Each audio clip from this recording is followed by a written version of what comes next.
the climate change. Our constitution recognizes the people's respect for the environment as the country's heritage and the commitment to sustain the environment for future generations.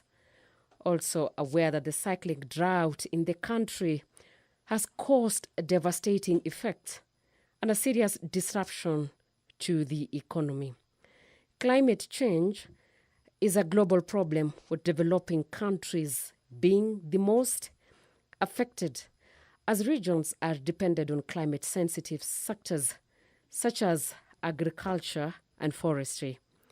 It recognizes that severe effects of climate change are already being experienced in the form of frequent droughts, flooding in the country, and other extreme weather conditions and occurrences. It's a concern that the current climate change monitoring mechanisms in the country are based in the traditional methods, which rely on ground observations, and climate models, which have limitations in terms of accuracy, timeliness, and spatial coverage.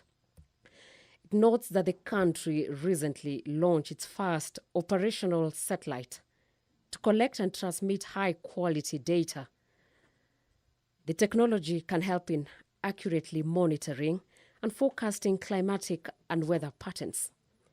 Cognizant of the fact that other jurisdictions have made use of this technology to monitor climate changes in the country and would marked with positive impacts, appreciating the use of technology, especially satellite technology, which would allow enhanced monitoring that have significant impact on sustainable environmental management.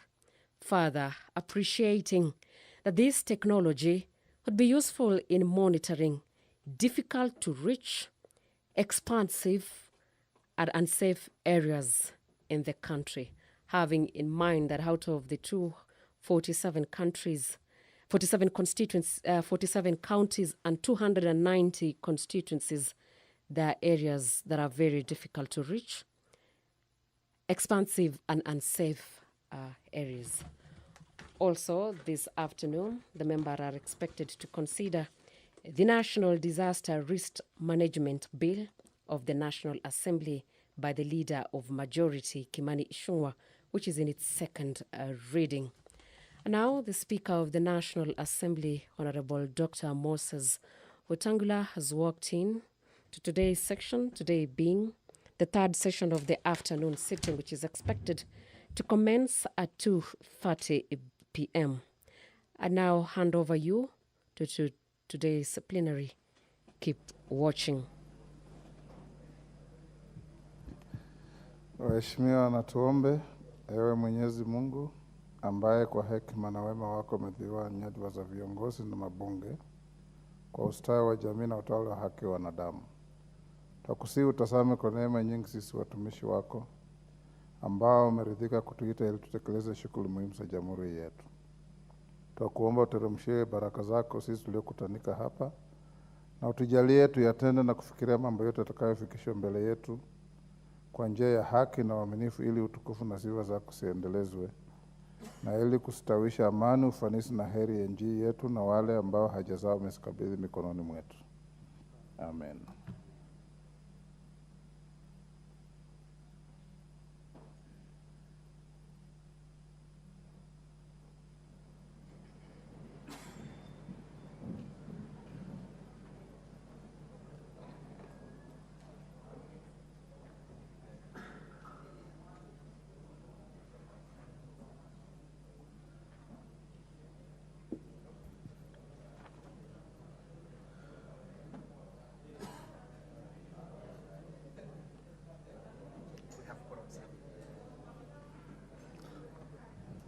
Honorable members, your exemplary conduct is still worth noting. It's excellent. The whole week we have had no quorum hitch at the beginning, although this afternoon I saw something different. Clerk, we have quorum to transact business. Order number 1, administration of oath. Order number 2, communication from the chair. Order number 3, messages. Order number 4, petitions. Order number 5, papers. Majority Leader.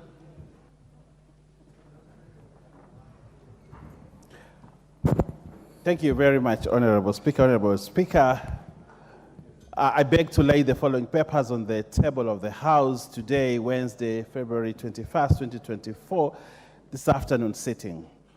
1, the 11th report on status of the public service compliance with the value and principles in Article 10 and 232 of the Constitution for the financial year 2022-2023 from the Public Service Commission. 2, audited financial statements of the Central Bank of Kenya for the year 30th June 2023 from the Central Bank of Kenya. 3, forensic audit report on land compensation claims in the State Department for Roads Regional Office, Regional Mombasa Port Access Road Project from the Office of the Attorney General. 4, Agriculture and Food Authority, AFA, Car Loan and Mortgage Fund for the year 30th June 2023 from the Agriculture and Food Authority. 5, reports of the Auditor General and financial statements for the year ended 30th June 2023 and the certificates therein in respect of A, Kenya National Commission on Human Rights Car and Mortgage Loan Scheme, B, Kenya Water Towers Project Grant Number FED 2016-375-958, Kenya Forest Services. C, State Department for Public Health and Professional Standards. D, State Department for Public Service. E, Petroleum Development Fund, State Department for Energy. F, Kenya Youth Employment and Opportunities Project, State Department for Youth Affairs. G, State Department for Broadcasting and Telecommunications. H, State Department for Investment Promotions. I, Salaries and Remuneration Commission. J, Commission on Revenue Allocation. And lastly, Honorable Speaker, the Judicial Performance Improvement, the Judiciary. I thank you, Honorable Speaker, and I beg to lay. Thank you, Majority Leader.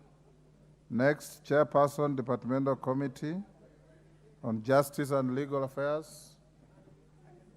Honorable Murugara. Sorry.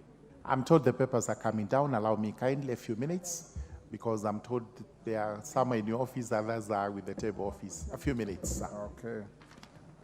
Next, Chairperson, Departmental Committee on Labor. Is that Karemba? Member of committee?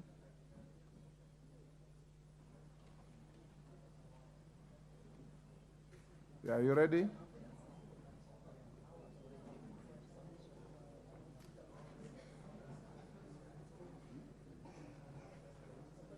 Okay, thank you, Mr. Speaker. Honorable Speaker, I beg to lay the following paper on the table of the House today, Wednesday, 21st February 2024. Report of the Departmental Committee on Labor on its consideration of the status of budget implementation for the financial year 2022-2023 and study visit to the Parliament of United Republic of Tanzania from 4th to 8th September 2023. Thank you, Mr. Speaker. Thank you, Chairman. Next. Next order. Order number 6, notices of motion. Chairperson, Departmental Committee on Health.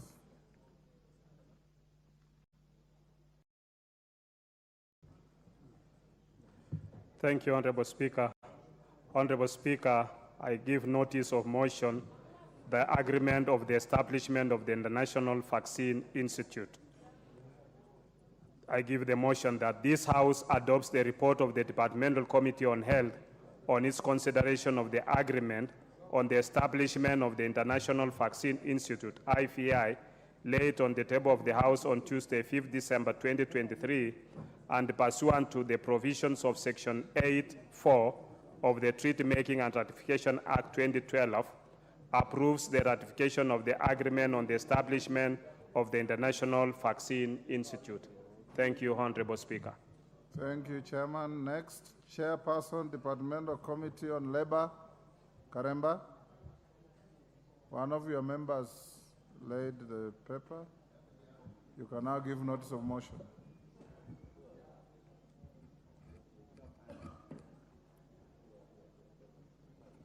Honorable Speaker, I beg to give notice of the following motion, that this House adopts the report of the Departmental Committee on Labor on the budget implementation monitoring for the financial year 2022-2023, laid on the table of the House on Wednesday, 21st February 2024. Thank you. Thank you.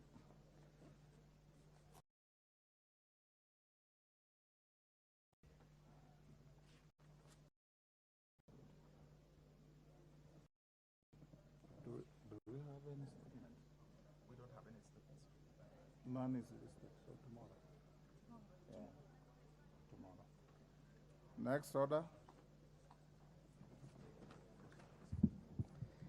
Order number 7, questions and statements.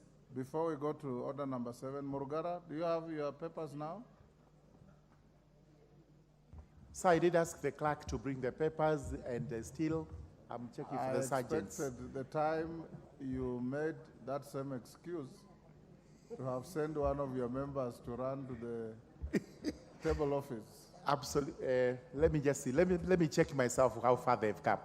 Okay, I'll edge you in somewhere to lay and give your notice. The laying documents, but it is not accompanied.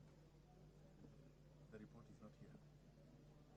Yes, sort out with him. Next order, number 7. Order number 7, questions and statements.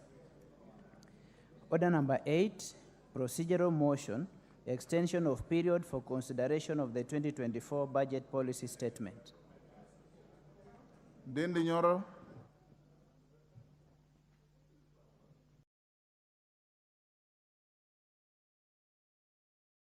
Order number 8.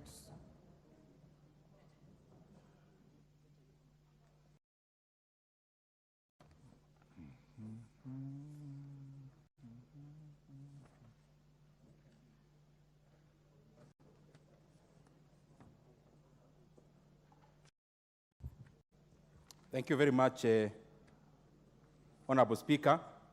Honorable Speaker, I wish to request that, notwithstanding the provisions of Standing Order 232.7 relating to timelines for consideration of budget policy statement, that this House resolves to extend the period for consideration of the 2024 budget policy statement for a period of 7 days from 29 February 2024. Honorable Speaker, if I can proceed, the reason for doing this, Honorable Speaker, is that, as my colleagues here know very well, that one of our critical roles in this House is budget making.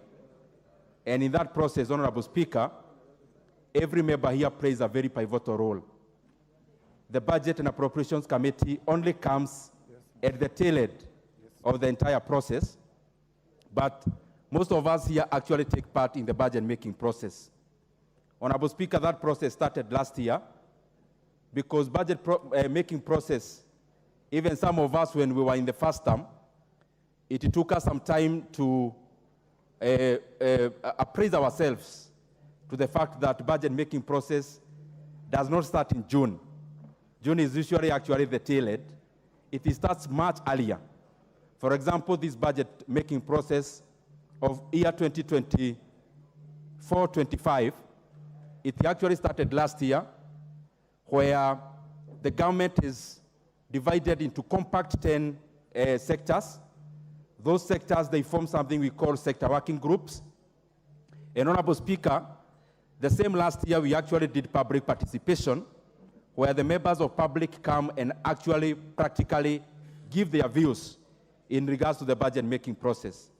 However, the most critical part is now where we are setting the ceilings in regards to the expenditure that you are going to approve in this House. And therefore, Honorable Speaker, these ceilings then will guide the estimates. Whatever we are setting here as ceilings will determine the number of projects we will have in the various departments and ministries of government and also agencies. And therefore, Honorable Speaker, the reason for this procedural motion is that we are seeking to extend the statutory timeline by 7 days because there is a lot that happens after the tabling of BPS as it was done in the last few days, Honorable Speaker. Then what usually happens is that we forward transmit the same documents to the various 20 departmental committees in this House. And I want to laud all the departmental committees with their leadership and membership in this House because they have been very forthright before. They have been working very meticulously in terms of making our work pretty easy. And therefore, Honorable Speaker, just as I finish, we have started already through the departmental committees meeting the various accounting officers of ministries, departments, and agencies of government. That started yesterday. Honorable Speaker, some of the departmental committees are also meeting today in the consideration of BPS. They'll also be meeting on Friday, that is tomorrow and Friday. And I just want to make a plea to all the leadership of departmental committees and the memberships that we try to finish up the business of meeting the various MDAs, hopefully by the end of this week. And Honorable Speaker, then thereafter, we are going then to have sittings with all the departmental chairs as the budget committee, and thereafter bring the report to this House. Honorable Speaker, I therefore request my colleagues here, whom we are all equals, that we kindly pass this procedural motion so that we are able to finish up the business of BPS within that reasonable time. And Honorable Speaker, as I sit, I request the Honorable Chairman of Health Committee to second this motion. Honorable Speaker, I second.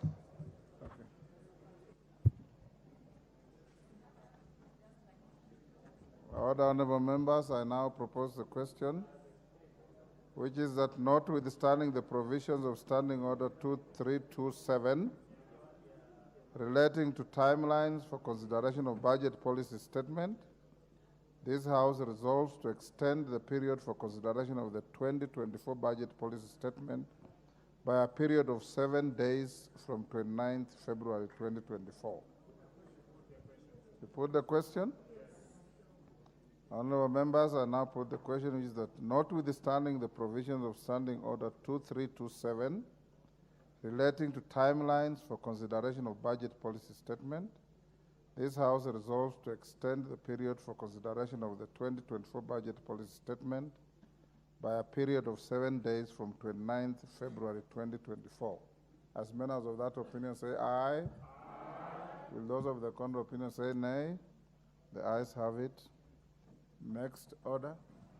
Order number 9. Order number 9, procedural motion, extension of period for consideration of the 2024 debt management strategy. Chairman, public debt and privatization.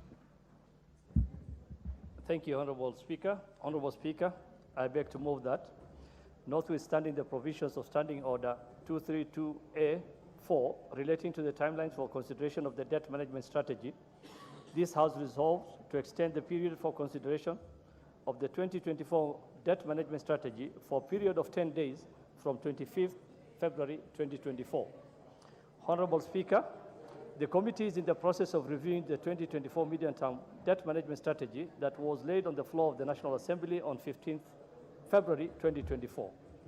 Honorable Speaker, the committee is required to consider the medium-term debt management strategy and table its report to the House for consideration within 10 days of tabling of the strategy. However, Honorable Speaker, this time is insufficient given that the committee is required to undertake extensive engagements with multiple stakeholders and public participation in order to guide the House appropriately. Honorable Speaker, the committee is in the process of engaging stakeholders on critical policies expected to influence the public debt management in Kenya. As such, we seek additional time to allow the committee to consider the 2024 MTDS and table a comprehensive report.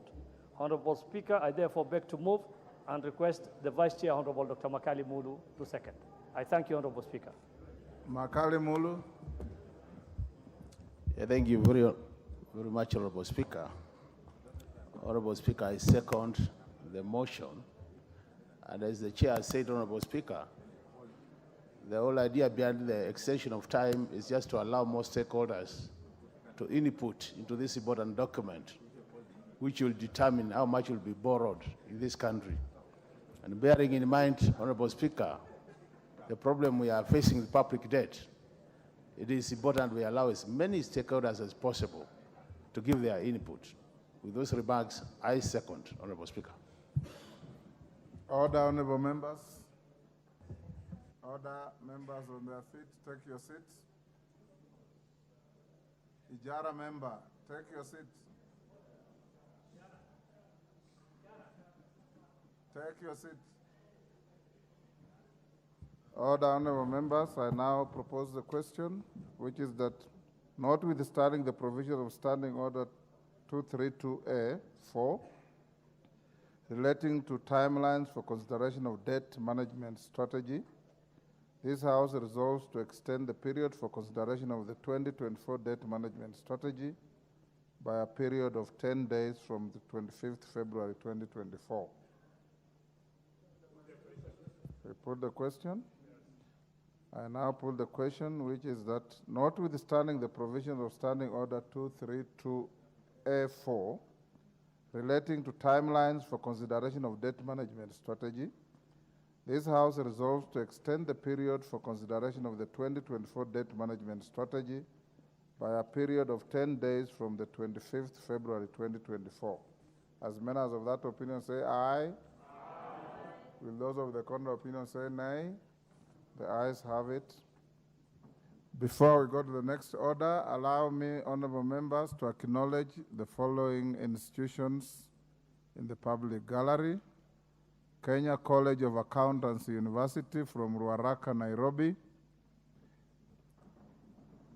Kieni Mixed Secondary School from Subukia, Nakuru. On my own behalf and on behalf of the whole House, we welcome the students and their teachers to the House of Parliament. Next. Yeah? Honorable Murugara, I'll now go back to order number 5 and 6. Allow you to lay your papers and give your notice of motion. Sir, I only have papers to be laid, their reports. Only papers. Only papers to be laid. Thank you so much, and I apologize for the itch. The work was substantial. Honorable Speaker, I beg to lay the following papers on the table of the House today, Wednesday, 21st February 2024. Reports of the Departmental Committee on Justice and Legal Affairs on its consideration of 1, the Statute Law Miscellaneous Amendment, number 2, Bill, National Assembly Bill number 68 of 2023, together with the compendium of reports of the following departmental committees on the consideration of the bill: Roman 1, Labor; Roman 2, Education; Roman 3, Administration and Internal Security; Roman 4, Transport and Infrastructure; Roman 5, Finance and National Planning; and Roman 6, Agriculture and Livestock. Number 2, the National Government Administration Laws Amendment Bill, National Assembly Bill number 73 of 2023. Thank you, Mr. Speaker. Thank you, Honorable Murugara. Next. Next order. Order number 10, motion, the mediated version of the County Government's Additional Allocations Bill, National Assembly Bill number 23 of 2023.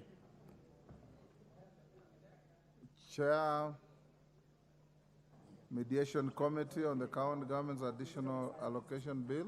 Chair Budget. Thank you very much, Honorable Speaker. Honorable Speaker, I wish to move that pursuant to provisions of Article 113(2) of the Constitution and the Standing Order 153, that this House adopts the report of the Mediation Committee on the County Government's Additional Allocations Bill, that is National Assembly Bill number 23 of 2024, laid on the table of the House, that is yesterday, Tuesday, 20th February 2024, and approves the mediated version of the County Government's Additional Allocation Bill, National Assembly Bill number 23 of 2023.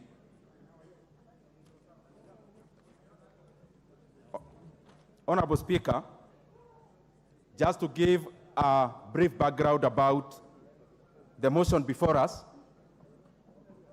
Honorable Speaker, last year, this House, after the budget making process around June, passed the County Government's Additional Allocation Bill, the one before us. And Honorable Speaker, of course, given the fact that the counties are devolved units, this bill, therefore, needed to also be transmitted to the Senate. And after we transmitted the same to the Senate, Honorable Speaker, they were either to pass the way it is, and therefore proceed with the signing, and then it becomes an act, or if they had any variations, then it had to come to this House.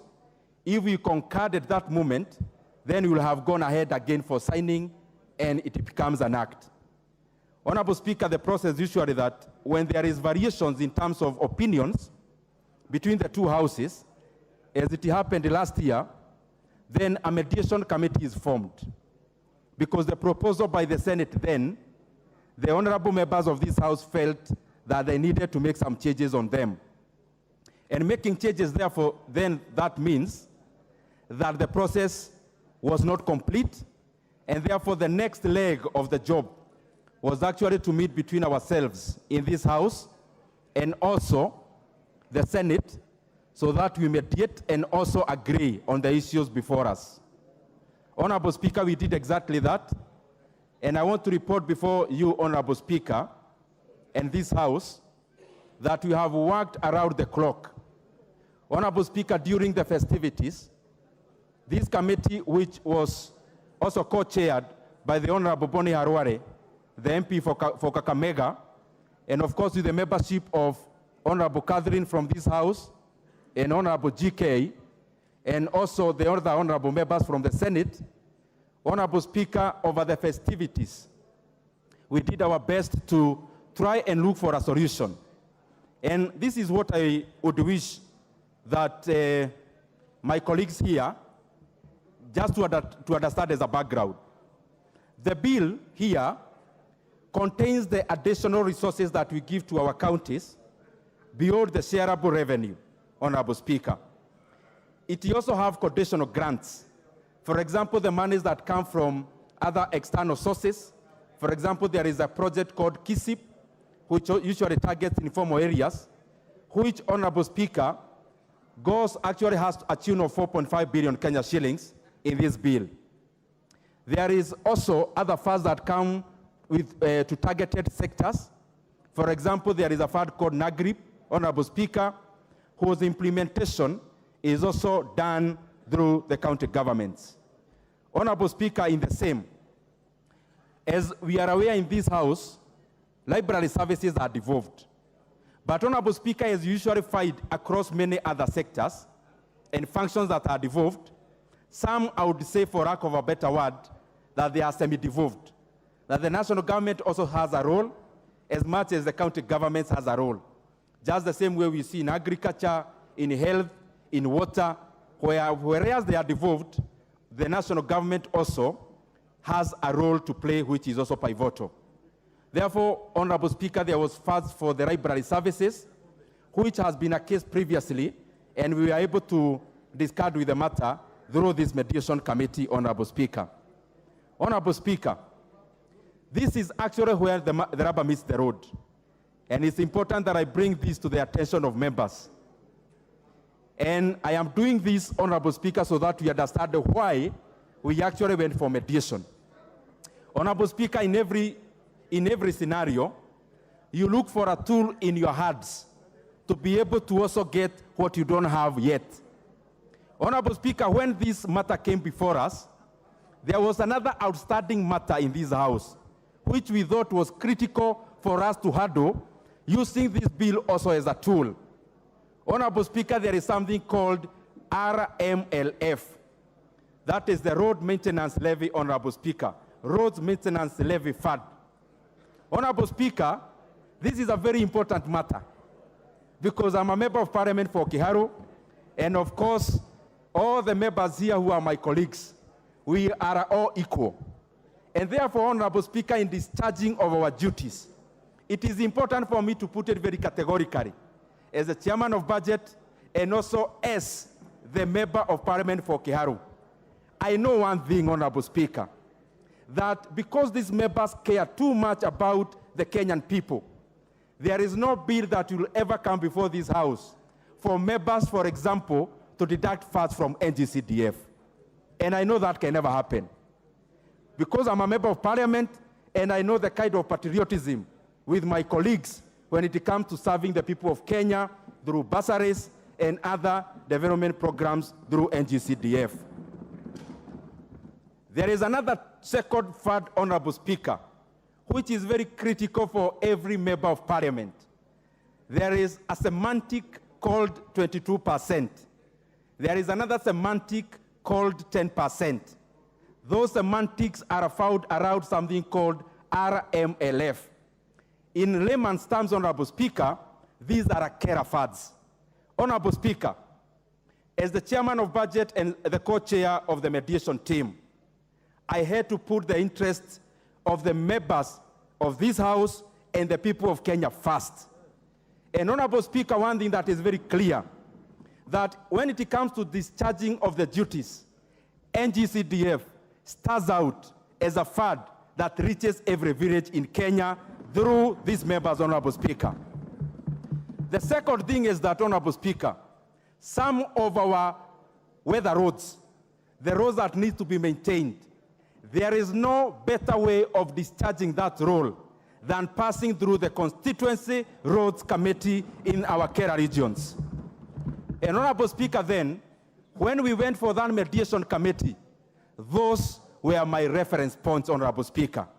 We met with the county COG, Honorable Speaker, and when we met with our colleagues, the COG, who are very magnanimous, we met with the Chair, Honorable Igoro, we met with Honorable Anga, we met with Honorable Sang, and the other governors, Honorable Speaker. Honorable Speaker, I was very categorical to our brothers and sisters that this House supports devolution, and that is why we keep on pumping more resources to our devolved units. But I also told them that when it comes to Kera roads, there are no better people to oversight that money than the members of Parliament, Honorable Speaker. And the reason we did that, Honorable Speaker, is that there was already a case before our courts that had been taken there by other faceless people, Honorable Speaker, but of course, the guests of the members of this House are as good as mine. And therefore, we requested them that for us to continue with the harmony of serving the Kenyan people, and for us to continue the way we've been doing in terms of supporting devolution, we requested them, and they were very magnanimous, that that case had to be withdrawn, Honorable Speaker, because, Honorable Speaker, the court had already gone ahead to inject that we were not to continue, Honorable Speaker, planning for the 22% and the 10% in the year 2024-2025. And Honorable Speaker, we would be seated here. Our constituents would be waiting for us to provide solutions to our roads, Honorable Speaker, but we would have no capacity. Honorable Speaker, I was lucky that when we went to that meeting, Honorable Speaker, Honorable Wanga, who has been also a member of this House, could understand the dynamics. And Honorable Speaker, the reasoning was that In this house, there are things that are sacrosanct. One of them is CDF, because we know it reaches all the villages. And the second is Kera roads. And the Honorable Speaker, after the discussion, without belaboring the point, is that after the many hours of meeting our governors, who are also very good servants of the people of Kenya, we were able to come to a conclusion that the case had to be withdrawn. And Honorable Speaker, as I report here, the case has been withdrawn. And Honorable Speaker, as I study here, the 22% Kera roads, the 10% Kera funds, which amount to Kenya shillings, around roughly 40 million shillings per constituency for 22%, and another 20 million shillings for the 10%. Honorable Speaker, I want to report to my colleagues that that fund is now firmly back to our oversight. And therefore, Honorable Speaker, I want to thank all these members of this House. We gained a lot of wisdom by the interactions we get. And I consulted many of them so that, Honorable Speaker, we enrich the debate. And that is why the conclusion has been to the favor of the people of Kenya generally. Because the members here do not act on their own behalf. They act purposely because they are very patriotic, and they mind about our roads, they mind about our development, and I want to laud all the members of the National Assembly in the 13th Parliament. Honorable Speaker, I want to wind up by saying that we have also been able to grant our governors the access to the funds. We have also suspended, Honorable Speaker, the parts of the law that could have handicapped them in terms of accessing this additional allocation, Honorable Speaker. I want to thank all our governors. They are very magnanimous. They are also servants as we are. And Honorable Speaker, we wish them the best even as they continue discharging the other roles through the other funds that we appropriate in this House. Honorable Speaker, I would wish to request the Vice Chairperson of the Budget and Appropriations Committee, the Honorable Mary Amase, to second this motion. Thank you very much, Honorable Speaker.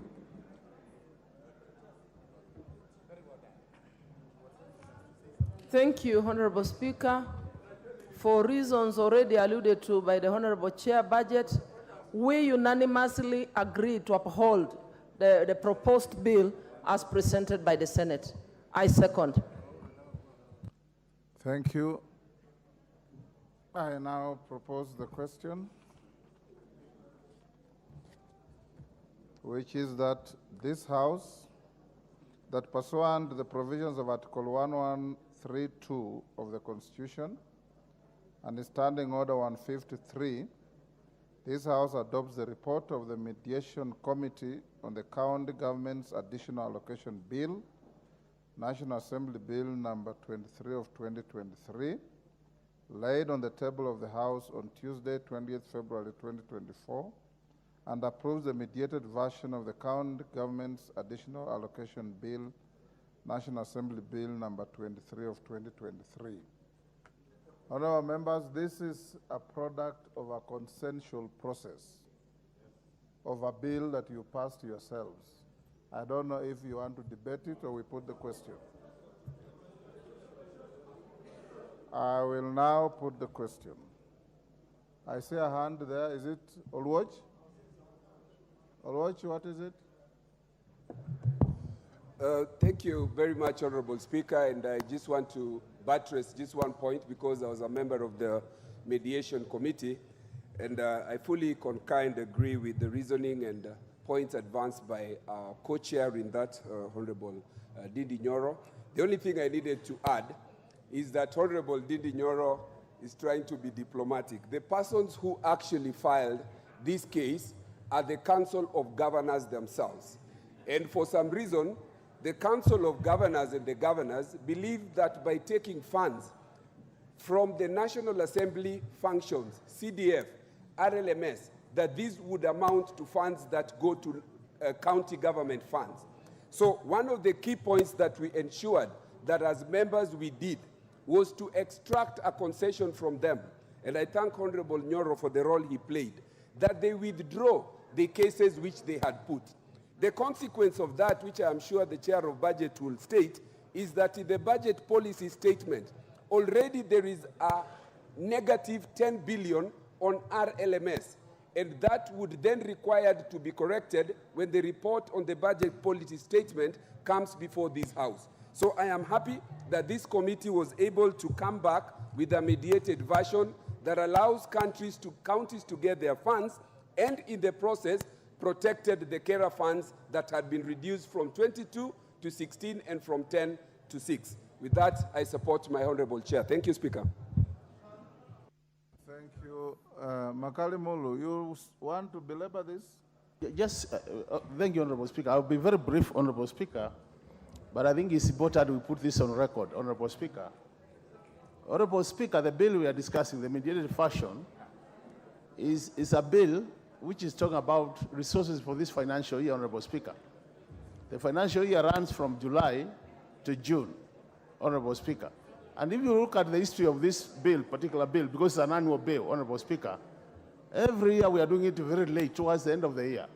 And I think as a House, and this should be actually, the Senate should be able to listen to this, Honorable Speaker, the Senate was specifically created to take care of the interests of the counties. And in a situation where they initiate the delay in terms of release of money, I think it should be very serious. If we want proper implementation of the budget, Honorable Speaker, it is important then that the Senate, to some extent, makes that this process is not delayed, Honorable Speaker. So for me, I think, I agree, but the timeliness in terms of when we are passing this bill is an issue of concern in terms of implementation of the budget. I submit, Honorable Speaker. Order, honorable members. Before I put the question, I want to, on behalf of this House, to put it on record and make it very clear, because there were allegations from COG that this House had inordinately and maliciously delayed the passage of this bill. We want to make it clear that the delay in the passage of this bill and even the conclusion of the mediation to come to where we were was because COG went to court and obtained conservatory orders that injuncted any process in finalizing this bill. So the buck should be left to lie where it fell. It should not be transferred to this House, because this House has absolutely nothing to do with the inordinate delay in passing this bill and therefore unlocking the funds that the chairman of budget has enumerated to the House. I now put the question, which is that pursuant to the provisions of Article 1132 of the Constitution and Standing Order 153, this House adopts the report of the Mediation Committee on the County Government's Additional Allocations Bill, National Assembly Bill number 23 of 2023, laid on the table of the House on Tuesday, 20th February 2024, and approves the mediated version of the County Government's Additional Allocations Bill, National Assembly Bill number 23 of 2023. As members of that opinion say aye. Aye. Will those of the contrary opinion say nay? The ayes have it.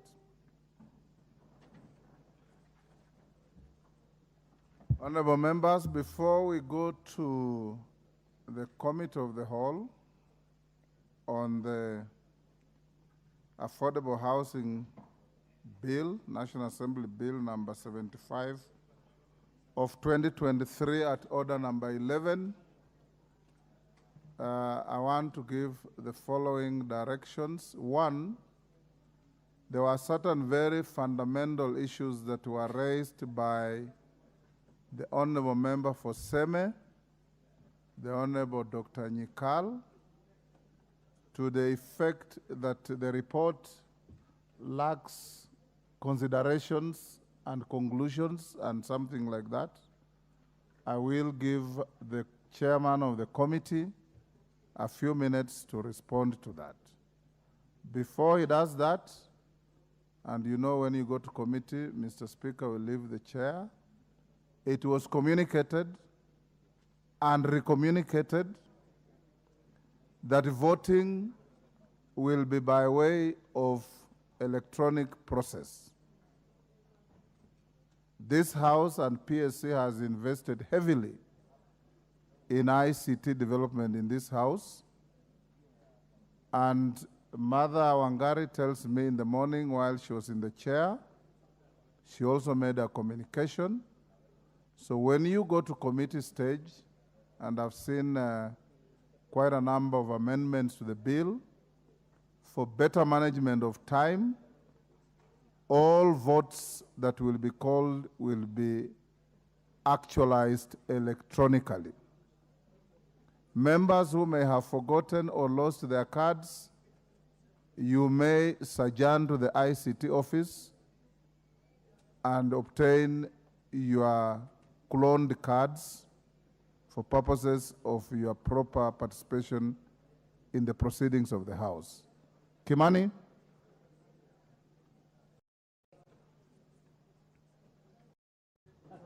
Thank you very much, Honorable Speaker.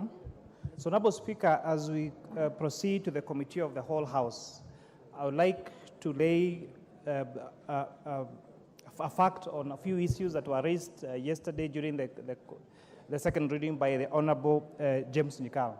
Honorable Speaker, Honorable James Nyakal said, and it's good that we set this record straight, that the Committee of that Finance and National Planning and Housing Public Works in its report did not have observations and recommendations. Honorable Speaker, the way this report was prepared and the way we prepared this report, for once, we had a report that replied to every issue that was raised by all the stakeholders that we met. And if I, for example, pick one of those areas, if you check page 94 of the report, Honorable Speaker, the residents of Narok County raised concerns, for example, about the possibility of the rich and the privileged dominating the affordable housing program and acquiring units and renting them out, thus preventing the less privileged individuals from achieving this ownership. The Joint Committee's observation on that particular remark, Honorable Speaker, and I read verbatim, the committee noted the stakeholders' concerns about potential abuse of the provision and recommended its deletion. Further, it is recommended that the bill be amended to provide safeguards for issuance of one KRA, one house, or any other unique identifier. The residents of Vihiga County, Honorable Speaker, and specifically the Vice Chancellor for Kaimosi Friends University, raised the following concern on clause 38.4, that the clause be amended to reduce the 90 working days on voluntary savings refund to 60 days. This adjustment would aim to expedite the process of returning savings to contributors who opt to withdraw their refunds voluntarily. Honorable Speaker, the Joint Committee observed and replied to the Vice Chancellor as follows. The committee noted the stakeholders' concern and agreed to reduce the period from 90 days to 60 days. Page 239 of the report, Honorable Speaker, talks about the residents of Kisii County, and they were led by the Kisii County pastors and clergy. And the issue that they raised was the requirement to have the 10% deposit for you to qualify to get a house. The Joint Committee observed the following, and this again is stipulated in page 239 of the bill, of the report, that the committee noted stakeholders' concerns and agreed to delete the agreed amount of 10% as a deposit, and further recommend that deposit amount be prescribed in regulations. If you check page 560 of the bill, we heard from the Architectural Alliance of Kenya, and the clause that they wanted deleted, Honorable Speaker, we replied to the report and actually agreed with the stakeholder that that particular clause be deleted. So I wanted to take that time to set the record straight that the report has observations and has replies to all the stakeholders on the report. And I encourage my good friend, Dr. James Nyakal, to go and read the report properly and get to see the recommendations and the reply that was made for every issue that was raised by the stakeholders. And this is the first time, because I know, Honorable Speaker, we are used to having a report that has observations toward the tail end of the report. And that is why perhaps some members are getting confused. You need to read every page and you'll see the observations that the Joint Committee made on every stakeholder inside the report. And that I beg to say, Honorable Speaker. Thank you. We'll leave it there. No. He hasn't said anything worth replying. We now go to the next order, order number 11.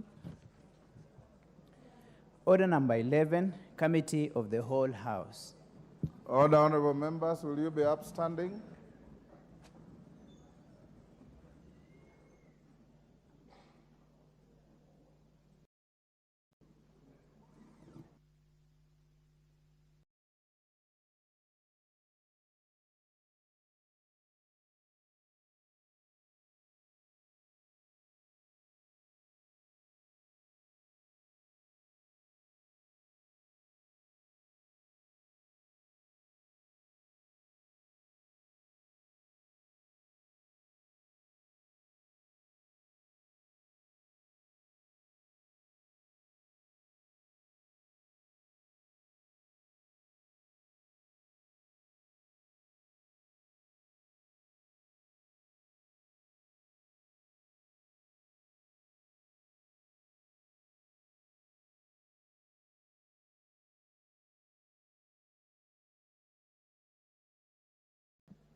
A very good afternoon to you.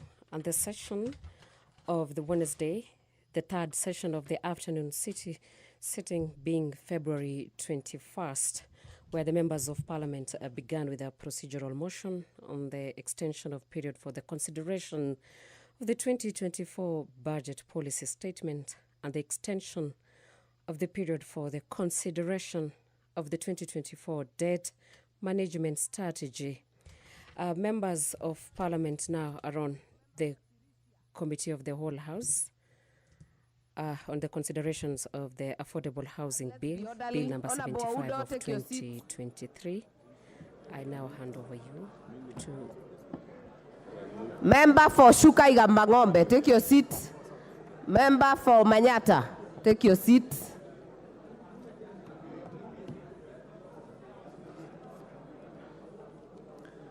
Order, members. Honorable Abdikadir, take your seat.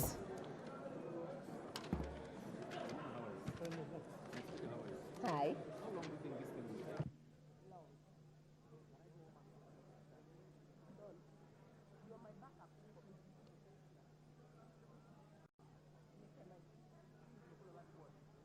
Shut up. Order, members. Member for Ndia, take your seat. Honorable Kerema, take your seat. Honorable Mokonji, take your seat. Order, members. Before we go to Committee of the Whole, allow me to recognize Catholic University of Eastern Africa students in Langata constituency, Nairobi County. Join me in welcoming them to observe the proceedings of the House.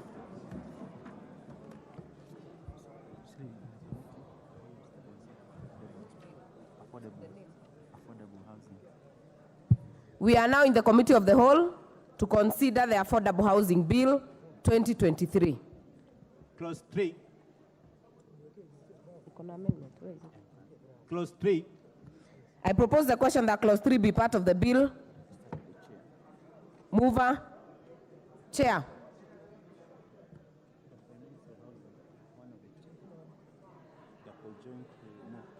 I know this is co-sponsored by Chair Housing and Chair Finance.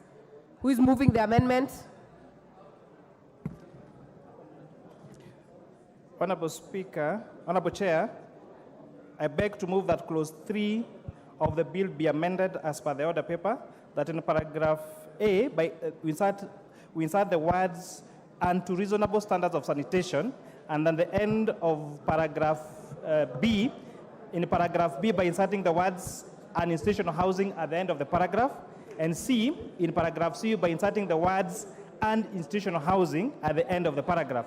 Honorable Speaker, this amendment is to provide to include institutional housing as part of the affordable housing scheme. With that, I beg to move, Honorable Speaker.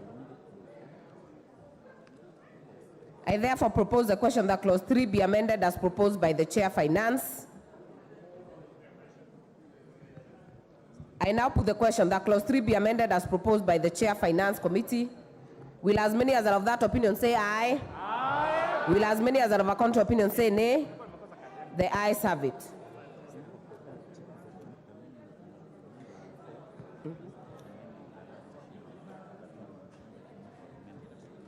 The import of carrying that amendment is that the amendment proposed by Honorable Oundo will fall, but I will allow Honorable Gathoni wa Mushomba to move her amendment on this.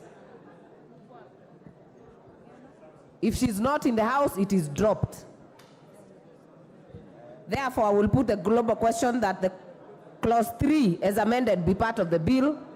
Will as many as are of that opinion say aye? Aye. Will as many as are of a contrary opinion say nay? The ayes have it. Clause 4.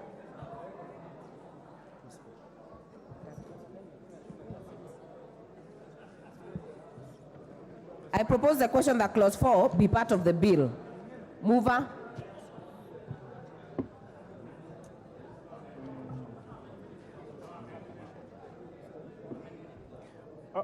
Honorable Chair, there is no amendment on.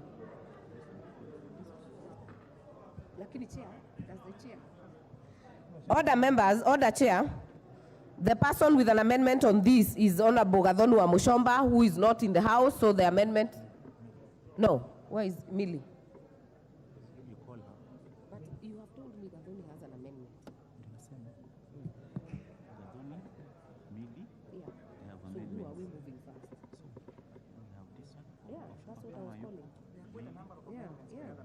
I was doing that. Honorable Gathoni wa Mushomba is not in the House, so her amendment is dropped. Member for Suba had an amendment. Honorable Millie Odhiambo.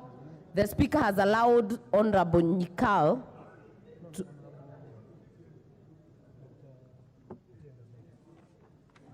Honorable Otiende Amolo to move for Honorable Millie Odhiambo. Thank you, Chair. On behalf of Honorable Millie Odhiambo, the proposal in respect of clause 4 is to delete clause 4 in its entirety, with the result that there will be no levy imposed. I so move. Therefore, I propose the question that clause 4 be amended as proposed by Honorable Millie Odhiambo. I now put the question that clause 4 be amended as proposed by Honorable Millie Odhiambo. Will as many as are of that opinion say aye? Will as many as are of a contrary opinion say nay? The nays have it.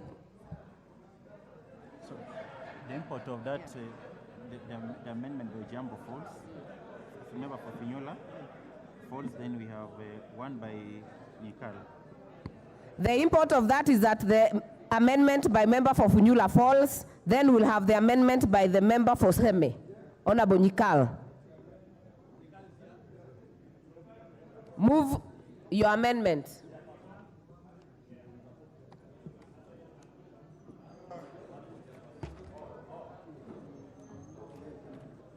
Chair, my amendment is that is the order paper. And Madam Chair, the import of this amendment is that the levy is actually being put on the gross salary. That means the salary as it is before it is touched. And my amendment is proposing that we put it on the net. That means after you have done statutory deductions, such as NISHIF, such as NSSF, then what is left is what you levy the 1.5% on. Madam Speaker, why I'm doing this, Kenyans are actually having a lot of deductions which are statutory, which are by law, which they have no control over. And therefore, since all those are going to support government things and public things, it is therefore important that we save them from that.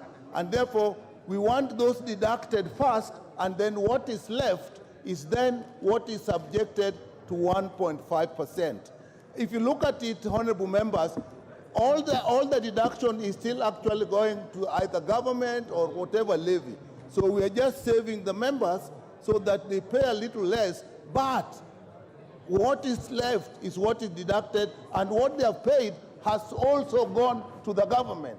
So it is a consideration so that as we do this, we actually don't hurt members excessively. Thank you, Chair. Thank you. I therefore propose the question that clause 4 be amended as proposed by Honorable Nyikao. Member for Molo, Chair Finance. Honorable Chair, the recommended amendment by Dr. Nyikao and the explanation he has given is actually misleading.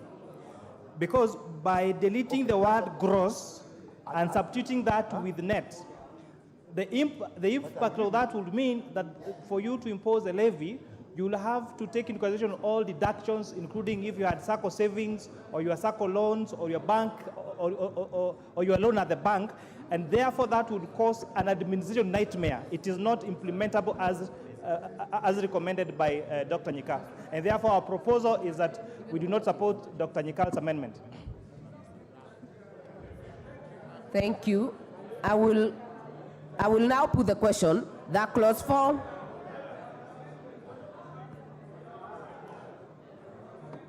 I will indulge a few members. Honorable Oluoch of Mathare. And Chair, maybe you could guide. Do I now move my amendment or wait for this to? No, Honorable Member, we prosecute Honorable Nyikao first. So we will come to you. Honorable Chair, I support this amendment because the bill as it is presupposes then that the housing levy becomes a fast charge without taking into considerations that there may be many other items that employees may already have encumbered themselves into. There is no justification why you would put in a hierarchy the housing levy to be a fast charge above other items that an employee has already been encumbered with. Therefore, by removing the word gross, it allows all other things which should share on equal basis so that the employee is not disadvantaged on the basis of an imposition of a fast levy, which it is not. Therefore, I support Honorable Nyikao's amendment. Honorable Oluoch, I've indulged you because you had a similar amendment, and the fate that will befall Honorable Nyikao's amendment will affect your amendment. That also for Honorable Clive and Honorable Ariko. Before then, I will give Honorable CNN. If you're intending to speak to this, you'll put intervention per clause. Yes, Honorable Chair. CNN. Yes, Chair, I rise to support this amendment, Chair. Madam Chair, if you have compared the pay slips of Kenyans who are actually working today, majority of them, if we impose levy based on gross salary, Madam Chair, majority of them have gone to negative territory. That's why I am supporting this amendment, Chair. Thank and you. It will be good for Kenya. Thank you. Member for Keses.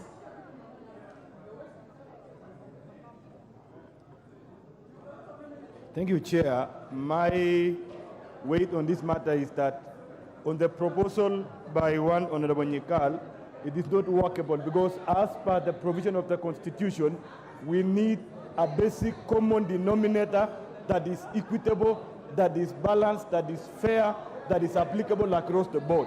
But when we look at the net, it will be discriminative because we cannot be of equal in terms of deductions. So I want to propose that that particular proposal amendment should not stand, but rather we go to the original that we base on the gross, because that cuts across in an equal manner. Thank you. Order, members, keep the consultations low. We need to hear the members. Member Honorable Ibrahim.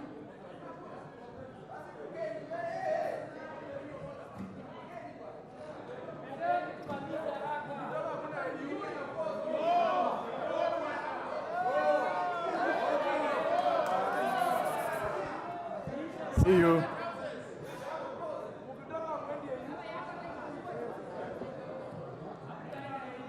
Honorable Rahim the mic.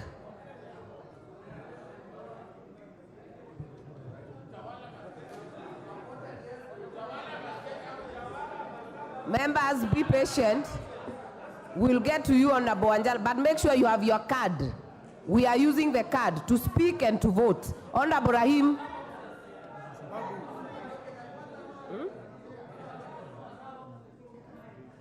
Thank you, Madam Speaker.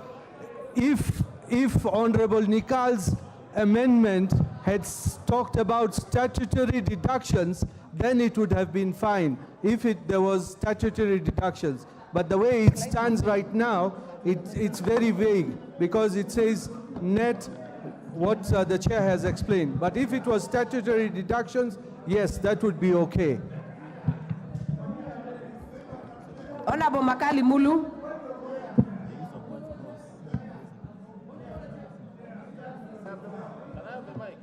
Honorable Makali is on the floor. Nothing is out of order. Honorable Makali. Thank you very much, Honorable Chair. Honorable Chair, I think the issue being raised by the Chair of the Finance Committee is the issue of administrative nature, where you're saying deducting the money might be tricky. What I would propose, Honorable Chair, what Honorable Jukal is saying makes a lot of sense. Deductions should only be after the statutory deductions. That is payee, NHIF, and possibly those who have NSSF. So what I would be proposing, Honorable Chair, is how if the Chair of Finance could make an amendment so that we isolate those three, but then make sure it's not after the circle deductions and all those others. Because Kenyans need disposable income, Honorable Chair, for this economy to grow. In a situation where you squeeze all the disposable income, you'll never grow this economy, and what you want to achieve as a country, you'll never achieve it. I'm speaking as an expert in this area. So I wish the Chair could make an amendment so that we only deduct after those net deductions. I submit, Honorable Chair.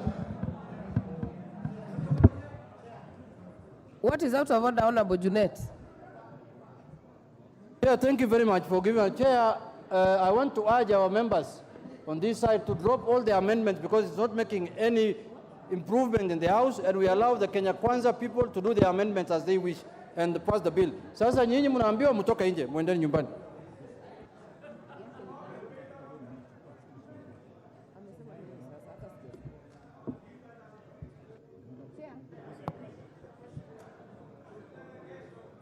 Honorable Chair, do you have anything to add on this? Member for Funyula, Honorable Nchoke, what is it?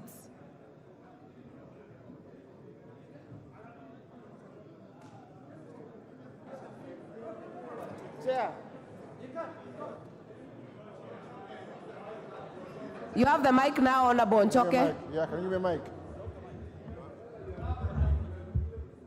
Honorable Chair, we can cure the chairman's fears by defining what net means. Because if we leave it gross, it's punitive, it's prohibitive.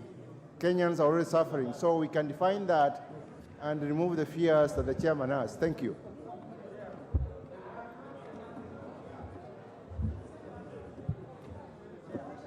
Majority Leader.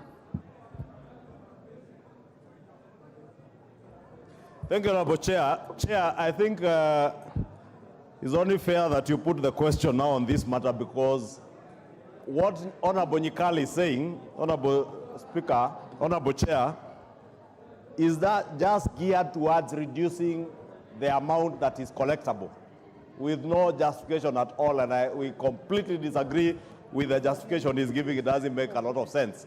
And I have spoken to Honorable Nikala. I was trying to prevail on him to drop this particular amendment because he has another amendment that we are in support of. And he knows where there is logic in what he's proposing, we support. But where you want to reduce the amount collectible, we do not support. Honorable Nikala, I want to prevail on you to drop this particular amendment so that we support your other amendments that are logical and are making a lot of sense to many of us. Honorable members.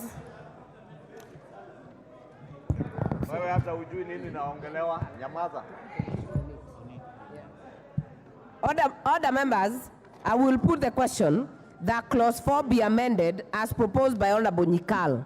Will as many as are of that opinion say aye? Will as many as are of a contrary opinion say nay? The nays have it. We have one more. The import of that amendment is that the amendment by Honorable Ariko falls, the amendment by Honorable Anthony Oluoch falls, but we will give Honorable Clive Ombane to move the amendment. Thank you, Madam Chair. My amendment is as it appears on the order paper, whereby we are seeking that we delete the word gross and replace it with basic.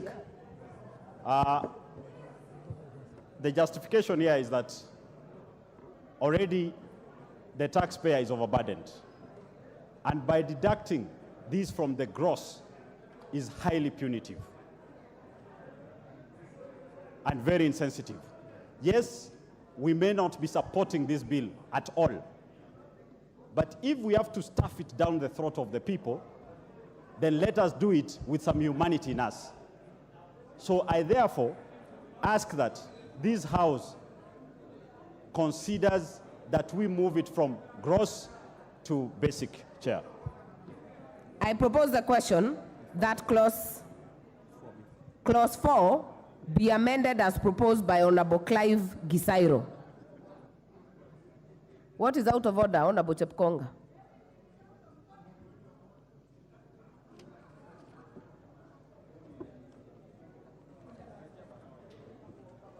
Give him the mic.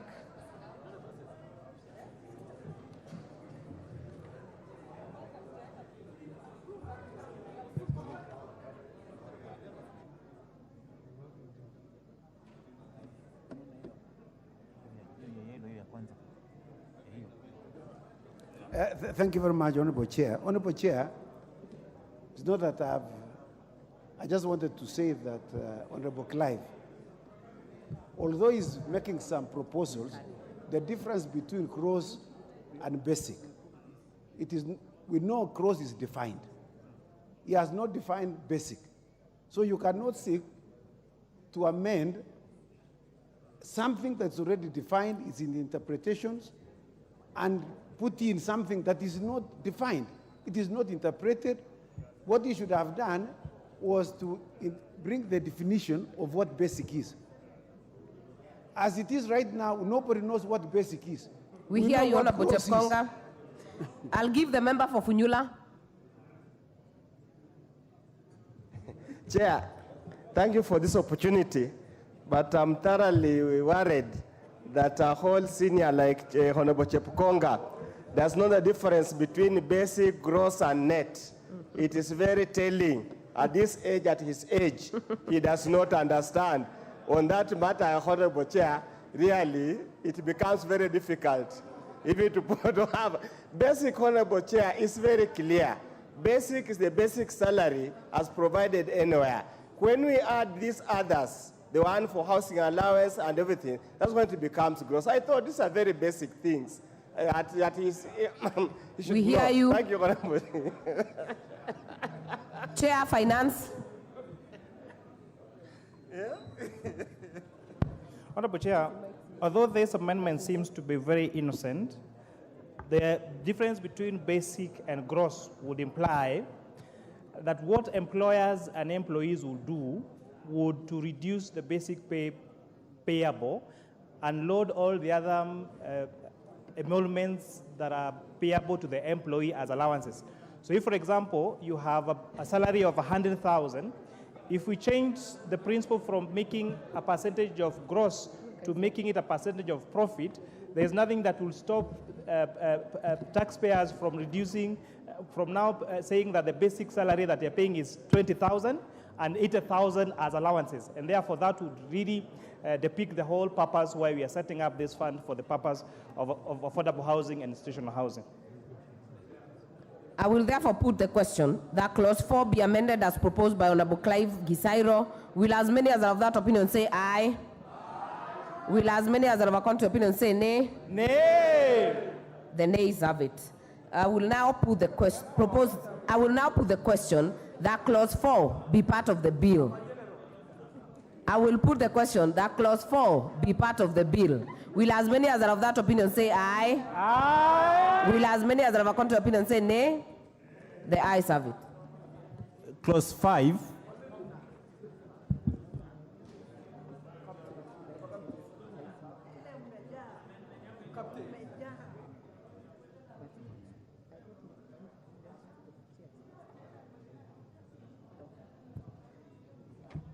I propose the question that clause 5 be part of the bill. Mover, Honorable Gathonu Amushomba, I'm told you're here to prosecute the amendment.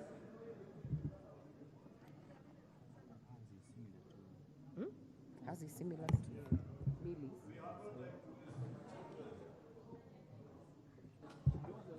The mic is there now.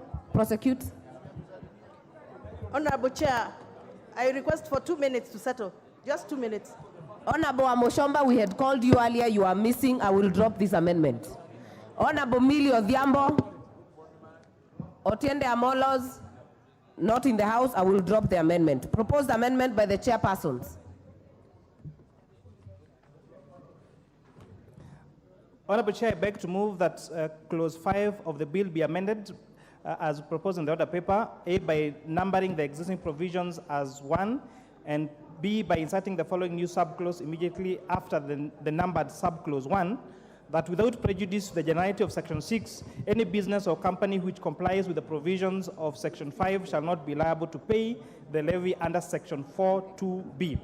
Honorable Chair, the import of this is to avoid double taxation for persons who are already paying housing, the affordable housing levy through the 1.5% employer contribution. Because without now making this clarification, it would mean that those businesses and corporations that are already paying 1.5% will now have to again pay 1.5% of their gross income to the affordable housing, as the affordable housing levy. With that, I beg to move on, Honorable Chair.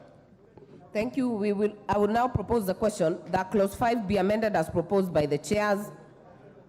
I put the question that clause 5 be amended as proposed by the chairs. Will as many as are of that opinion say aye? Aye. Will as many as are of a contrary opinion say nay? The ayes have it. We have further proposed amendments by member for Seme. If not in the House, it is dropped. Honorable member for Kitutu Masaba, Honorable Gisairo. He's in the House. Give him the mic. You have no right to tell me dropped and I'm here. Chair, I'm seeking an amendment to clause 7 of the bill. We are on clause 5, Honorable Clive.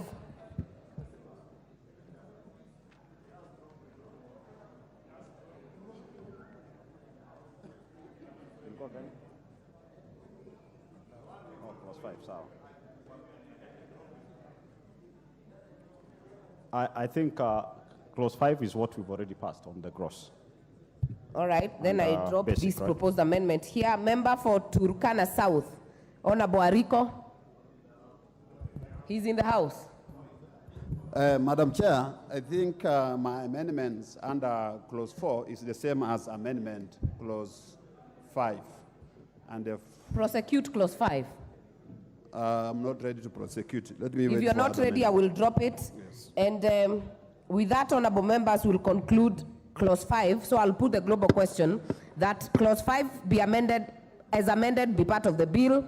Will as many as are of that opinion say aye? Aye. Will as many as are of a contrary opinion say nay? The ayes have it. Clause 6. I propose the question that clause 6 be part of the bill. Member for Githunguri.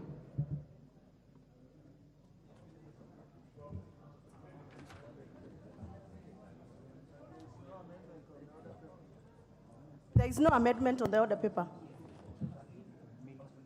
Honorable Millie Odhiambo.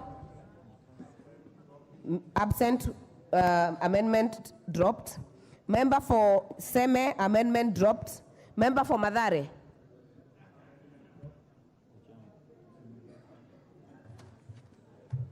Thank you, Chair. I move as per the amendment of the order paper. And the reason for that, Honorable Chair, is that the proposed amendment, the clause as it is, on the order paper is discriminatory to the effect that it seeks to exclude cabinet secretaries and creates a notion that the levy itself is a levy that is to be paid by certain category of Kenyans, and that there are certain other categories of Kenyans that are protected. And therefore, I seek to delete that provision as in the bill. I so move. Thank you. Honorable Oluoche's amendment is a deletion, so I will propose the question that clause 6 be deleted as proposed by Honorable Anthony Oluoch. I will put the question that clause 6 be deleted as proposed by Honorable Anthony Oluoch. Will as many as are of that opinion say aye? Will as many as are of a contrary opinion say nay? The nays have it. I will allow member for Embakasi, Honorable Mark Mwenje. If not in the House, I will drop it. Honorable Ojiambo, member for Funyula, was the same as Honorable Oluoch, so it is also dropped. So I will now propose that clause 6, I will put the question that clause 6 be part of the bill. I put the question that clause 6 be part of the bill. Will as many as are of that opinion say aye? Aye. Will as many as are of a contrary opinion say nay? The ayes have it. Clause 7. I propose the question that clause 7 be part of the bill. Amendment by Honorable Gathonu wa Mushomba. Where are you amending?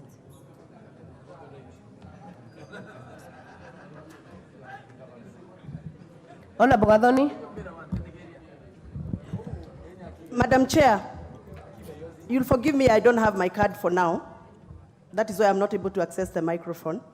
I have already given you the microphone, Honorable Amushomba. Thank you. Prosecute the amendment. Allow me to drop the amendment for now. Thank you. That is dropped. The amendment by member for Turkana South, Honorable Ariko. You have dropped. Honorable member for Suba North, absent. It is dropped. Member for Funyula. Chair, in view of other droppings, as they call them, whatever that means, droppings as they call them, you know, I drop the proposed amendment. We have proposed amendments by the chairpersons. Move the amendments, Honorable Kimani.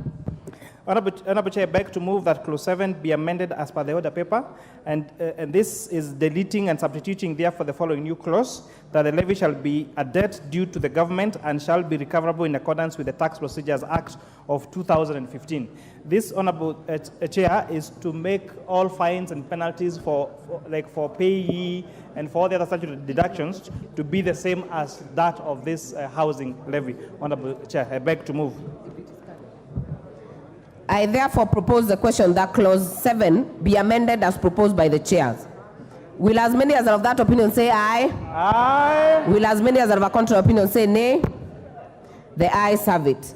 The implication of that is that the proposed amendment by Honorable Luoch and Clive Ombane falls. So I will put the global question that clause 7 be, as amended, be part of the bill. Will as many as are of that opinion say aye? Aye. Will as many as are of a contrary opinion say nay? The ayes have it. Clause 8. This has no amendment. I propose the question that clause 8 be part of the bill. I now put the question that clause 8 be part of the bill. Will as many as are of that opinion say aye? Will as many as are of a contrary opinion say nay? The ayes have it. Clause 9. I propose the question that clause 9 be part of the bill. Honorable Amushomba, do you take the same route? Chair, Madam Chair, this time I'm not ready to drop. I want to move that we amend clause 9. Justification is that the affordable housing levy are punitive to Kenyans who are faced with the high cost of living and their lives are difficult. Also, the levy increases the cost of doing business in Kenya and may lead to most businesses closing down. Madam Chair, further, there is no direct correlation between order members. There is no direct correlation between paying the levy and owning a house. Order, Honorable Amushomba. There is a point of order from the chair. We'll hear it. Honorable Chair, and I want to give Honorable Amushomba benefit of doubt because she has just joined us now. But the moving she's making has nothing to do with clause 9 of the bill. It has completely nothing to do with clause 9, and I think you should rule her completely out of order.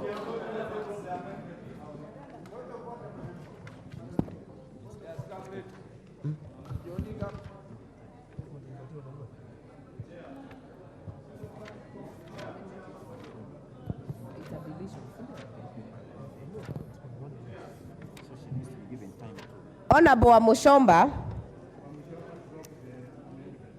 Amushomba, your amendment in clause 9, as per the records, is a deletion.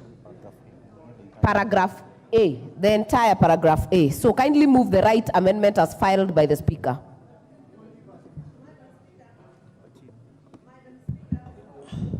Madam Speaker, I move that clause 9 of the bill be amended by deleting paragraph A. Now you can go on. With the justification, Madam Speaker, that the affordable housing levy are punitive to Kenyans who are faced with high cost of living and their lives are difficult as we speak. Also, the levy increases the cost of doing business in Kenya and may lead to most businesses closing down or retrenching employees. Further, there is no direct correlation between paying the levy and owning a house. Therefore, it is proposed that this clause be deleted completely, Madam Speaker. Wait, Honorable Chair.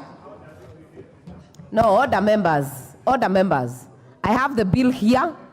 Honorable Amushomba's filed amendment is 9 to delete 9A. That all monies deducted or payable as a levy under this act, that whole A to be deleted. So she is perfectly in order. So we'll allow her to move, and I think you have already moved the amendment. Let me first of all propose the question. That clause 9 be amended as proposed by Gathonu Amushomba. Now I can hear the majority leader. Chair, you know why we are lost on the member for Githunguri's amendment? Clause 9 is talking about the monies that will be paid into the fund. Clause 4 is the one that spoke about what she's speaking about, the levy. And clause 4 has already passed. Therefore, unless she had deleted clause 4, then what she's saying makes absolutely no sense. Majority leader, order. Because the fund is already there, Honorable Speaker. Order, majority leader. I strongly oppose that particular amendment. These are things we say in funerals and in rallies, not in legislation making. You're totally out of order, Honorable Majority Leader. Order members, if you look at the bill, part 3, it talks about the fund, but 9 is speaking about there shall be paid into the fund. A, monies deducted or payable as the levy under this act. So she's perfectly in order. So let her move. We can have contributions of the same, a few. I put the question. So I will put the question that clause 9 be amended as proposed by Wamushomba. Will as many as are of that opinion say aye? Will as many as are of a contrary opinion say nay? The nays have it. The import of that is that the amendment by Honorable Millie Odhiambo falls because it was similar. And then we'll have the chairs prosecute the committee's amendments.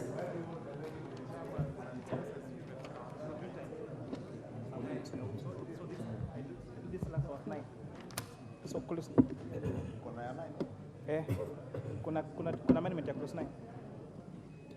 Chair, you have a proposed amendment on clause 9? Yes. Honorable Chair, I beg to move that clause 9 be amended as per the order paper by numbering the exempt provisions as 1, and B, by inserting the following new paragraph immediately after paragraph C, that's CA, voluntary contributions made under section 38. And by inserting the new subclause immediately after the renumbered subclause 1 and 2, without saying that without prejudice to the generality of subsection 1, D, and C, all the proceeds of the sale, rent, and interest shall be paid into the fund. This amendment is providing, Honorable Chair, for voluntary contribution to be paid into the fund, and that proceeds also from the sale and lease of houses that are built through this affordable housing program are paid back to the fund so that it will be made a revolving fund. Honorable Chair, I beg to move. I therefore propose the question that clause 9 be amended as proposed by the chair. I put the question that clause 9 be amended as proposed by the chair. Will as many as are of that opinion say aye? Aye. Will as many as are of a contrary opinion say nay? The ayes have it. I will now put the question that clause 9 as amended be part of the bill. Will as many as are of that opinion say aye? Aye. Will as many as are of a contrary opinion say nay? The ayes have it. Clause 10. I propose the question that clause 10 be part of the bill. We have the chairpersons who have an amendment. Honorable Kimani, Honorable Ngeno, to move. Thank you, Chair. I propose that clause 10 be amended in A, in subclause 1 by inserting the words institutional housing immediately after the words affordable housing. B, in subclause 2, 1 by deleting the words in all counties appearing in paragraph C, and then 2 by inserting a new paragraph immediately after paragraph C, and D, facilitate development of institutional housing units. I therefore propose the question. You're not done? I'm not done. The justification is that the amendment is to provide for the institutional housing, which was not the previous bill. Thank you. I propose the question that clause 10 be amended as proposed by the chair.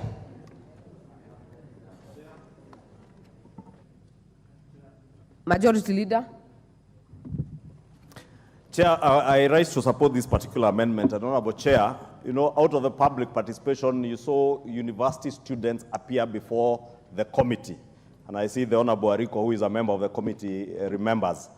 And one of the challenges that have been with our students in urban centers is lack of proper housing in our universities, in our institutions of TVETs. Honorable Speaker, now this creates a forum for our university, TVET, and college students to be able to access institutional housing being built purposely for students. To our police force, Honorable Speaker. Our police force has suffered immensely since the change on government policy on housing when they started giving our police officers housing allowance. And they are given a housing allowance, I think, of 5,000 to 9,000 shillings, depending on your rank. Well, you are serving in a town where on average rental houses go for 20, 30 shillings. There are 30,000 shillings, Honorable Speaker. Now with institutional housing, the government can now do institutional housing for police officers, for teachers, for medical care staff around hospitals, and they will be able to afford, since now this is affordable housing being done by under this fund. And I strongly support and thank the chair and the finance and housing committees for having taken into consideration many of the proposals that came through public participation. I said you use your cards, members. Put the intervention. Honorable Stephen Mogaka. Thank you so much, Madam Chair. I also want to support that amendment and thank the chair for that very quick thinking, because in particular, I come from a county which suffers a great deal because people working in the county live elsewhere. With this amendment, and when I am pitching to have a university set in Nyamira at Senator Kebaso, this institutional housing is going to solve the problem of the student housing, it's going to solve the problem of the staff, and it is going to save the leakages in incomes of earners within Nyamira County who are spending it in Bomet, Kisii, Homa Bay, and other neighboring counties. I support, Madam Chair. Thank you. Member for Matuga. Are you intending to speak on this one? Honorable Commitee, Justice. Thank you, Madam Chair. I'll come back to you, Honorable Kasim. Thank you, Madam Chair. I want to support this amendment, Madam Chair. Sigawit Soin constituency doesn't have a single government quarter. The police officers based in that sub-county do not have any single dwelling except dilapidated structures in Sondu. The teachers don't have dwellings, Madam Speaker. The Kenya Medical Training College, which we have just started in Sigawit, there are no residential quarters. So I support, Madam Chair, the amendment so that we who are disadvantaged in terms of housing can be able to host public servants and any other employees. Thank you, Madam Speaker. Thank you. Member for Matuga. Asante, Madam Speaker. Hili ni jambo muhimu kwamba hizi nyumba ziweze kushughulikia sio wale tu ambao wanafanya kazi, lakini wale ambao hawana kazi, hasa kama ilivyotangulizwa kwa watoto wa shule. Nikikumbuka kwamba katika Kwale County tuna kituo kizima cha Technical University wa Mombasa kule Mabokoni, lakini kwa miaka 4 kimeshindwa kupata wanafunzi kwa sababu hakuna nyumba za wao kuweza kuishi pale. Kwa hivyo mfumo huu moja kwa moja utawezesha sehemu mbalimbali za Kenya kuweza kukua, kwani kutakuwa kuna makazi mema. Asante, Madam Speaker, naunga mkono. Thank you. Member for Tinderet.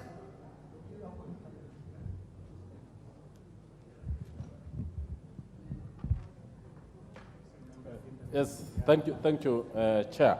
Chair, I think this amendment is quite in order because if you go to many universities these days, especially in large cities like Nairobi, students even live in slums, areas where there is very poor planning, very poor water resources, and therefore, by allowing institutions to have these houses, actually it is going to enable the core functions of the institutions to take place, that is teaching and learning, and then houses are going to be there. I support, Madam Chair. Member for Funyula. Chair, I support the amendment, but unfortunately when of course we are anticipating debate, and I want the chair for the committee to listen carefully. I think when we are defining institutional housing, we should extend this beyond government pool housing, because when we talk about government pool housing, it's very restrictive. Many of us face requests from secondary schools to develop accommodation for the teachers and those who are allowed to stay in the boarding secondary schools. And I would want him to request when making that when it's moving under clause 2, he needs to include secondary school, boarding secondary school accommodation. Thank you, Honorable. Member for Kericho. Thank you, Madam Speaker. I stand to support this amendment in a very big way. In Kericho County, Honorable Speaker, we have very old houses that when you look at it, Honorable Speaker, even the nurses, the teachers don't appreciate and they don't like them. Not forgetting that the University of Kabianga is the main university that we have, but Honorable Speaker, there are no houses even for the students. They live in rental houses around, and it causes a lot of problems. So when we have this institutional housing, it will save us a lot of trouble in Kericho County. Thank you, Honorable Speaker. Thank you, Madam Speaker.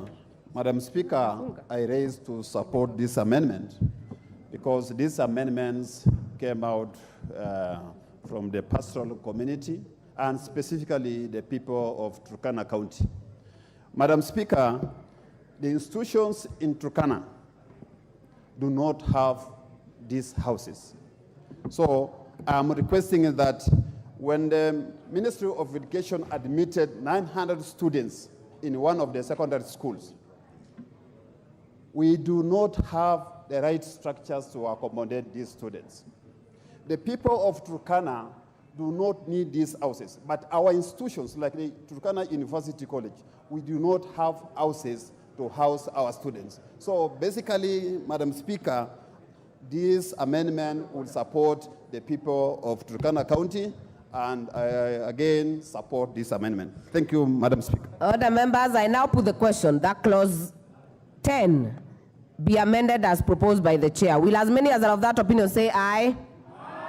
Will as many as are of a contrary opinion say nay? The ayes have it. I'll allow the next proposed amendment by the member for Mandera South, Honorable Abdul Haro. Thank you. Prosecute the amendment. Thank you, Chair. I'll move an amended version of my earlier amendment. I move that the bill be amended in clause 10(2)(b) by inserting the following words: or low monthly payment home loans where applicable, immediately after the words low interest loans. Thank you, Chair. I therefore propose the question that clause 10 be amended as proposed by Honorable Abdul Haro. Chair. Honorable Chair, we have consulted and we agree with the amendment as proposed by Honorable Abdul Haro. This is to be able to provide for our Muslim brothers and sisters to be able to access this fund by being Sharia compliant. I therefore will put the question that clause 10 be amended as proposed by Honorable Abdul. Will as many as are of that opinion say aye? Will as many as are of a contrary opinion say nay? The ayes have it. I will now put the global question that clause 10 as amended be part of the bill. Will as many as are of that opinion say aye? Will as many as are of a contrary opinion say nay? The ayes have it. Clause 11. I propose the question that clause 11 be part of the bill. We have a proposed amendment by the chairs, moved by Honorable Ngeno. Clause 11 be amended, the bill be amended by deleting the clause 11, the whole of clause 11 of the bill, and substituting therefore, the following new clauses. 11(1), the board may allocate out of the fund monies for the development and offtake of affordable housing programs and projects, and B, development of institutional housing, and C, social and physical infrastructure. 2, the monies may be allocated subject to the annual investment programs under Section 11B and the provisions of Part 3A to the agencies set out in Schedule 3. Third schedule. And in that third schedule, Madam Chair, these are the list of the agencies in that schedule. 1, county governments. 2, Order, Chair. Are you moving on the schedule? Yes. Do not move the schedules yet. Number 3, the monies may be allocated to county governments in accordance with the Public Finance Management Act 2012 and on such conditions as may be prescribed by the Cabinet Secretary for the time being responsible for the National Treasury. 4, despite the provisions of subsection 2, the board shall allocate out of the fund A, up to 2% of the monies to the collector for the collection of the levy as may be approved by the Cabinet Secretary for the time being responsible for the National Treasury on the recommendation of the Cabinet Secretary, and B, up to 2% of the monies to the board for the administration of the fund as may be approved by the Cabinet Secretary for the time being responsible for the National Treasury on the recommendation of the Cabinet Secretary. 5, the third schedule may be amended by notice in the Gazette.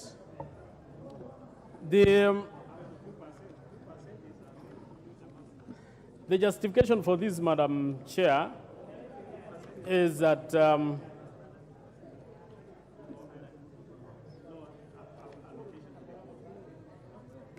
as you can see, Madam Chair, there should be a prescribed formula of subdividing this money according to the agencies which are supposed to implement this particular fund. Thank you. I therefore propose the question that clause 11 be amended as proposed by the chair. I put the question that clause 11 be amended as proposed by the chair. Will as many as are of that opinion say aye? Will as many as are of a contrary opinion say nay? The ayes have it. The import of this amendment is that the proposed amendments by Honorable Gathoni Wamushomba, Honorable Ariko Namoit, and Honorable Member for Funyula fall. So I will put the global question that clause 11 is amended be part of the bill. Will as many as are of that opinion say aye? Will as many as are of a contrary opinion say nay? The ayes have it. Clause 12. I propose the question that clause 12 be part of the bill. Honorable Gathoni Wamushomba. Madam Chair, I rise to move that the clause 12 of the bill be deleted. With your permission, Madam Chair, the National Housing Corporation should be the one that should administer the fund, owing to its unique and long experience in the management of such funds. Further, Madam Chair, this should be cheaper instead of establishing another board. We cannot create a new board that is going to use the same money that we are being deducted for administrative purposes, whereas we already have a body that is already entrenched in the Constitution of Kenya. And therefore, I submit. I propose the question that clause 12 be deleted as proposed by Honorable Wamushomba. Honorable Member for Endebess.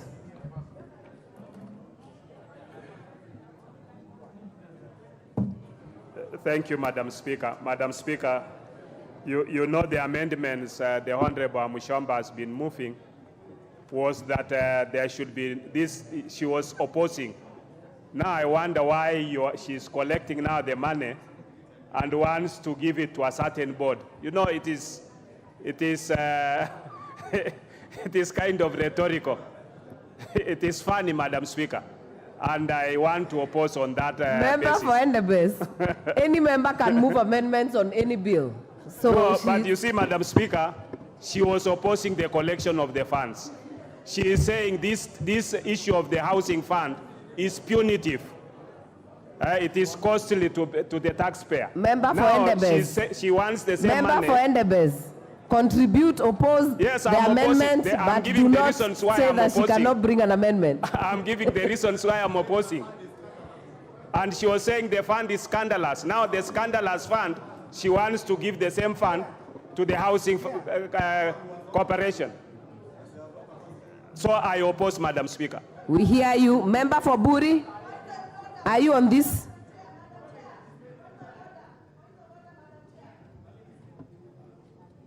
Madam Chair, you cannot kill yourself and then want Honorable to resurrect Wamushomba, hold your horses. I'll give you. Member for Buri.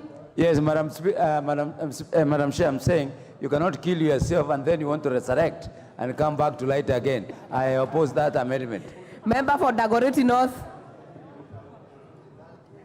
Madam Chair, I want to support the Honorable Wamushomba, but in this way, that if this House can agree, we have one place the fund can go for purposes of monitoring, for purposes of reducing corruption, then the better. But we must think as a House to have one fund to manage. Honorable Dido Raso.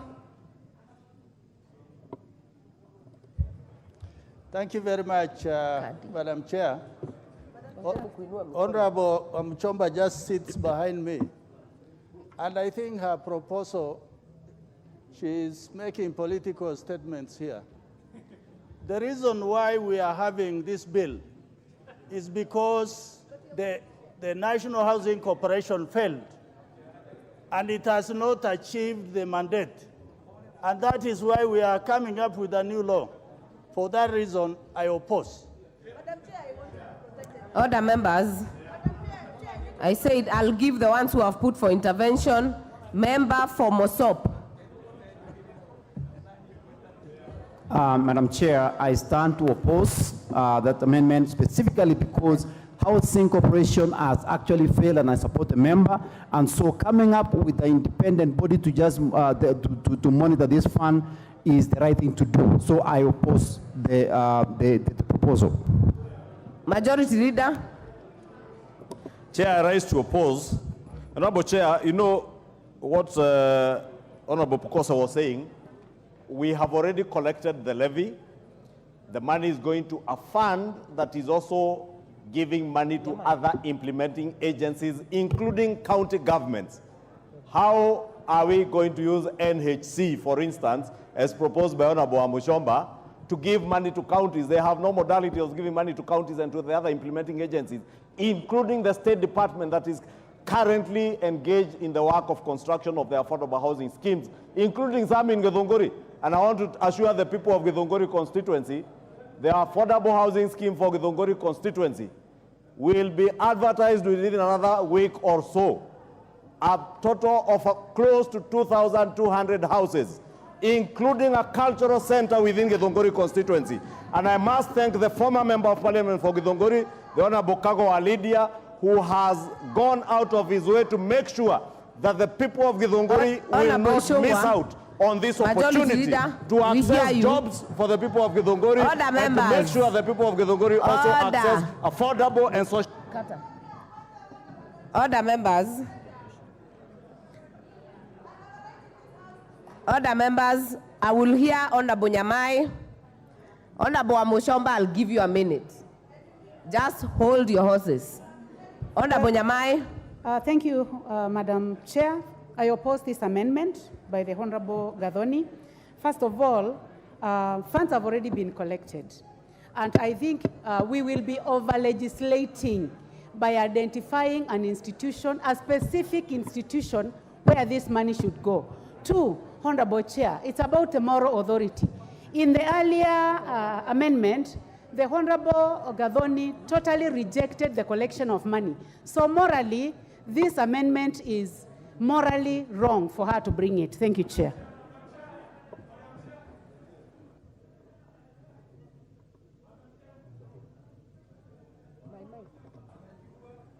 Honorable Amushomba, you have 1 minute. Madam Chair, I rise to, first of all, clear the air that the people of Githunguri who elected me so overwhelmingly have a right to be represented in this house. And they believed and trusted in me. That is why I'm in this house, to represent them. The people of Endebes, where Honorable Dr. Pukosa represent, do not have a better right than the people of Githunguri. And therefore, nobody should lecture me in this house. I am here by right, and I'm here to speak as empowered by the people of Githunguri. Order, members. I now put the question that clause 11, clause 12 be deleted as proposed by Honorable Amushomba. Will as many as are of that opinion say aye? Will as many as are of a contrary opinion say nay? The nays have it. We have another amendment by the chairpersons on this clause. Madam Chair, I propose that clause 12, the bill be amended. A, in subclause 3E, by inciting the words through a competitive process immediately after the word appointed. B, by inserting the following new subclause immediately after the subclause 4. 4A, in appointing the member of the board, the cabinet secretary shall A, ensure that not more than two-thirds of the members are of the same gender.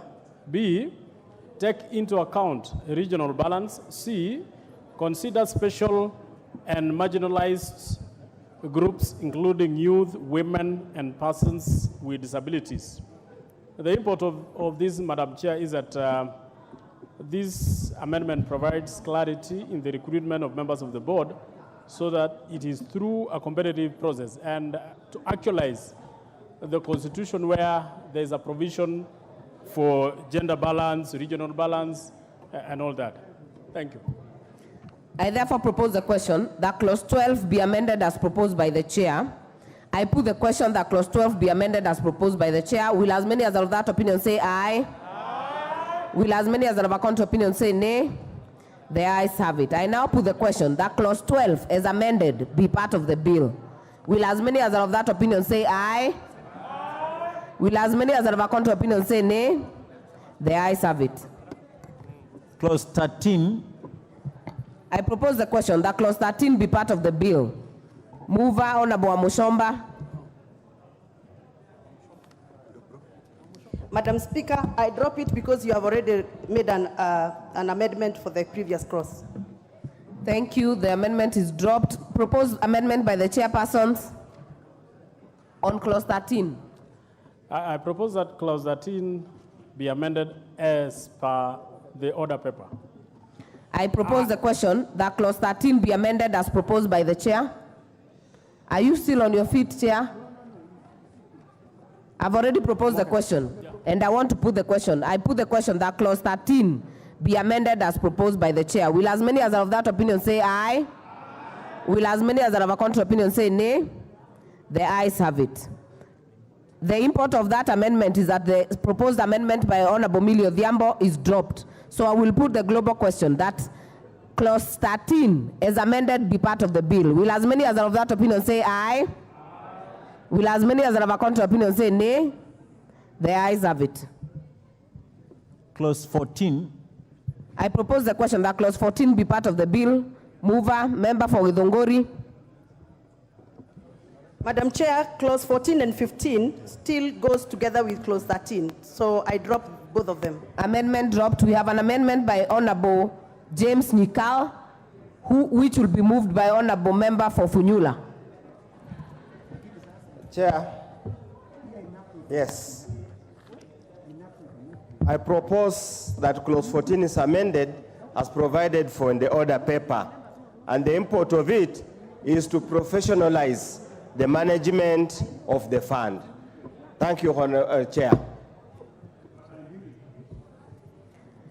I propose the question that clause 14 be amended as proposed by Honorable Member for Funyula.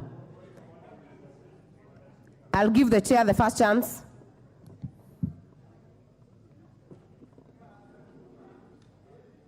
Chair Finance.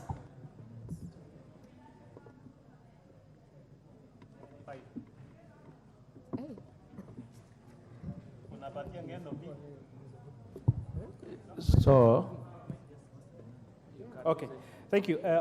Honorable Chair, what Dr. Nikari is recommending and what has been moved by our good friend, as co-chairs we've consulted and they agree with those amendments. This is to professionalize the academic qualification and the experience needed for the chairperson and for the members of the board, and therefore we support that amendment as proposed. Member for Endebess, did you want to speak to this?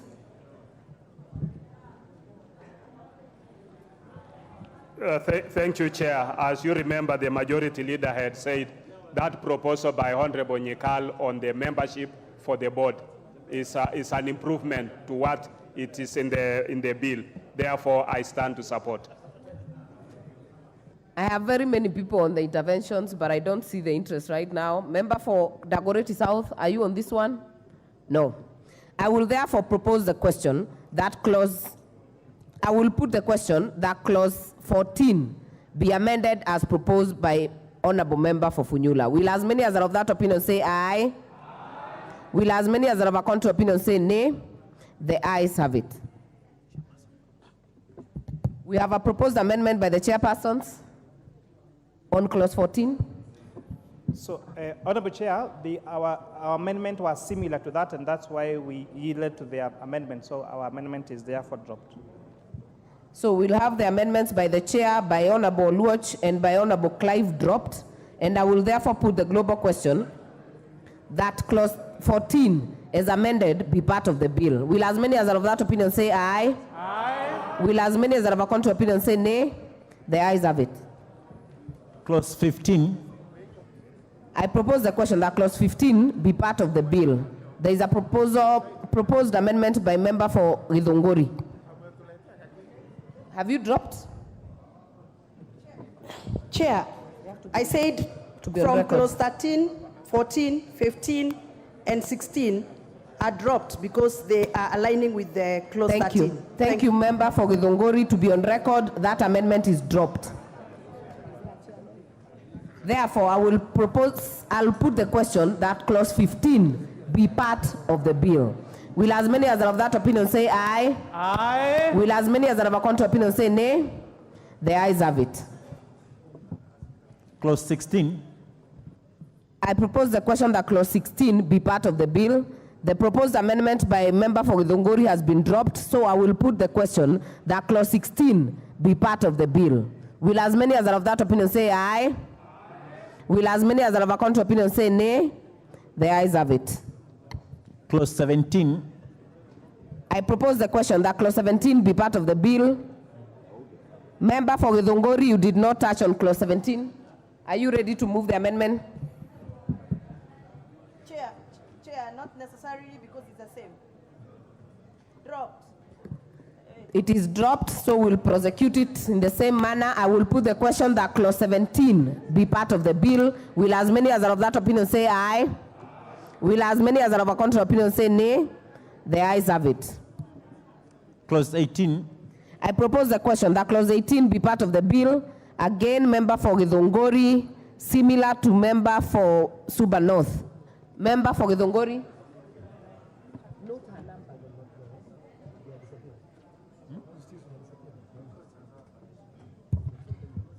Chair, dropped. I will therefore prosecute it in the same manner and put the question that clause 18 be part of the bill. Will as many as are of that opinion say aye? Will as many as are of a contrary opinion say nay? The ayes have it. Clause 19. I propose the question that clause 19 be part of the bill. Again, member for Githunguri. Is it the similar fate? Thank you. So I will put the question that clause 19 be part of the bill. Will as many as are of that opinion say aye? Will as many as are of a contrary opinion say nay? The ayes have it. Clause 20. I propose the question that clause 20 be part of the bill. Member for Githunguri, be on record. Dropped, Chair. Thank you. I therefore put the question that clause 20 be part of the bill. Will as many as are of that opinion say aye? Will as many as are of a contrary opinion say nay? The ayes have it. Clause 21.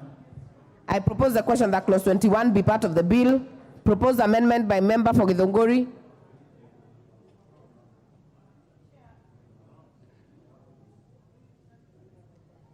Yes, we have a problem with our microphone. Thank you. Chair, I move that the bill be amended by deleting clause 21 and substituting it therefore with the following new clause.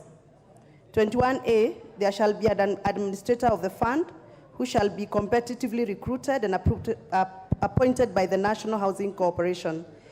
But because already we have made conclusions on the other clauses touching on the National Housing Corporation, and therefore drop the amendment. It is well noted. We have a proposed amendment by the chairpersons. Honorable Kuria. Honorable Chair, I beg to move that clause 21 be amended as per the order paper, and this providing for qualification of the CEO. I therefore propose the question that clause 21 be amended as proposed by the chair. I put the question that clause 21 be amended as proposed by the chair. Will as many as of that opinion say aye? Aye. Will as many as are of a contrary opinion say nay? The ayes have it. The import of that is that proposed amendment by Honorable Oluoch and Honorable Ombane falls. So I will put the global question that clause 21 as amended be part of the bill. Will as many as are of that opinion say aye? Aye. Will as many as are of a contrary opinion say nay? The ayes have it. Clause 22. I propose the question that clause 22 be part of the bill. Chairpersons. Chair, I beg to move that clause 22 be amended as per the order paper, and this is seeking to align the functions of the administrator of the fund to the previous amendment, providing for submission of annual affordable housing investment programs by the board to the National Assembly for approval. And further, that the amendment seeks to harmonize the roles of the administrator with Section 24 of the PFM Act of 2012. I therefore propose the question that clause 22 be amended as proposed by the chair. I now put the question that clause 22 be amended as proposed by the chair. Will as many as are of that opinion say aye? Aye. Will as many as are of a contrary opinion say nay? The ayes have it. Member for Githunguri, you have a proposed amendment on the same? Oh, sorry. The import of the carrying of chair's amendment is that Honorable Wamushomba's amendment falls. So I will put the global question that clause 22 as amended be part of the bill. Will as many as are of that opinion say aye? Aye. Will as many as are of a contrary opinion say nay? The ayes have it. Clauses 23 and 24. These have no amendments. I propose the question that clauses 23 and 24 be part of the bill. I now put the question that clauses 23 and 24 be part of the bill. Will as many as are of that opinion say aye? Aye. Will as many as are of a contrary opinion say nay? The ayes have it. Clause 25. I propose the question that clause 25 be part of the bill. The proposed amendment is by Honorable Millie Odhiambo, who is not in the House, so it is dropped. So I will put the question that clause 25 be part of the bill. Will as many as are of that opinion say aye? Aye. Will as many as are of a contrary opinion say nay? The ayes have it. Clause 26. I propose the question that clause 26 be part of the bill. Honorable Wamushomba.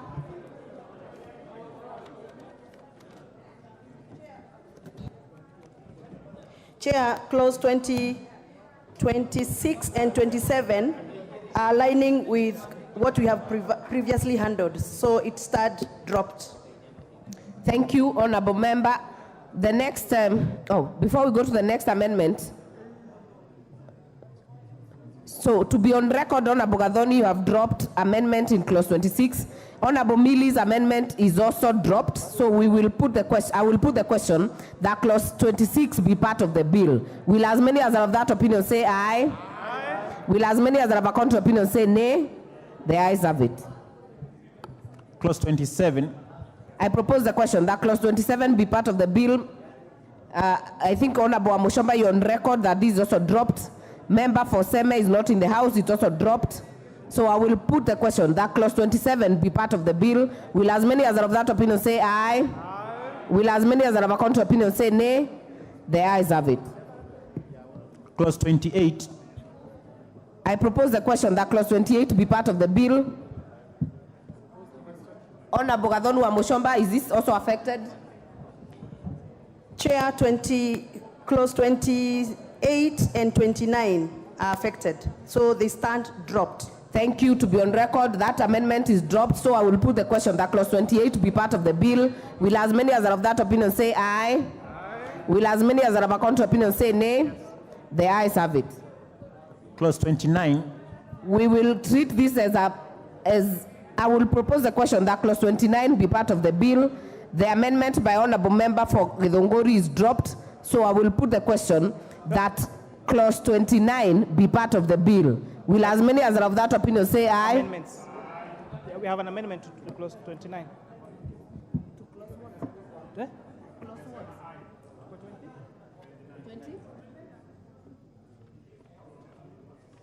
I don't have it. I don't have it. Chair, you have amendments. Oh, these are new clauses? These are new clauses. Yeah. Hey. So? Just to be certain, I know there are new clauses, but this is not it. So allow me to put the question that clause 29 be part of the bill. And I propose the question, I put the question that clause 29, I now put the question that clause 29 be part of the bill. Will as many as of that opinion say aye? Will as many as are of a contrary opinion say nay? The ayes have it. Clause 30.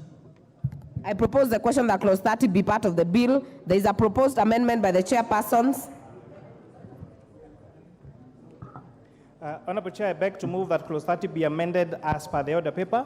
This amendment is to allow body corporates such as universities and colleges to take up some of these housing units as institutions. With that, I beg to move, Honorable Chair. I propose the question that clause 30 be amended as proposed by the chair. I now put the question that clause That clause 30 be amended as proposed by the chair. Will as many as are of that opinion say aye? Aye. Will as many as are of a contrary opinion say nay? The ayes have it. There was a proposed amendment by the member for Funyula, but the import of this amendment is that your amendment falls. So I will put the global question that clause 30 as amended be part of the bill. Will as many as are of that opinion say aye? Aye. Will as many as are of a contrary opinion say nay? The ayes have it. Clause 31. I propose the question that clause 31 be part of the bill. Chairpersons, there is a proposed amendment. Honorable Chair, I beg to move that clause 31 be amended as per the order paper. Honorable Chair, I beg to move that further to the amendment proposed as per the order paper, that we propose to make a further amendment to paragraph C to include the following and tax compliance certificate, so that the people that get to apply for those affordable housing do not just need to submit a PIN, KRA PIN number, but they would need to be tax compliant. With that, I beg to move, Honorable Chair.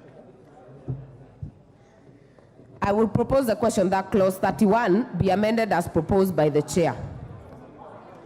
I now put the question that clause 31 be amended as proposed by the chair. Will as many as are of that opinion say aye? Will as many as are of a contrary opinion say nay? The ayes have it.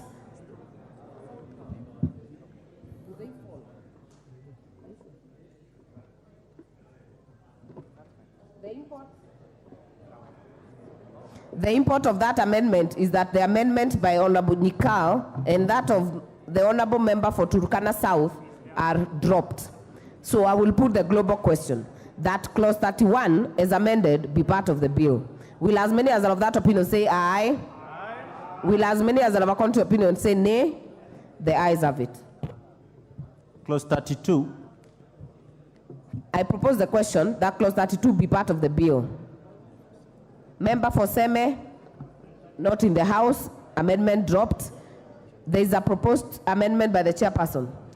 Honorable Chair, I beg to move that clause 32 be amended as per the order paper, and this, Honorable Chair, is to remove the agencies so that the board becomes the one ultimately responsible for the functions relating to matters of affordable housing. I propose the question that clause 32 be amended as proposed by the chair. I put the question that clause 32 be amended as proposed by the chair. Will as many as are of that opinion say aye? Aye. Will as many as are of a contrary opinion say nay? The ayes have it. Clause 33. I propose the question that clause 33 be part of the bill. Chairperson. Clause 33 is amended as per the order paper. By deletion of these clauses 33, 34, and 35 is because these contractual matters... Chair, you must prosecute per. As per. Yeah, this is on 33 only. Clause 33 is amended as per the order paper. I propose the question that clause 33 be deleted as proposed by the chair. I put the question that clause 33 be deleted as proposed by the chair. Will as many as are of that opinion say aye? Aye. Will as many as are of a contrary opinion say nay? The ayes have it. Clause 34. I propose the question that clause 34 be part of the bill. Mover, Chair. Are we deleting the whole part? I propose that clause 34 be deleted as per the order paper.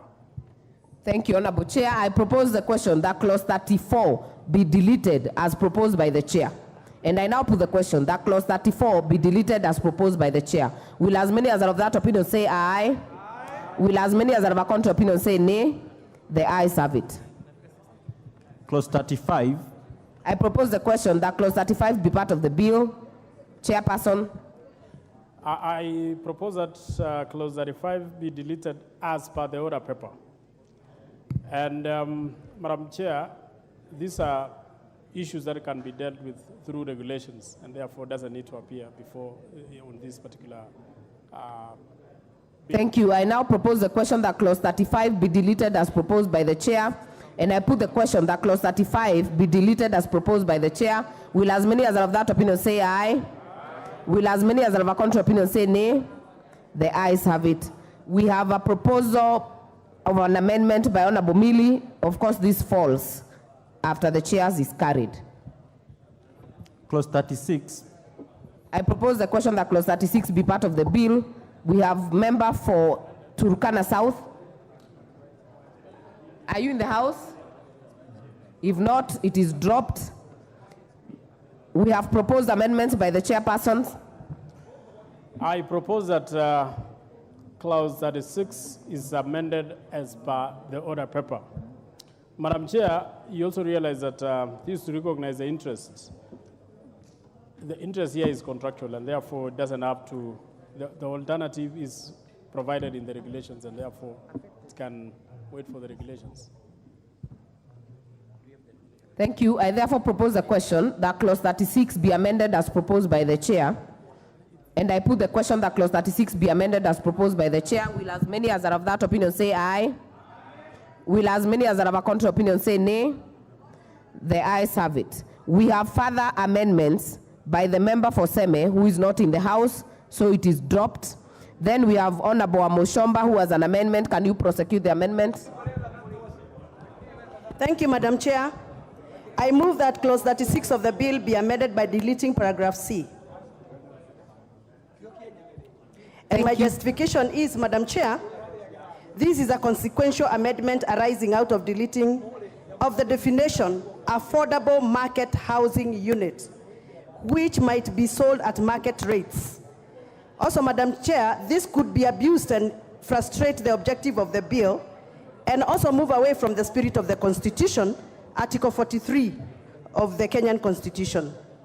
It is not the business of the government to sell houses. It is the business of the government to build infrastructure and facilitate stakeholders within the sector to sell or do their activities around houses. And therefore, I propose that we delete as stated in the order paper. Sorry, stated in my amendment. Thank you. I propose the question that clause 36 be amended as proposed by Honorable Amoshomba. Chair. Honorable Chair, the amendment again as proposed by the Honorable Amoshomba, if I read verbatim what the bill says on clause 36, that the interest rate or administration fee for a loan issued under this act shall be payable on a reducing balance as follows. A, for social housing up to 3% or an administration fee of an equivalent. B, for affordable housing unit up to 3% or an administration fee of an equivalent amount. And C, for the affordable market housing units up to 9% or an administration fee of the equivalent amount. So this clause 36 is just about the administration fee. It has nothing to do with offtake of affordable housing units. Thank you.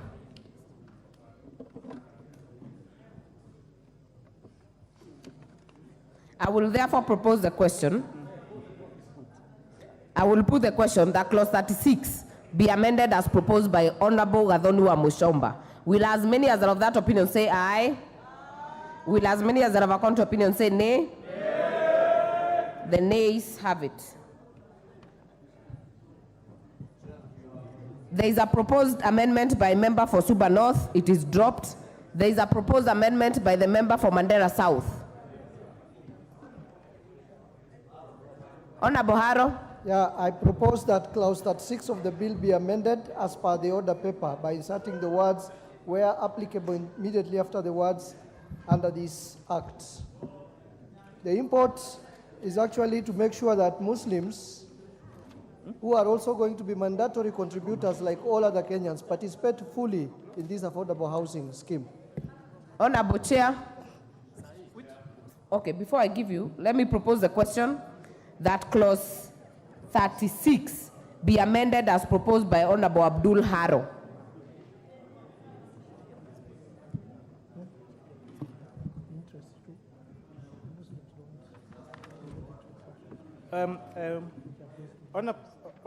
Chair. Yes, Honorable Chair, the 36 be amended as proposed in the order paper, but we also support the further amendment to that clause 36 as proposed by the Honorable Abdul. So I beg to move that this be amended as per the order paper, but as a joint committee, we have also agreed with the amendment for Honorable Abdul again, so that we provide for Sharia compliance for our Muslim brothers and sisters. Yes. We're moving No, the chair has already prosecuted his amendment. This is Honorable Abdul's amendment. Okay. So your comment can only apply to the amendment by Honorable Abdul. We are supporting. Majority Leader.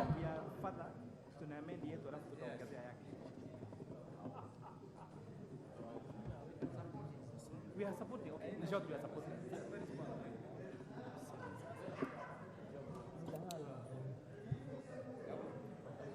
Do you have the mic?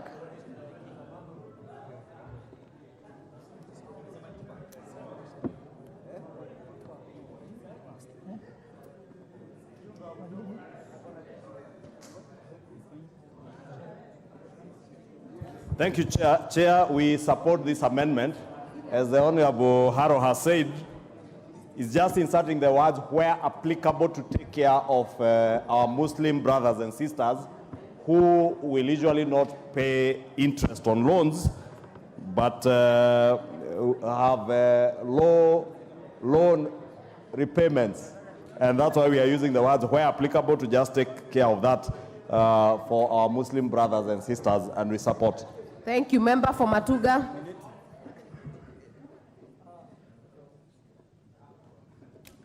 Asante mwenyekiti, naunga mkono hiyo marekebisho kwa sababu kwa sisi jamii ya Kiislamu sio kwamba ni haramu, lakini ni dhambi kubwa ikija wakati wa kutoa riba, aidha kupeana ama kupatiwa riba.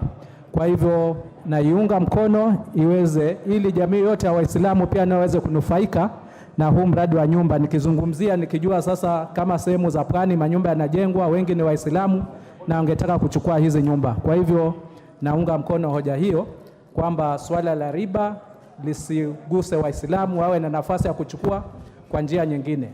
Asante mheshimiwa. Thank you. Honorable Deko.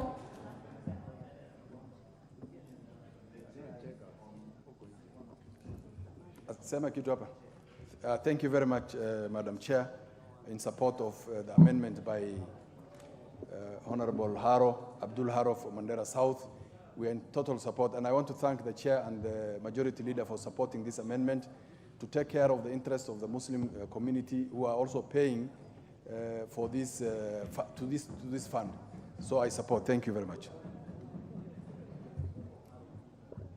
I now put the question that clause 36 be amended as proposed by Honorable Abdul Haro. Will as many as are of that opinion say aye? Aye. Will as many as are of a contrary opinion say nay? The ayes have it. I now put the global question that clause 36 as amended be part of the bill. Will as many as are of that opinion say aye? Aye. Will as many as are of a contrary opinion say nay? The ayes have it. Clause 37. I propose the question that clause 37 be part of the bill. Chairperson. Honorable Chair, I beg to move that clause 7 be amended as per the order paper. And this amendment is to recognize that loan repayment is a contractual payment, and therefore there is no need to put this in law. It can be dealt with in the regulations. I therefore propose the question that clause 37 be deleted as proposed by the chair. I put the question that clause 37 be deleted as proposed by the chair. Will as many as of that opinion say aye? Aye. Will as many as are of a contrary opinion say nay? The ayes have it. Clause 38. I propose the question that clause 38 be part of the bill. Member for Nikal dropped. Member for Funyula. Oh, member for Seme. Honorable Nikal. Nikal constituency dropped. Member for Funyula.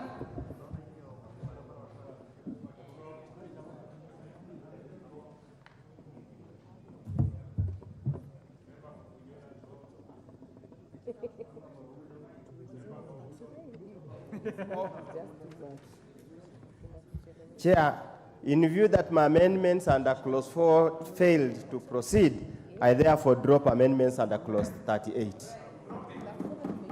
Droppings.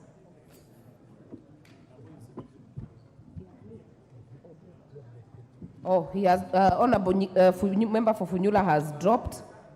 Proposed amendments by the chairpersons. Honorable Chair, I beg to move that clause 38 be amended as per the order paper. This is to provide, Honorable Chair, for the voluntary contribution to the fund, and that this has to be managed by the administrator of the fund. I beg to move, Chair. I propose the question that clause 38 be amended as proposed by the chair. I put the question that clause 38 be amended as proposed by the chair. Will as many as of that opinion say aye? Aye. Will as many as of a contrary opinion say nay? The ayes have it. I now put the question that clause 38 as amended be part of the bill. Will as many as of that opinion say aye? Aye. Will as many as of a contrary opinion say nay? The ayes have it. Clause 39. I propose the question that clause 39 be part of the bill. Amendments. We have proposed amendments by the chairpersons. Honorable Chair, I beg to move that clause 39 be amended by deleting subsection 4. This provision is deleted because it is a breach of the right to information as enshrined in our Constitution.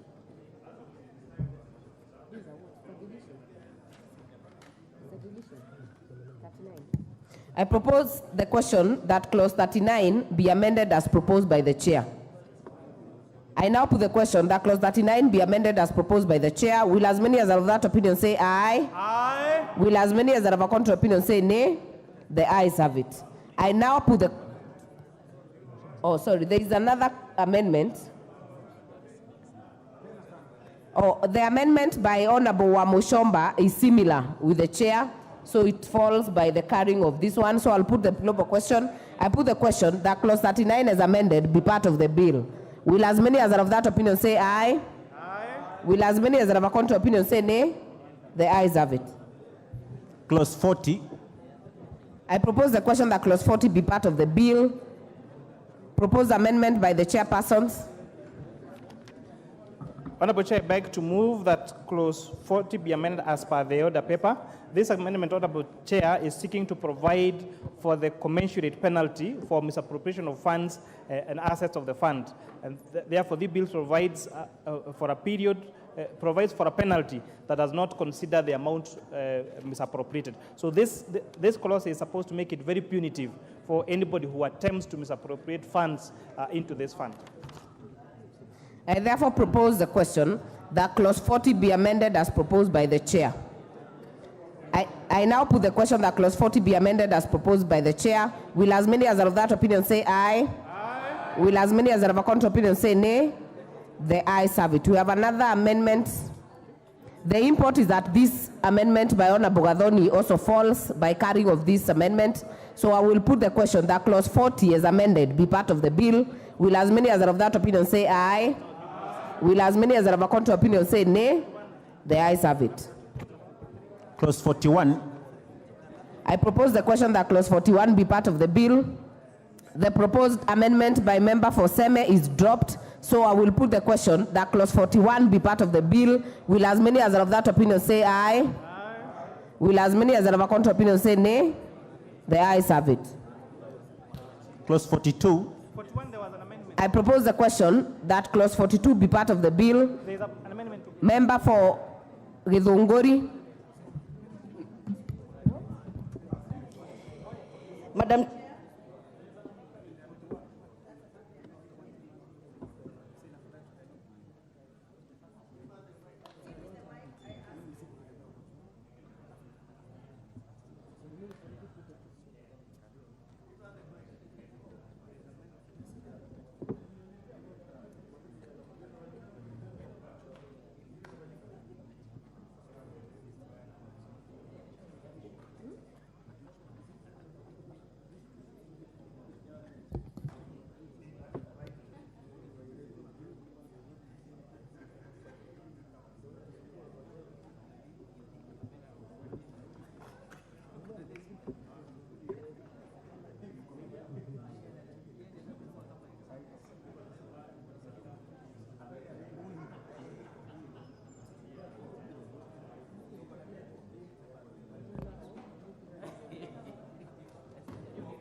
Member for Githunguri, prosecute your amendment on clause 42.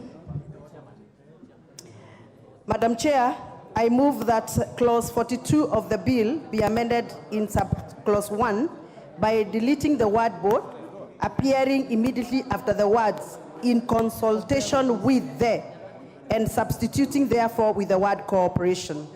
This is because the National Housing Corporation should be the one that should administer the fund, owing to its unique and long experience. Further, this should be a cheaper way instead of establishing another board. Thank you, Madam Chair. I therefore propose the question that clause 42 be amended as proposed by Honorable Gathoni wa Mushomba. I put the question that clause 42 be amended as proposed by Gathoni wa Mushomba. Will as many as are of that opinion say aye? Will as many as are of a contrary opinion say nay? Nay. The nays have it. We have further proposed amendments. Member for Seme, amendment dropped. Member for Funyula. Chair, it was a consequence of amendments under clause 4. Since it was lost, I stand to withdraw, to drop. This amendment is dropped. Proposed amendment by chairpersons on 42.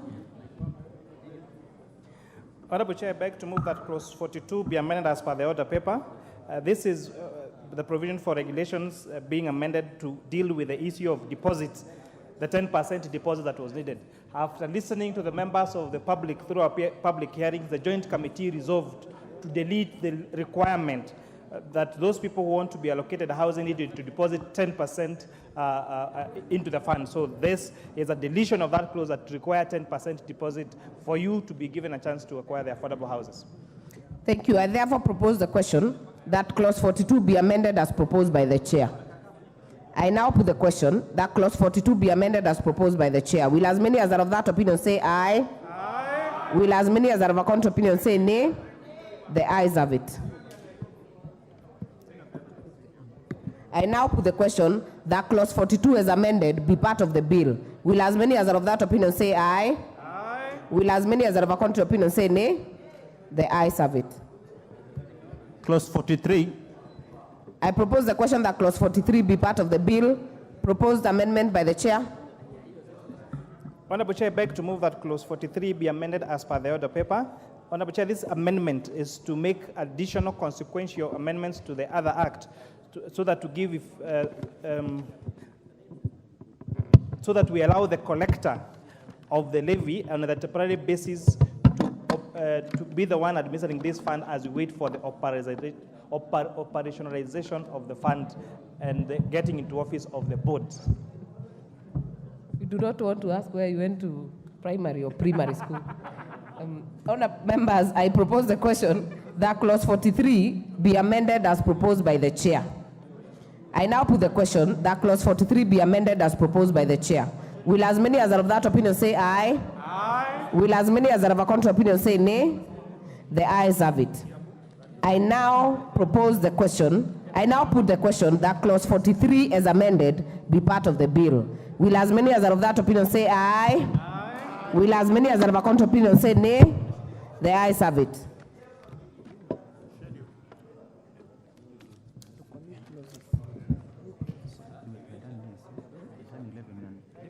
The committee will do this. I realized it was a division of clause 11, then we substituted this, so we had done it. We'll do it later. Yeah, it is a whole process.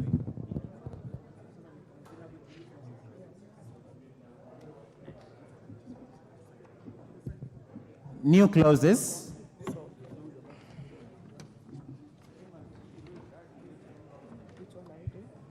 Tutafanya 29A.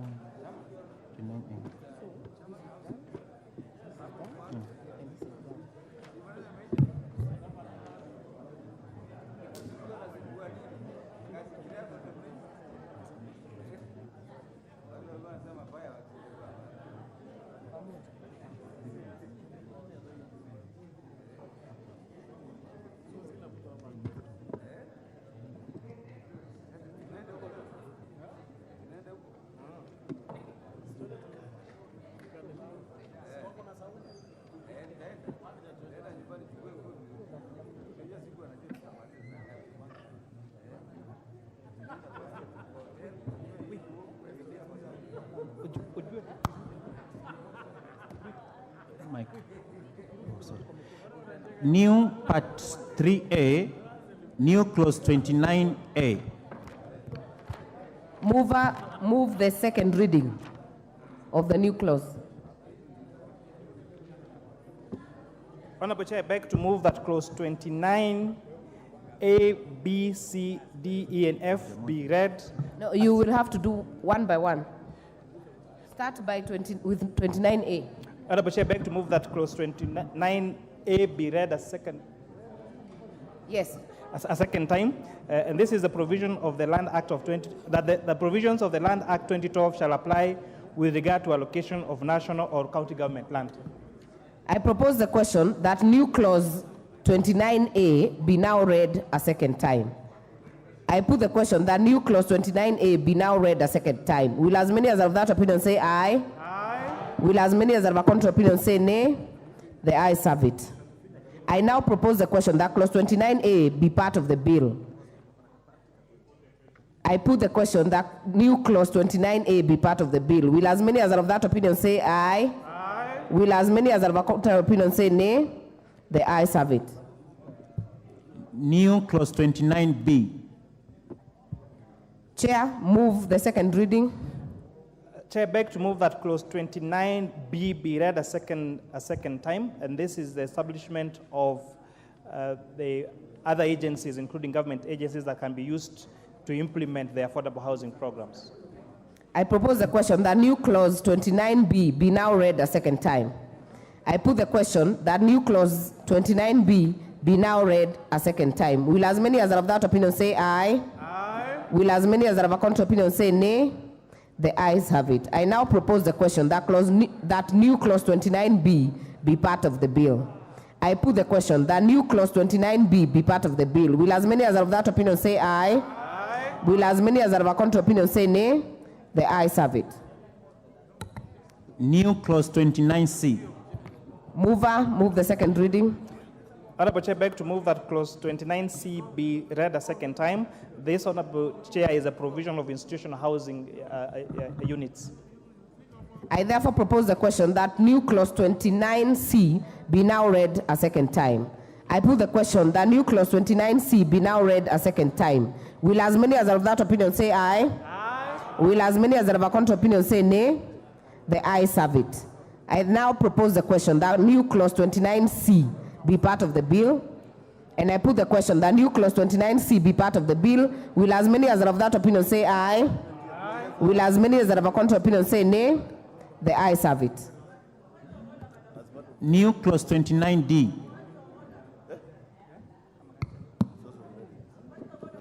What is out of order, Honorable Wamushomba? Madam Speaker, the most recent order paper does not contain what you're handling. That is 29A, B, and C. There is a supplementary order paper. I know you came in a bit late. We have a supplementary order paper. Thank you. Mover, move second reading. 29? 29D now. 29? Mover, move 29D, second reading. Honorable Chair, beg to move that clause 29D be read a second time. This is provision of giving the fund mandate to enter into contract with private institutions and private developers for construction of affordable housing. Thank you. I propose the question that new clause 29B be now read a second time. I now put the question that new clause 29D be now read a second time. Will as many as are of that opinion say aye? Aye. Will as many as are of a contrary opinion say nay? The ayes have it. I therefore propose the question that new clause 29D be part of the bill. I put the question that new clause 29D be part of the bill. Will as many as are of that opinion say aye? Aye. Will as many as are of a contrary opinion say nay? The ayes have it. New clause 29E. Mover to move second reading. Honorable Chair, I beg to move that clause 29E be read a second time. And again, this is a provision of that the fund may enter into agreement with mortgage institutions for provision of affordable housing units. I propose the question that new clause 29E be now read a second time. I put the question that new clause 29E be now read a second time. Will as many as are of that opinion say aye? Aye. Will as many as are of a contrary opinion say nay? The ayes have it. I now propose the question that new clause 29E be part of the bill. I put the question that new clause 29E be part of the bill. Will as many as are of that opinion say aye? Aye. Will as many as are of a contrary opinion say nay? The ayes have it. New clause 29F. Mover, move second reading. Honorable Chair, I beg to move that clause 29F be read a second time. And this, Honorable Chair, this is one of the issues that was raised during public participation. And just to read that in the development of affordable housing units, the board shall, as far as possible, ensure they use locally available materials, that the labor that is used in the construction of these affordable housing units shall be sourced locally. And most important, Honorable Chair, to make sure that students in universities and TVET institutions and polytechnics get to have a chance to train in these units through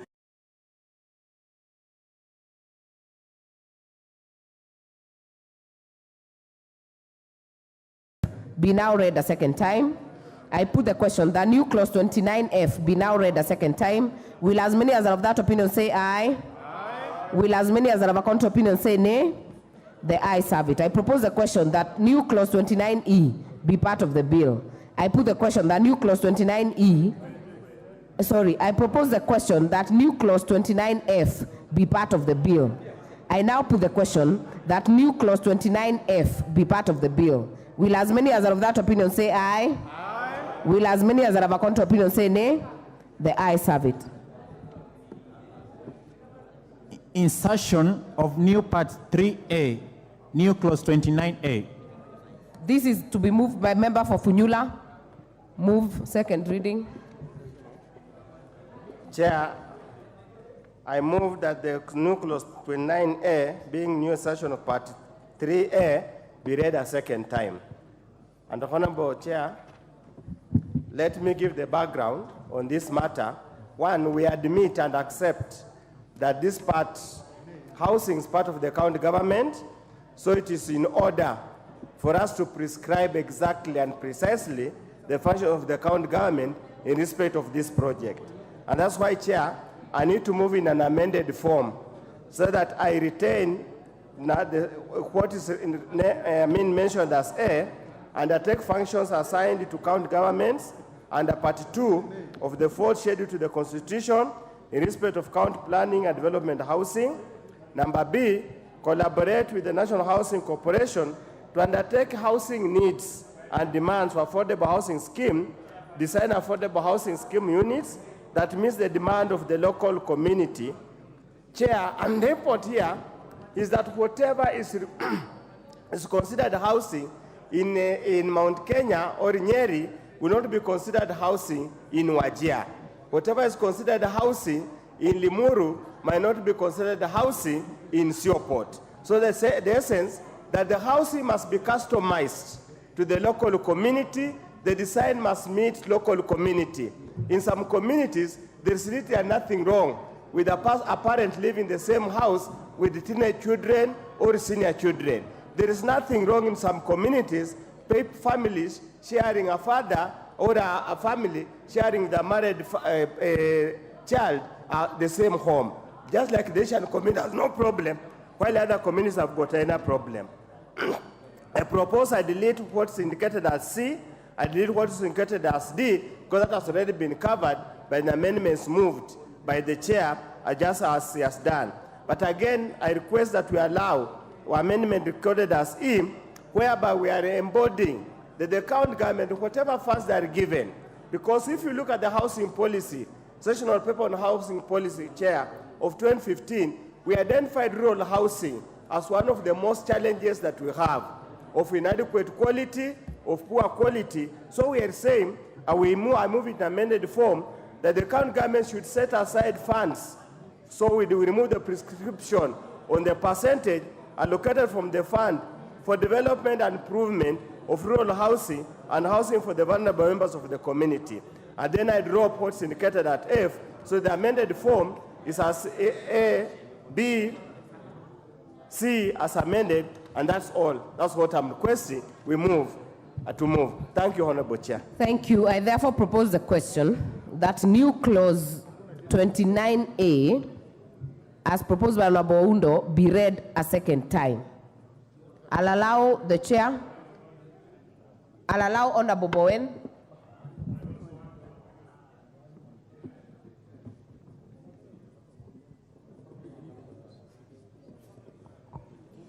Madam Chair, I would want to oppose the amendment by Honorable Oundo, especially when he says that the housing should be done or customized in such a way that a housing in Garissa or in Mombasa is different. I think, Madam Speaker, that is very, very awkward because we are seeking to standardize some, even including manufacturing of housing building materials, Madam Speaker. So we cannot have, say, for instance, a door of this different size in Busia, and we have a different door size in Elgeyo Marakwet. We need standardization in entire housing project in Kenya, Madam Speaker, and I oppose. Member for Endebess. Chair, I was keenly listening to Honorable Oundo, and I want to oppose. Honorable Oundo, you cannot say that a house that you need to customize, that a house in Siobot cannot be the same house as in Limuru or Endebess. It's unfair because when we talk of any housing, the houses must be standardized. Even when you are here in Nairobi, you don't live in a house similar to the one you live in Siobot.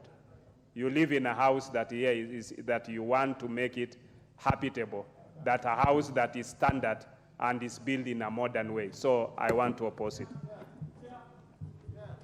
Honorable Nyamai. Thank you, Madam Chair. Chair, I've also listened to Professor very keenly, but I think it is quite complicated, the way that he has put these amendments, because it is going to affect the two layers of government, and it is putting more and more bureaucracies in a matter that would like it to be simplified. Two, about having specific kind of houses in different places. The housing issue is about bringing dignity and making people equals by providing a facility which has not been existing. So, Honorable Chair, I oppose and call for standardization. Thank you, Chair. Honorable Ferdinand Wanyonyi. Having listened to my good brother, I think maybe he missed something. You cannot have houses different. So like now, if you go to Masai, you build a house like a Manyata.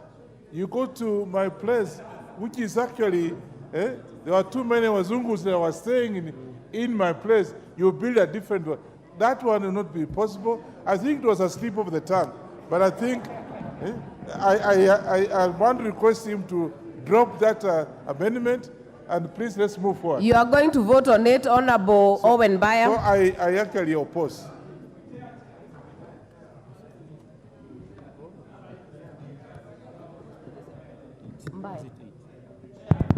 Thank you very much. The Honorable Professor there is a good man, and he wants good things for his people.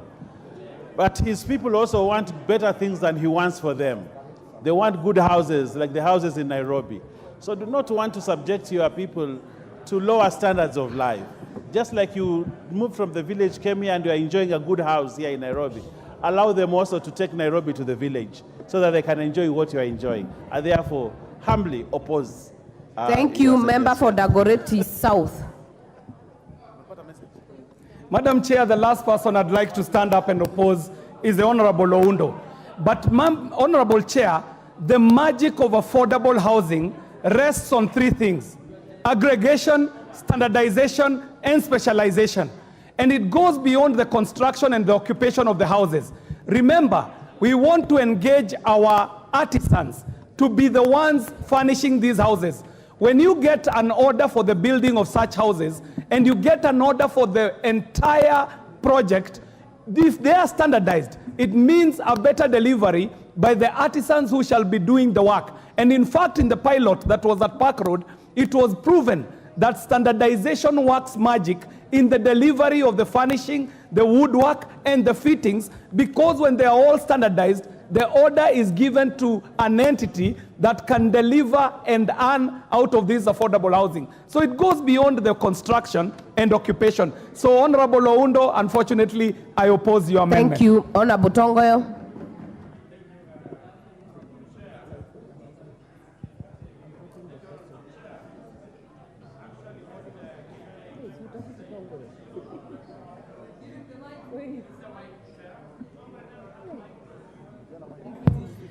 Thank you, Chair. Actually, I think my good friend KJ actually kind of read my mind. I want to tell my good friend there, when the issue of this affordable housing was being thought about, and I remember majority of us from the Kenya Kwanza, the issue of standardization was one means to achieve and bring down the pricing, where the windows, the doors, and other actually parts of the housings are created and made in one particular manner. It is the only one surer way that could be able to make this housing affordable and cheaper. As actually a good example is the issue of customization and designers. When you want to buy a designer cloth, definitely it will come with a higher price. But once we achieve standardization, we can able to achieve affordability. So I want to oppose that.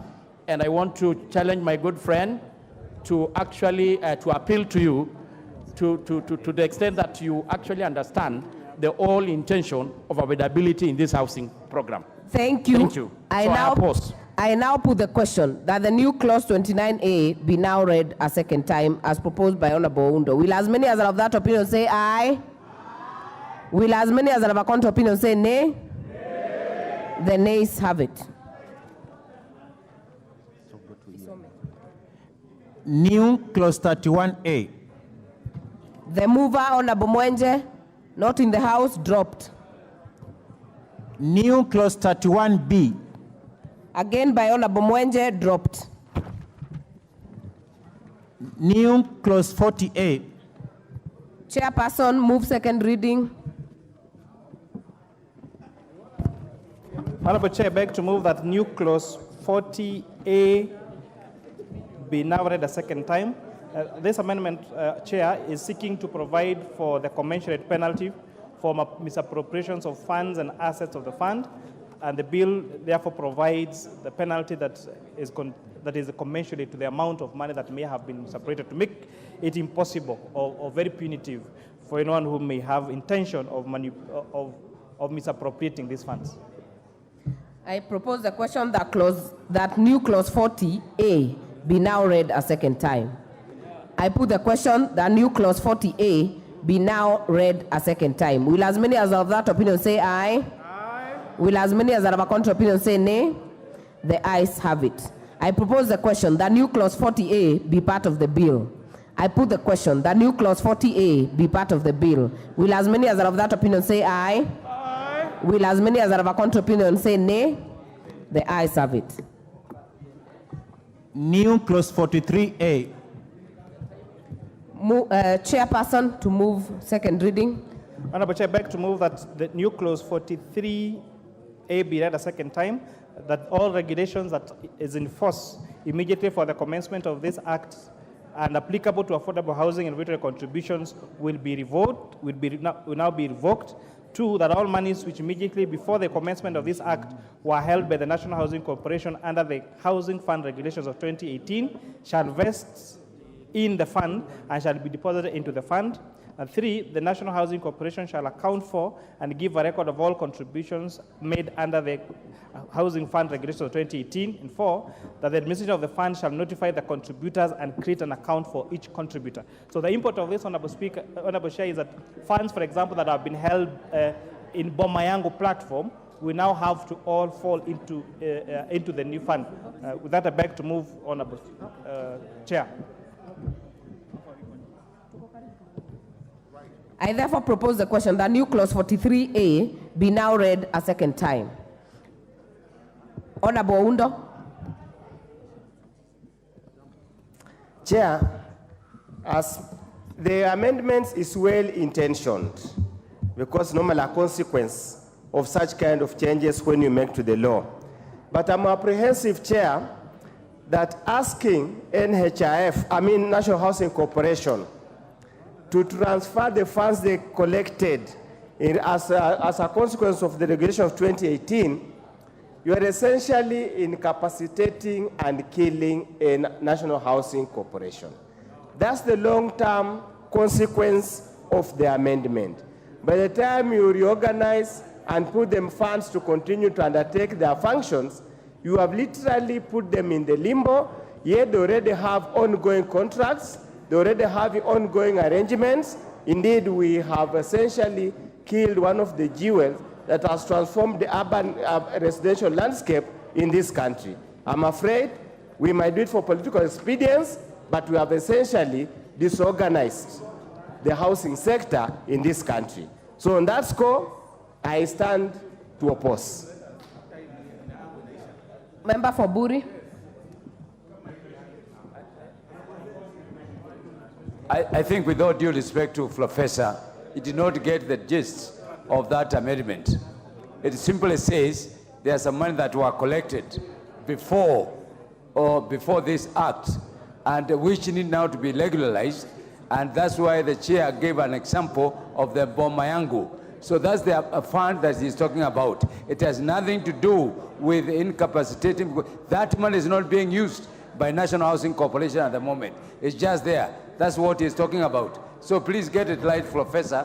For the first time, I have seen you go down the history of not getting the correct statement for the student. Thank you. I now put the question, the new clause 43A be now read a second time. Will as many as are of that opinion say aye? Aye. Will as many as are of a contrary opinion say nay? The ayes have it. I propose the question, the new clause 43A be part of the bill. I put the question, the new clause 43A be part of the bill. Will as many as are of that opinion say aye? Aye. Will as many as are of a contrary opinion say nay? The ayes have it. Schedule.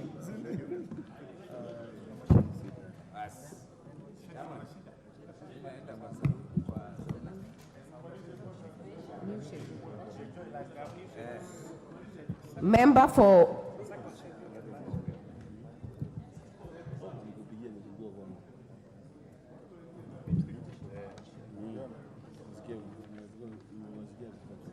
I propose the question that the schedule be the schedule of the bill. Mover Honorable Wamushomba. Not in the House. That will be dropped. Proposed amendment by the chairperson. Honorable Chair, I beg to move that the second schedule be read as be amended. Chair, I beg to move that the second schedule be amended as per the order. The schedule is the schedule, Chair. The second schedule.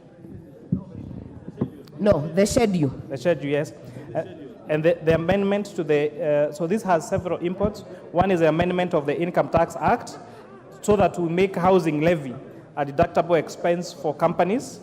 And two, that further to activate the affordable housing relief for employees paying the housing levy. And that the amendment to the KRA Act to include Affordable Housing Act of 2024 for which the Kenya Revenue is responsible. And this, Honorable Chair, answers to an Sorry, Chair. There is only one schedule. Yeah. Already in the bill. The amendments you are to move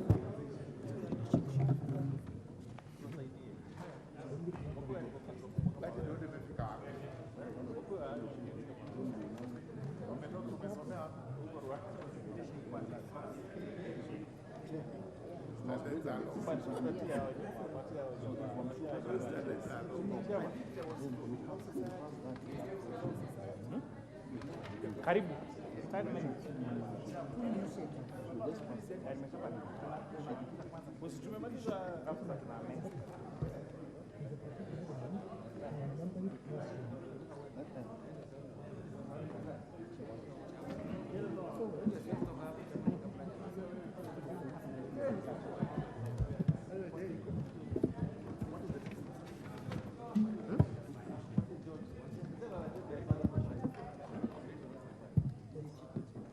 Order, members, let us make that a bit neat.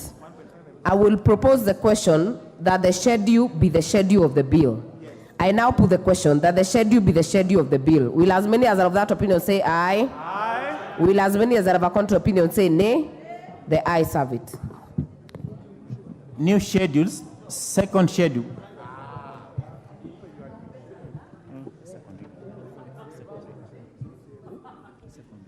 Mover to move second reading of the second schedule. Honorable Chair, I beg to move that the second schedule be read a second time. And Honorable Chair, this is what I was explaining earlier, that this amendment, this second schedule also contains an amendment to the Income Tax Act so that it makes the housing levy a deductible expense for companies. That means when companies are paying for their corporation tax, the amount of money they would have contributed as employer contribution become a tax allowable expense for corporation tax. And further, Honorable Speaker, this housing levy, that employees that are paying the housing levy will now qualify for the affordable housing relief. And therefore, this was going to reduce the tax burden that we have on Kenyan payslips. And Honorable Chair, thirdly, that by amending the KRA Act to include the Affordable Housing Act of 2024 is to make Kenya Revenue Authority the authority responsible for the collection of the levy, and to add that to their functions by amending the KRA Act. With that, I beg to move, Honorable Chair. I propose the question that the new second schedule be read a second time. Honorable Member for Marakwet West. Thank you, Madam Chair. Madam Chair, I have read the second schedule. On the first column, it talks of consequential amendment on Section 31B and 31C of the Employment Act number 11 of 2007. Honorable Speaker. Chair, kindly pay attention. Chair. Honorable Speaker, that provision, that is Section 31 of Employment Act.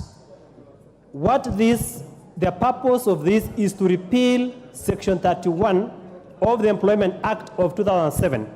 Honorable Speaker, if you read closely, Section 31 of the Employment Act provides for housing.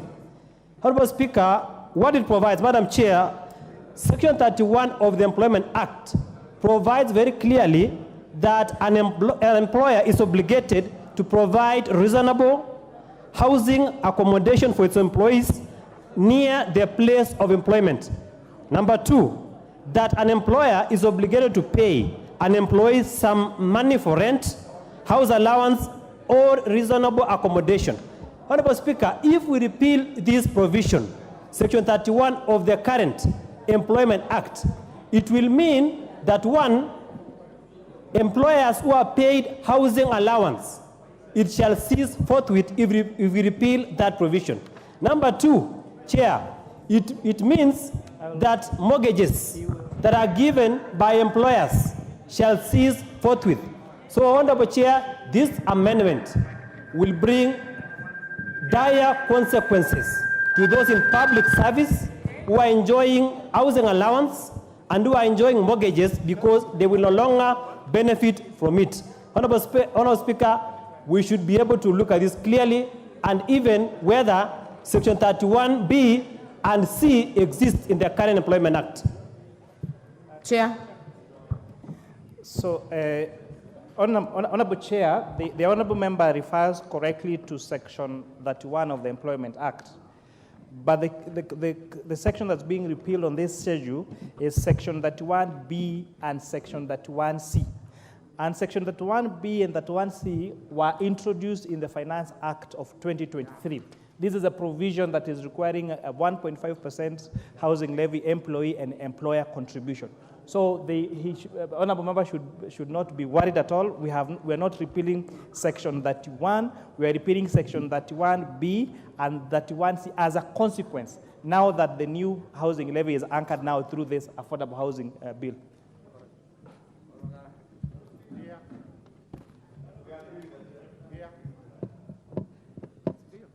Member for Marakwet East.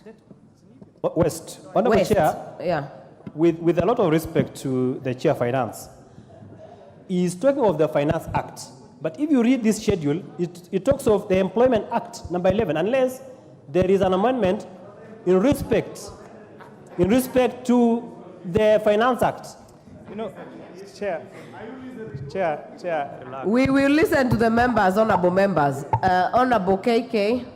So, Honorable Chair, with a lot of respect to my friend, the honorable member for Marakwet, any piece of legislation introduced, and for example, the Finance Act, will amend different acts of parliament. And one of the acts of parliament that were amended with the Finance Act is the Employment Act.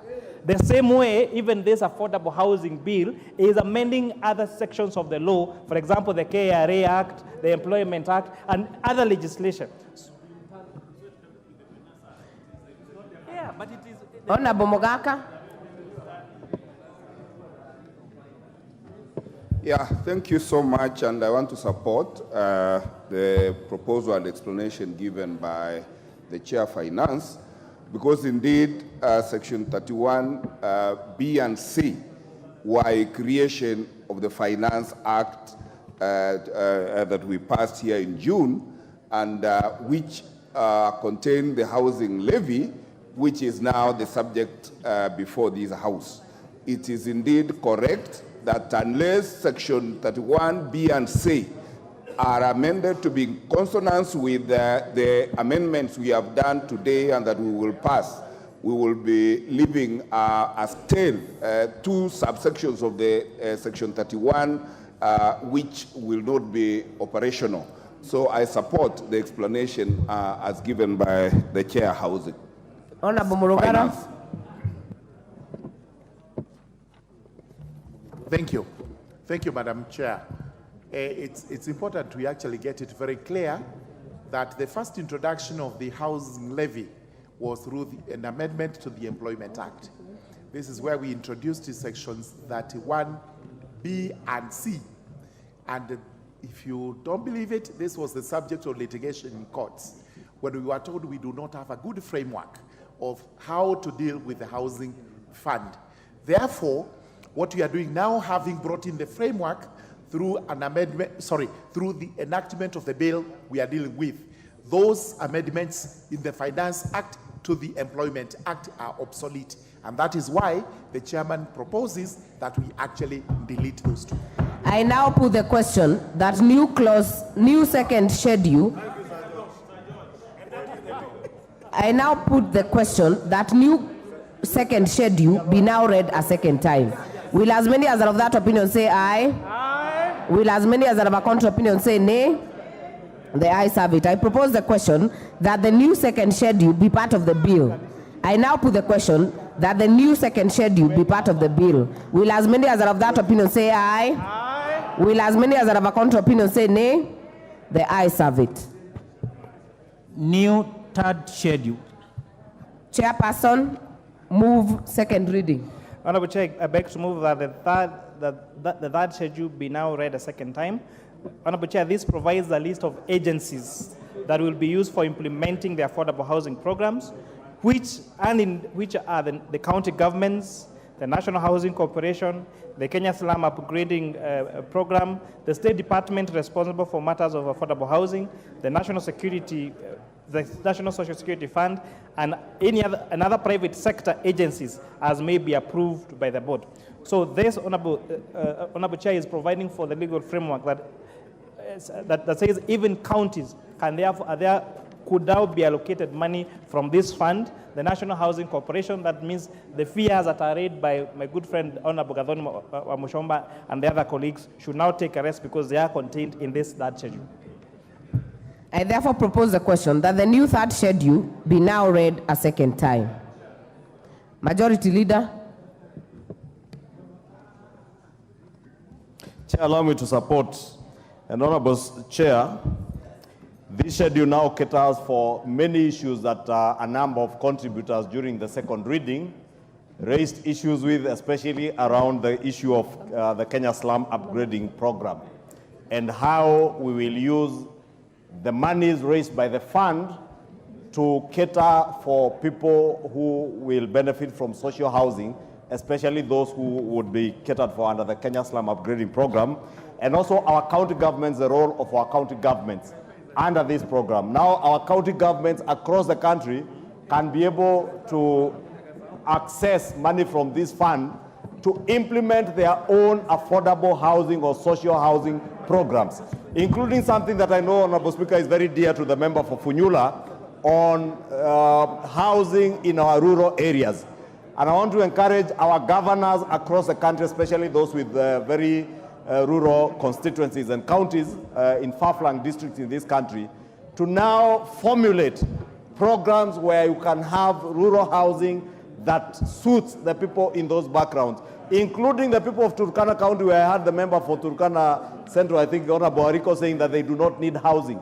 You can have rural housing in Turkana that is relevant to the people of Turkana. And I must say, even the member for Githunguri, when she spoke about Kiambori slums, during the second reading, Kiambori slums in Kikuyu, they will now be able to upgrade the slum through the Kenya Slum Upgrading Program on low-cost housing using social housing by accessing money from this fund. And I must congratulate the chair of the Housing Committee and Chair Finance for having listened to the people and known what to do to cure that. Thank you. And the committee, Honorable Speaker. Member for Funyula. Chair, just out of ignorance, probably the chair of the committee needs to explain to the nation or to the country, why include National Social Security Fund, yet they also collect a colossal sums of money. What do they do with that money? He needs to explain to the country why include NSSF in the schedule among those agencies that are allowed to implement housing programs, yet the purpose and function of NSSF is for retirement benefit and to secure the old age. Are we creating another avenue for corruption, shift, or swindling public funds? Needs to explain so the country can know. You know, some of these things we hide here so that members of public do not know. Just explain why include NSSF in the schedule so that Kenyans can know the rationale, the thinking about it, and yet NSSF has got billions and billions of money that have in the past been stolen and misused. Just explain so the country know. Member for Chepalungu, are you on this? Member for Tinderet. Thank you, Chair. Chair, I just want to really thank the Finance Committee for coming up with this very good schedule, knowing that a number of agencies in this country have been carrying out the housing project. The leading one being NHI, National Housing Corporation. NSSF has been known to have done a lot of housing upgrades in this country. And it is very experienced, it has the money, it has the ability, and it has even the expertise to do it. When you look at the private sector, a number of private sector entities actually carry out implementation of housing in this country. So this third schedule is very important. It is inclusive. It is important for the implementation of the housing project. I support. Member Finance, Chair Finance rather. So, Honorable Chair, maybe before I give my feedback to Honorable Udo, it's important to mention that now, as a result of the introduction of these two schedules, Schedule 2 and Schedule 3, that means the renumbering of the schedules is going to change. However, the wisdom in having the National Social Security Fund and even private entities is this law is not trying to reinvent the wheel. In fact, the most important thing of this fund is to provide a legal framework for access to this fund, to make it a revolving fund, and then the board of the fund should not get into the business of building these affordable houses. So they will be done by agencies that have been doing this. And from public hearings that we found, National Social Security Fund has been running very successful programs.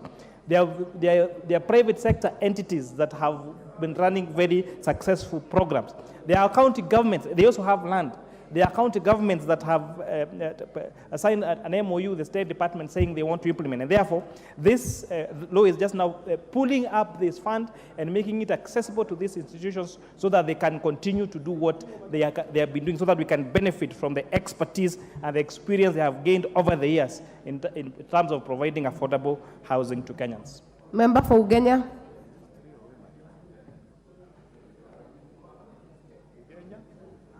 No, thank you so much, Madam Chair. Madam Chair, I wanted to agree with Honorable Owundo on one thing, that this housing levy, this affordable social housing scheme, will rise and fall the discipline with which we implement it. And that's why I agree with this advice to the Chair, that once we pass this, we as a house must ensure that our oversight is lesser focused, that no single cent is lost. Because if you look at how this thing was done in Singapore, or Malaysia for that matter, if you even divided by a single cent, by a single point, you lost your life. You went to jail for the whole of your life. So I want to request those who are listed now in that schedule and those who are going to implement this particular law and its consequences, that we will come for you. And I want to also request all of us in this house, let us not go looking for 2-3 allocations. Ukipata nyumba yako, sorry about that. If you get one allocation, be content with that. And Kenyans also, once you get your single house, let the rest of the country also get theirs. Let's not be greedy and start amassing because we can. Thank you. I now put the question that new third schedule be now read a second time. Will as many as are of that opinion say aye? Aye. Will as many as are of a contrary opinion say nay? The ayes have it. I propose the question that the new third schedule be part of the bill. I put the question that the new third schedule be part of the bill. Will as many as are of that opinion say aye? Aye. Will as many as are of a contrary opinion say nay? The ayes have it. Clause 2. I propose the question that clause 2 be part of the bill. Chairperson, you have proposed amendments.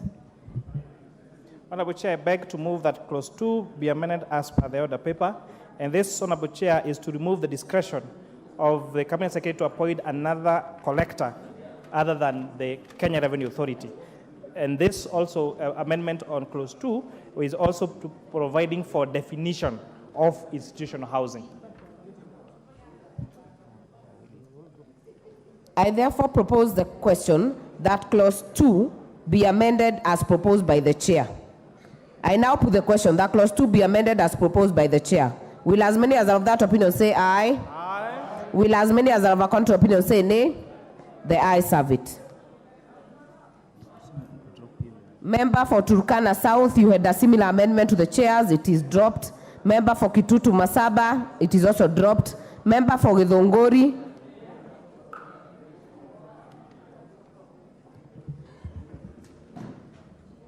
Honorable Chair, my amendment dropped.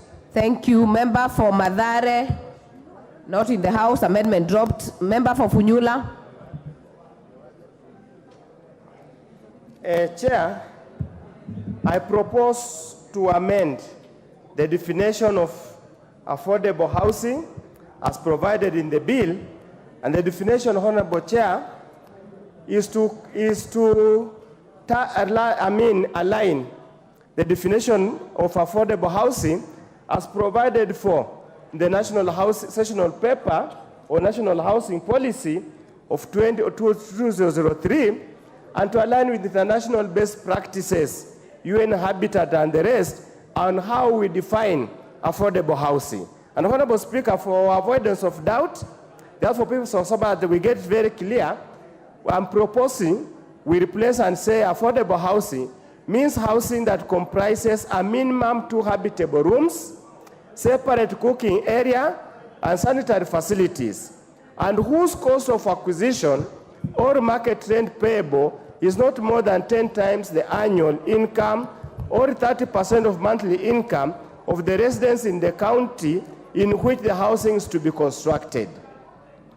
And this Chair, we borrow this from international best practices, we borrow from literature, and we borrow the classical definition of UN Habitat. That's all that we are making, is just to expand what already exists here, to incorporate the new terminologies of determining of affordable housing. I submit, Chair. I therefore propose the question that clause 2 be amended as proposed by Honorable Member for Funyula. Chair, Finance. Honorable Chair, the feel of the joint committees is that the definition as provided for the bill is sufficient, and we do not need to be too prescriptive of how many rooms the affordable housing units should provide. The areas provided in the bill for the 3 types of houses is sufficient. With that, we disagree with Honorable Oudo's amendment. I now put the question that clause 2 be amended as proposed by Honorable Oundo. Will as many as are of that opinion say aye? Will as many as are of a contrary opinion say nay? Nay. The nays have it. The amendment by Honorable Oluoch is dropped. The amendment by Honorable Mili is dropped. So I will put the global question. I now put the question that clause 2 as amended be part of the bill. Will as many as are of that opinion say aye? Aye. Will as many as are of a contrary opinion say nay? The ayes have it. Long title. I propose that the long title be the title of the bill. Chair, you have some amendments on it?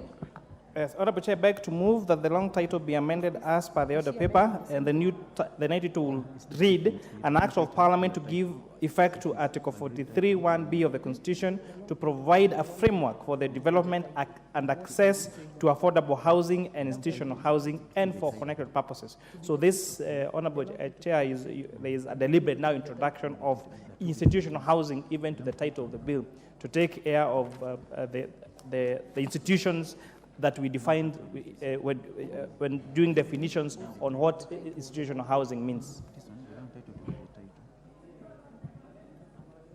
I therefore propose the question that the long title be amended as proposed by the chair. Majority Leader.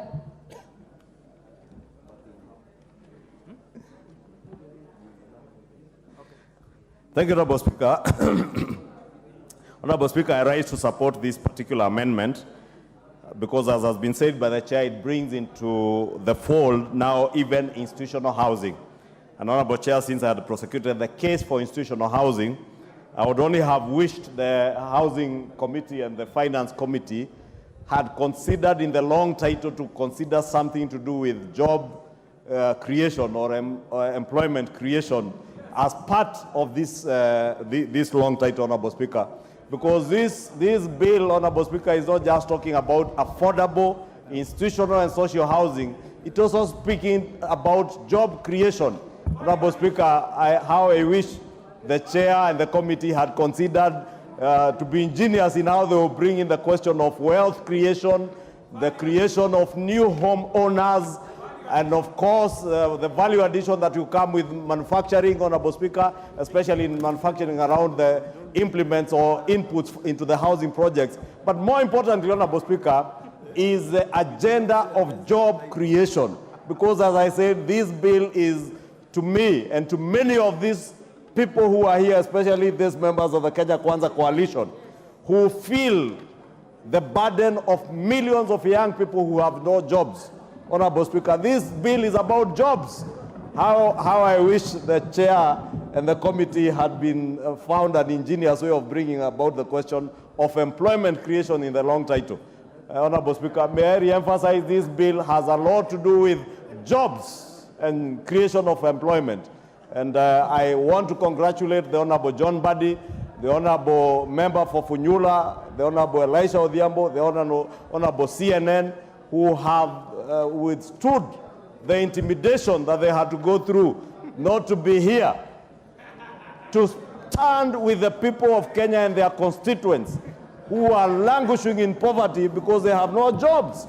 And they have, especially the member for Funyula, and the Honorable Professor Nyikal, who has even moved amendments that touch on this bill, because this is what legislators should be doing. It is better to be here to legislate than running away like cowards, Honorable Speaker.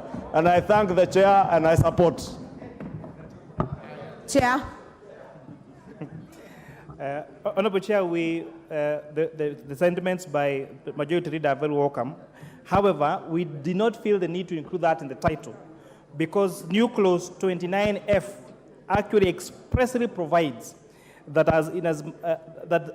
the construction, the development of the affordable housing units must ensure that they source labor locally, that they must make sure that they source materials locally.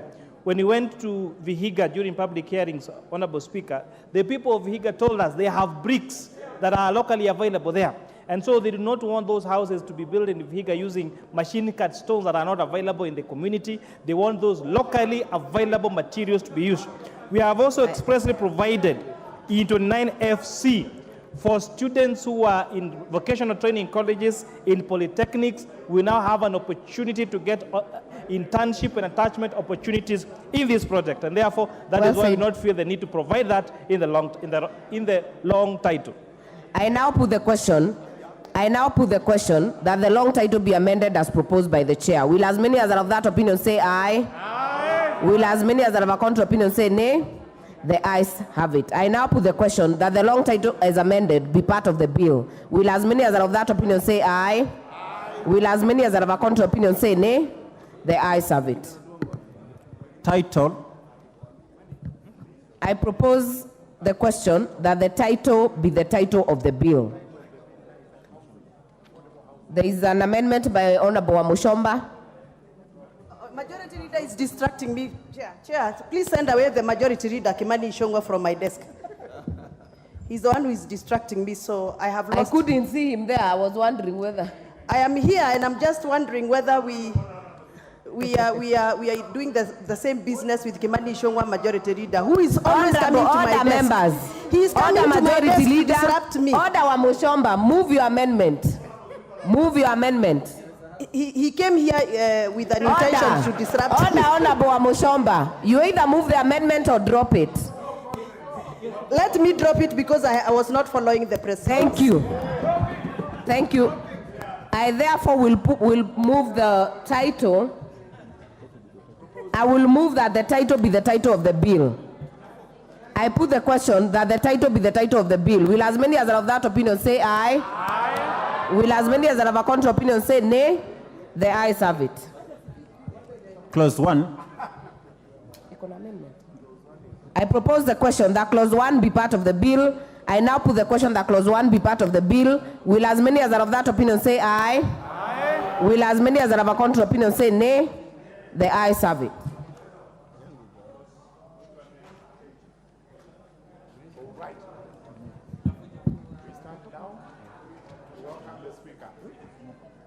Mover to move reporting. Thank you, Honorable Chairperson. But just for the record, I was not distracting the member for Githunguri.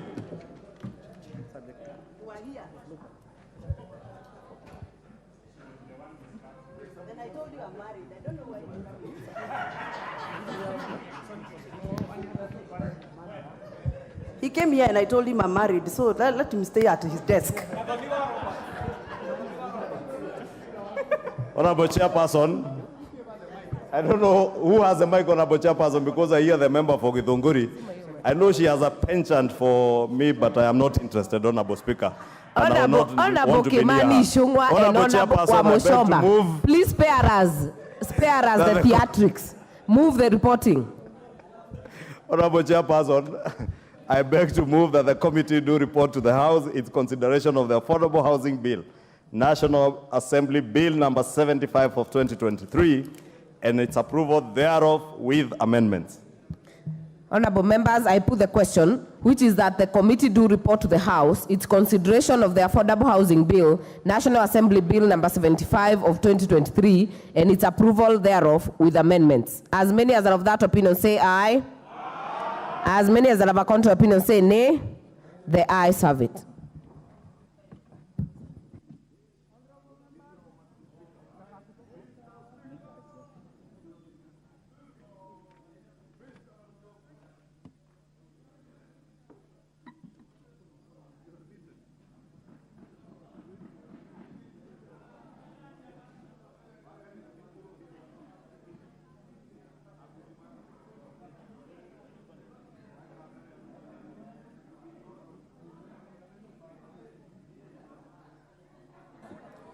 Chairperson, allow the chairperson. Honorable Speaker, I beg to report that the Committee of the Whole House has considered the Affordable Housing Bill, National Assembly Bill number 75 of 2023, and approved the same with amendments. Mover.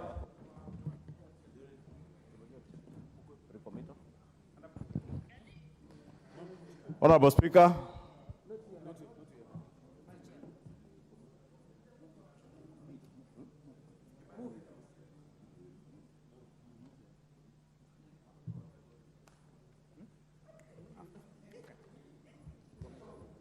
Honorable Speaker, I beg to move that the House do agree with the committee in the said report. I also request Honorable Owen Bayer, the Deputy Leader of Majority and member for Kilifi North, to second the motion for agreement with the report of the Committee of the Whole House. Honorable Speaker, I second this for agreement, and I would like to say that this is a very important piece of legislation that will move this country forward, and therefore I would like to ask every member that wishes this country well, that this country moves forward, that we create jobs, that we create wealth for our young people, and that we modernize this country, that we support this very important piece of legislation. I beg to move. I beg to support. Second. Thank you, Chair, Committee. Sorry, just a minute. That's it. I propose the question, which is that the House do agree with the committee in the said report. Now let the chair have a chance. Say something. Honorable Speaker, I beg to move that the motion for agreement with the report of the Committee of the Whole be amended by inserting the words subject to recommittal of clause 41. And I will request Honorable Jerry, the county MP for Kirinyaga, to second.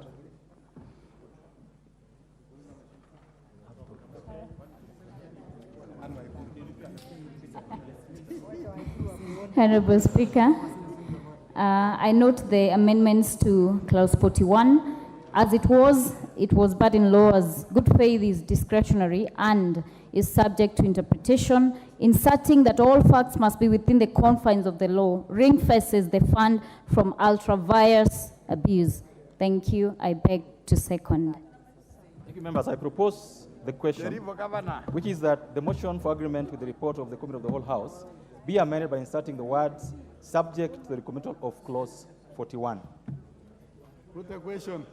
Oh, members, I put the question, which is that the motion for agreement with the report of the Committee of the Whole House be amended by inserting the words subject to the committal of clause 41. Will as many of that opinion say aye? Aye. Will as many of that opinion say nay? Ayes have it.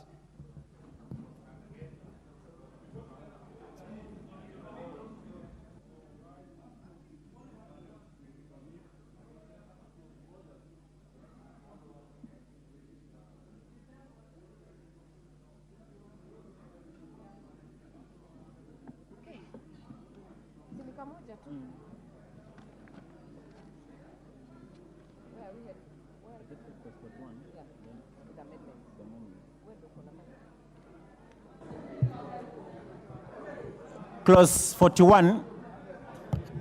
Other members, this will be very short. I propose the question that clause 41 be part of the bill. Mover.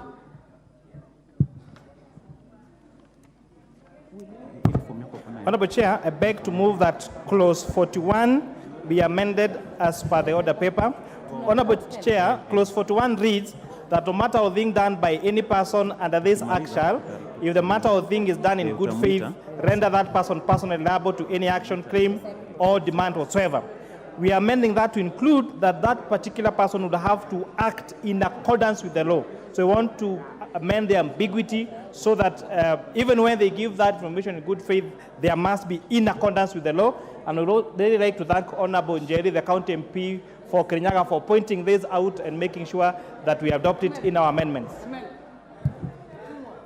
All right, I propose the question that clause 41 be amended as proposed by the chair. I now put the question that clause 41 be amended as proposed by the chair. Will as many as are of that opinion say aye? Aye. Will as many as are of a contrary opinion say nay? The ayes have it. I now put the question that clause 41 as amended be part of the bill. Will as many as are of that opinion say aye? Aye. Will as many as are of a contrary opinion say nay? The ayes have it. Mover, move reporting.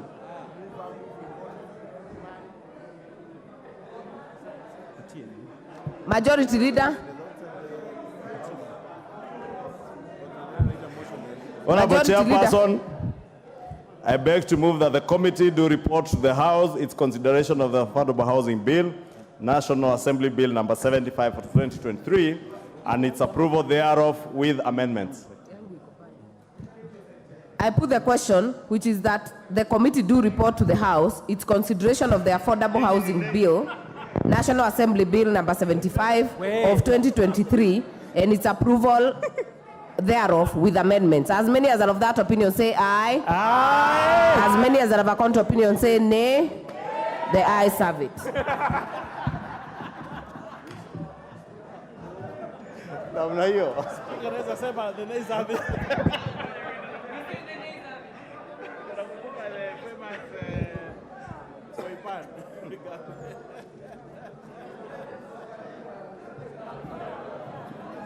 All members, you may take your seats. Minority side, take your seats. Order, members, order. Chairperson. Chairperson. Honorable Speaker, I beg to report that the Committee of the Whole House has considered the Affordable Housing Bill, National Assembly Bill number 75 of 2023, and approved the same with amendments. Thank you. The mover. Mover, Majority Leader. The minority. To second the motion for agreement with the report of the Committee of the Whole House. Honorable Betty Maina. I second. From where I'm seated as the minority leader, I second the bill. Of course you are not. Because you are not. Though members, I propose the question, which is that the House do agree with the committee in the said report. Put the question. Is it the House that put the question? Yes. Members, I put the question, which is that the House do agree with the committee in the said report. Will as many other opinions say aye? Aye. Will as many other opinions say nay? Ayes have it. Mover.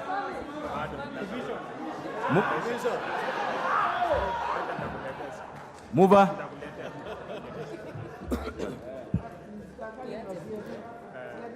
Honorable Speaker, I beg to move that the Affordable Housing Bill, National Assembly Bill number 75 of 2023, be now read a third time.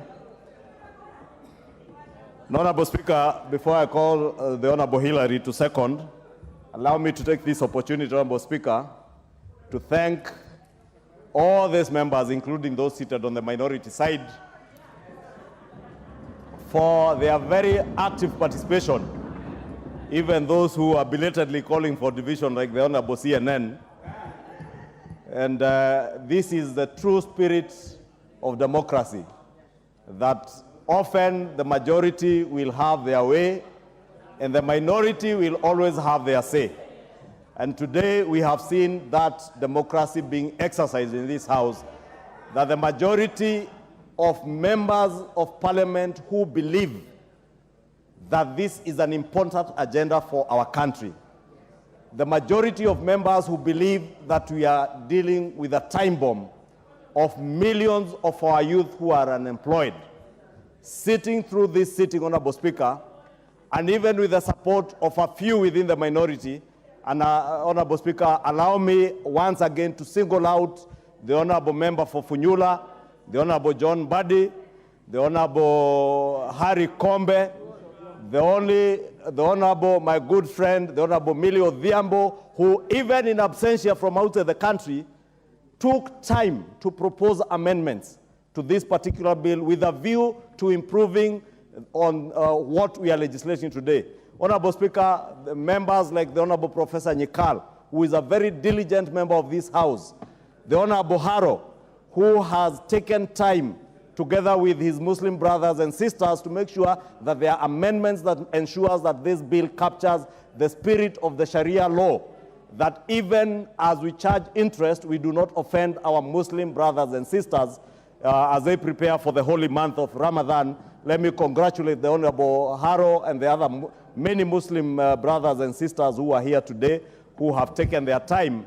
Honorable Speaker, again, as has been said in the past, Honorable Speaker, we are a house, Honorable Speaker, we are a house that debates and considers all matters that are of concern to the people of Kenya. Honorable Speaker, as an administration, where's your card? Because I'm trying to get to see your card. Where's your card? Okay, then we would ask you to be orderly. Go ahead. Thank you, Honorable Speaker. Honorable Speaker, if you can allow me to continue and ignore the member for Kilifi, the county women rep for Kilifi, who did not have the time to propose amendments. And I was saying this is a house of debate. This is a house where I was saying, as an administration, as Kenya Kwanza, we value every member of this house. And that is why, Honorable Speaker, you saw those amendments by the Honorable Professor Oudo that made sense. We supported. The amendment by the Honorable Nyikal on the qualifications of a chairperson. And I must thank the Professor Nyikal, Honorable Oudo, because I remember during second reading, it was Honorable Oudo who pointed out to the gap that existed in the bill on particular qualifications for both the chairperson, and the Honorable Nyikal picked that up and proposed an amendment. That is how we legislate, Honorable Speaker. We don't legislate by talking on TV stations. We don't legislate by talking in funerals. We legislate on the floor of this House. And that is why I'm taking time to congratulate those members of the minority who have taken time. Unlike many other cowards, Honorable Speaker, who opted to walk out believing that they could intimidate other Azimio members. And I must congratulate these Azimio members who are in the House this afternoon, because they have withstood the intimidation and the coercion not to do their work, including the member for Kilifi, Honorable Mbeyu, who has withstood the intimidation to ensure that she is here to legislate not just for her people in Kilifi to get affordable and social housing, not just for students from Kilifi to be able to access institutional housing and policemen and women in Kilifi County, but also teachers and health workers in Kilifi Sub-County Hospital to be able to access institutional housing. Honorable Speaker, I must congratulate all these members and welcome back Honorable Nyikal, who has come back in absentia. I was congratulating him for being a very diligent member of parliament who takes his work seriously as a member of parliament. Professor Nyikal, being a veteran member of this House, we truly appreciate your input, especially in this bill, Honorable Nyikal, because your amendments on the chairperson, I was saying in your absentia, Honorable Professor Nyikal, that what you said on second reading in the bill, you actualized it by bringing amendments to enrich what was provided for by the proposals of the bill. Honorable Speaker, allow me to immensely congratulate members of our Kenya Kwanza coalition. These members went out together with the President and the Deputy President in 2022. And in every constituency that we went to, we promised the people of Kenya that housing as an agenda would be actualized under the Kenya Kwanza administration. I am happy, Honorable Speaker, that we have a president who has chosen to do not what is politically expedient, not what is popular, but what is right for this country. He has chosen to do what is good for millions of our young people who have no jobs. As I said in moving this bill, Honorable Speaker, this bill is about employment creation. It is about wealth creation. It's about helping Kenyans to access affordable homes, creating new home owners, and therefore generating new wealth in our country and helping to grow our economy that was destroyed by those who are telling us today that when they look back, they feel like crying. And I have to tell them they have every reason to cry.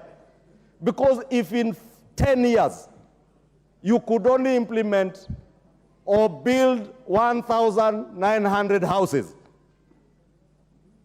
only 1,900 houses in 10 years. But you now see an administration which in less than a year is doing close to 40,000 houses and is on the verge of accomplishing the promise to do a minimum of 200,000 units per year. Honorable Speaker, I must thank all these members for their diligence, for their commitment, not just to the manifesto that they sold to the people of Kenya, but their commitment to their own constituents who have sent them to come and represent them in this house. These are the heroes of our country. These are the heroes of our country today who have the feelings of their people at heart. Honorable Speaker, we had debate some time back on the cost of living. When we spoke about implementing the Kenya Kwanza manifesto on production subsidies, others chose to don sufurias on their heads, Honorable Speaker. Today, as I said yesterday, unga is retailing at a low of 114 shillings from 260 shillings, Honorable Speaker. In the same breath, Honorable Speaker, in another 2-3 years, the people of Kenya will bear us witness and we will stand vindicated that the decisions we have made today are right for this country, they are for posterity, they will secure the future of millions of our people, Honorable Speaker, and I must thank all these members. Finally, Honorable Speaker, this bill creates an opportunity for infrastructural projects across all our counties, Honorable Speaker, without exception. I am glad yesterday, during the second reading, as we voted during the division, the member for Suba South, the Honorable Karoli Omondi, was keen to note that the first phase of affordable housing in Homa Bay County is complete. Homa Bay County, Honorable Speaker. Ruiru, Honorable Speaker, in my own county in Kiambu, the media have reported to us that the crime rates in Ruiru constituency, and the member for Ruiru is here, he can bear me witness. Crime rates are going down courtesy of this housing agenda and the jobs created by this housing agenda, Honorable Speaker. And I want to tell the people of Kikuyu, the ground that has been broken between us and Kabete constituency, 756 units will be done. We broke ground last week, a week ago, Honorable Speaker, and very soon they will see those houses coming up. The Muguga Agri-City, Honorable Speaker, that people are speaking about. And I know there are those who, the naysayers, those who feel like crying today, were instigating people within Kiambu County to oppose this program. Muguga Agri-City will become a reality with a minimum of 14,000 houses. Honorable Speaker, including my good friend, the member for Githunguri, who I must congratulate her because she did not just oppose this bill. She proposed amendments, although she dropped all the amendments, except for one or two that were also defeated. Honorable Speaker, allow me to also take this opportunity to assure the people of Githunguri constituency in Kiambu County, they shall not be left behind. They shall not be left behind. And I must again thank the Honorable Kagoa Lydia, who has helped us in Githunguri constituency to identify land to build over 2,000 housing units that will also incorporate a cultural center for the Mau Mau freedom fighters who fought for our independence and for our land, Honorable Speaker. The people of Githunguri shall not and will never be left behind on account of the retrogressive politics that you may find elsewhere, Honorable Speaker. We shall carry everybody aboard, whether it is Homa Bay, whether it is Kikuyu, whether it is Karachuonyo, whether it is Turkana Central, even the people of Nandi. And I must thank the Honorable Joses for his diligence to ensure that the people of Nandi benefit. Honorable Speaker, with those very many remarks, I wish to request the Honorable Hillary Kosgei, my member of parliament in other quarters, member for Kipkolion West, my ancestral home, to now second. Thank you. No, before you second. The Honorable Muchomba, 1 minute. It is out of order. Is it in order, Mr. Speaker, for the Honorable Kimani Ichung'wah to mention my name in congratulating me for having put amendments throughout this process?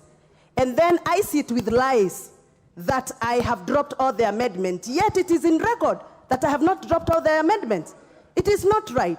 This is an honorable house where we speak the truth, and the truth is backed by facts. And the Hansard is there, showing that my amendments, not all of them have been dropped.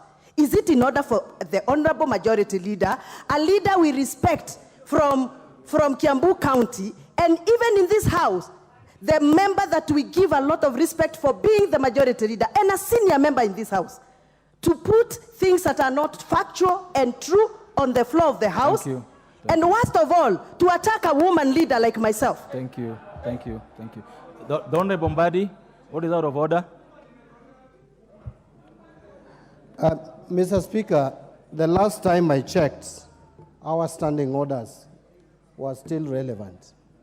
And I don't know why this House is encouraging and allowing the Majority Leader to disparage other colleagues. You can have political differences, but you cannot purport to use the third reading of a bill to talk about your colleague and to disparage her. It is in bad taste. It is wrong. You cannot use your privilege as Majority Leader, Mr. Speaker. Mr. Speaker, I'm on a point of order. Now, you are Majority Leader and you don't even know the rules. Go ahead, Honorable Mbadi. Go ahead.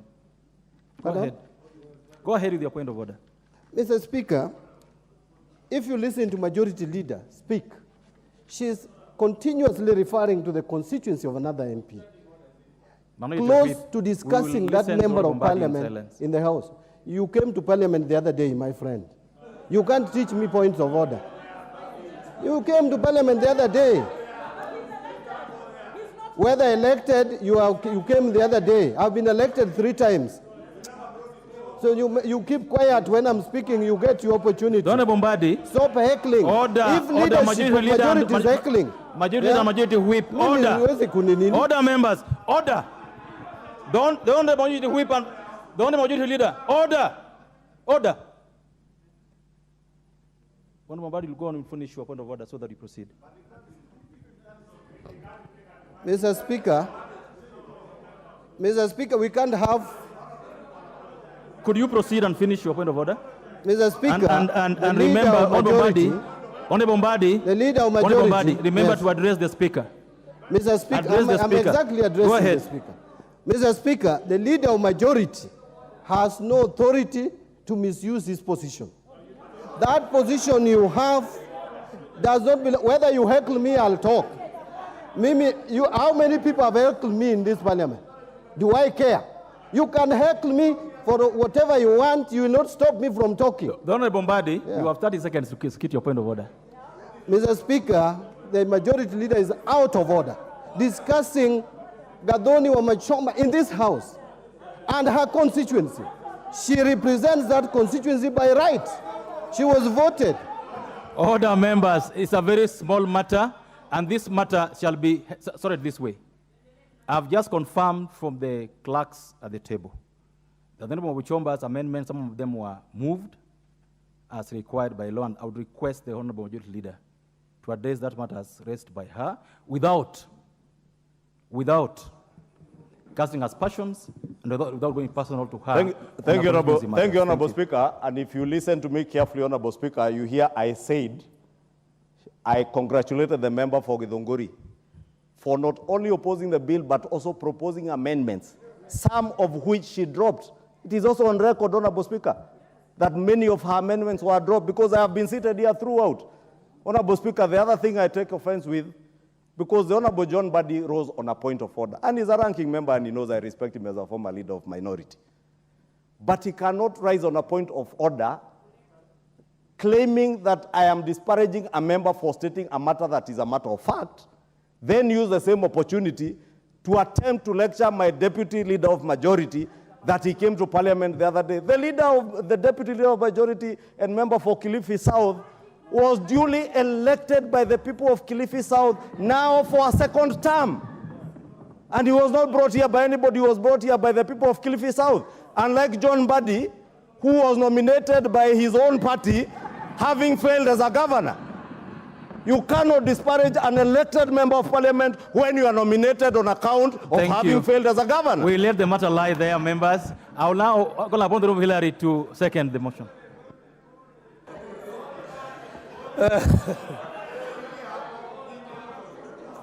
Mr. Speaker, thank you very much. And I wish to second this motion and to say that, Mr. Speaker, this is a great day for Kenya. Today, Mr. Speaker, studies have shown that by the year 2050, 65% of the population of Kenyans will be urban.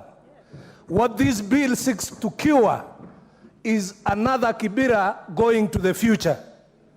And Mr. Speaker, those who were not in the House and those who oppose this bill are the ones who have benefited from exploiting the Kenyans who live in slums as voting machines.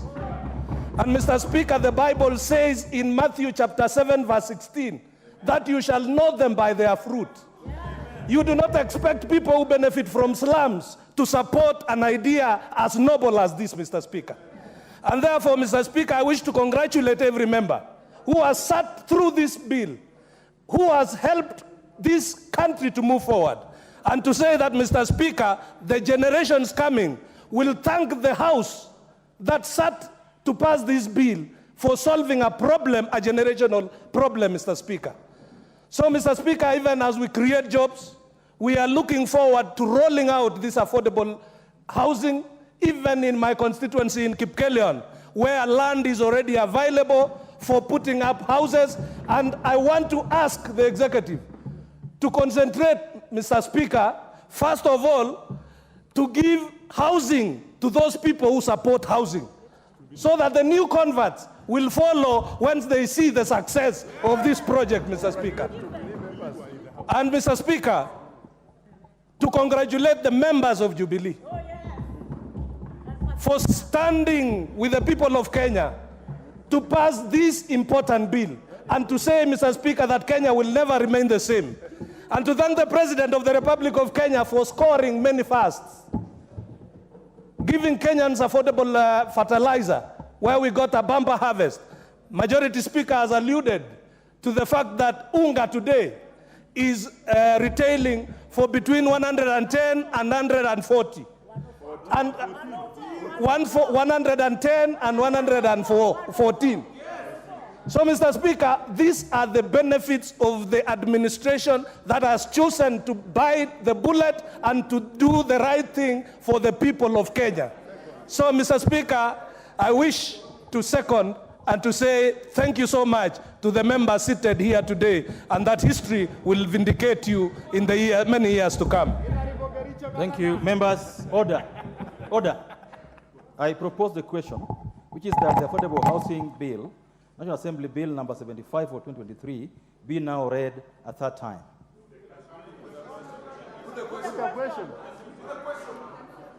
Is it the mood that put the question? Yes. Thank you. I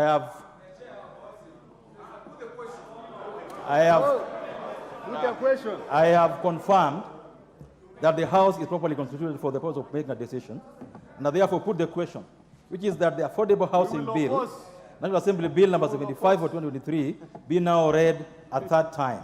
Will as many other opinion say aye? Aye. Will as many other opinion say nay? Nay. The ayes have it. Hello, members, I want to thank you so much for your patience this afternoon. And go ahead. Very good. A bill for an act of parliament to give effect to Article 43, 1B of the Constitution, to provide a framework for development and access to affordable housing and institutional housing, and for connected purposes. Remember, the decision has been made already. We've just completed that process, and the bill has now been read a third time. Allow me to thank all of you for your patience and being in the House for this momentous task, and thank the Honorable Martha Wangari for her time in this very difficult bill. Next order. Order number 12, motion, report of the National Dialogue Committee, resumption of debate.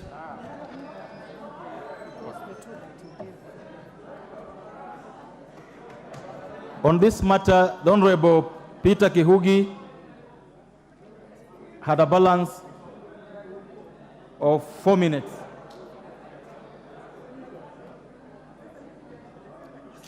The Honorable Kihugi.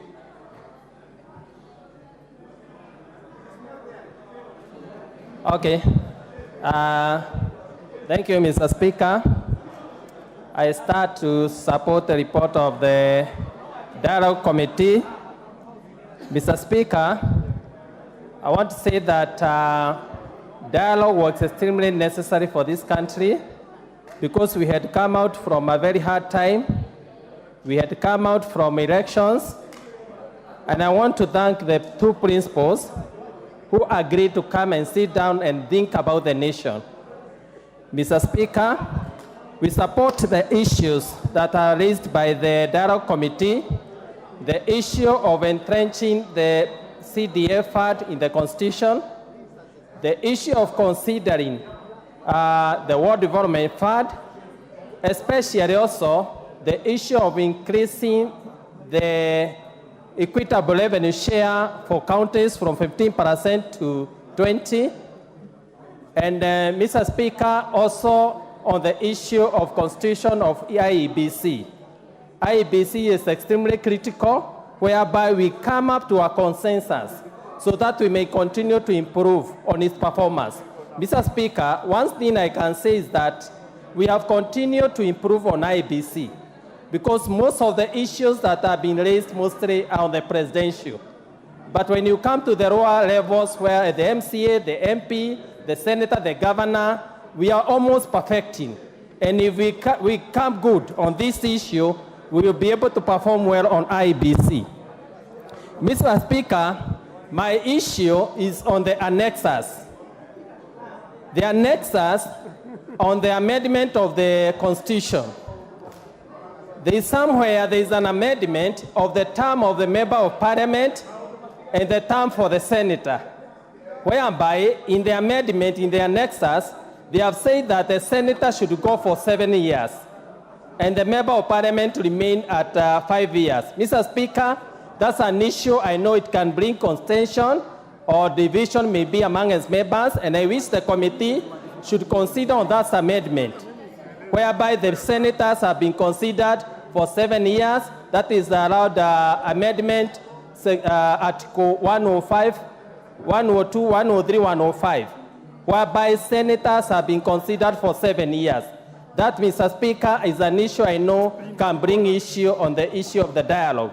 Secondly, Mr. Speaker, it has been said that it will be the adoption or the amendment in the Constitution will be made by parliamentary initiative. I have seen some members of parliament maybe who are raising issue whether we will go for referendum or we work with Article 256 of the popular initiative by parliament. Mr. Speaker, if I must ask, I could wish we come to consensus whereby we can work on the popular initiative of Article 256, whereby as parliament we can be able to raise the 2/3, but we come to agreement on the issues that are a bit contentious. My also proposal is that as we add 5% from 15% on the equitable revenue share, we consider the 5% to world development. We have off-roaded the national government through NGCDF, through the equitable share to counties. We must also off-road the money going to the counties. Because the more you give counties, some of the counties, they increase on personnel. Therefore, the 5% that we are adding from 15% should be considered to go and cater for World Development Fund, so that that money can go directly to development. Therefore, Mr. Speaker, my issue is that my issue is that section where senators, I don't know who did put that because it has been very silent, but when you go to the annexes of the amendment, you find that senators have been considered to go for 7 years and the other members are considered for 5 years. That's an issue I think should be looked at because it can raise issues.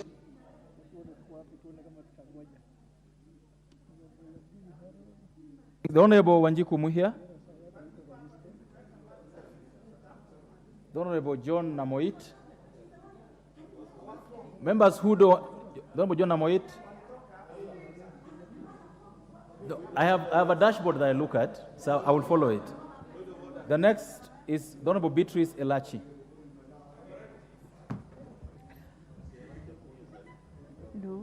Thank you, Mr. Speaker. Mr. Speaker, I also rise, Mr. Speaker, to speak on this report, to appreciate the committee, to appreciate indeed the President and the Prime Minister for agreeing that a country is more, better, more beyond each one of us. And therefore, Mr. Speaker, as I start, I would want us to really appreciate that even women in this country are Kenyans who came. They presented, Mr. Speaker, even as I appreciate the different clauses that are there and appreciating that now when the Senate is going for 7 years, it is going to cure the issue of you being a senator, you go or you become a governor, you finish 10 years and you come back to become a senator and you decide you are going to look to your own accounts, which ethically is very wrong. But Mr. Speaker, I want to speak on the issue of the 2/3 gender rule and to appreciate what the majority leader said and what the minority leader said, Mr. Speaker, in supporting and ensuring by principle that indeed in the NADCO report, they picked and they recommended, indeed, we shall achieve the 2/3 gender rule. But Mr. Speaker, we have to come out of the confusion that we have put. When you look at the report, Mr. Speaker, in the intro, it is very clear we presented to Bomas our recommendations. Thereafter, Mr. Speaker, we had different groups that came in, and you realize the multisectoral also came in, and their presentation was based on the formula. And therefore, by principle, we are saying this House, the 13th Parliament, based on the goodwill of the President, we shall achieve the 2/3.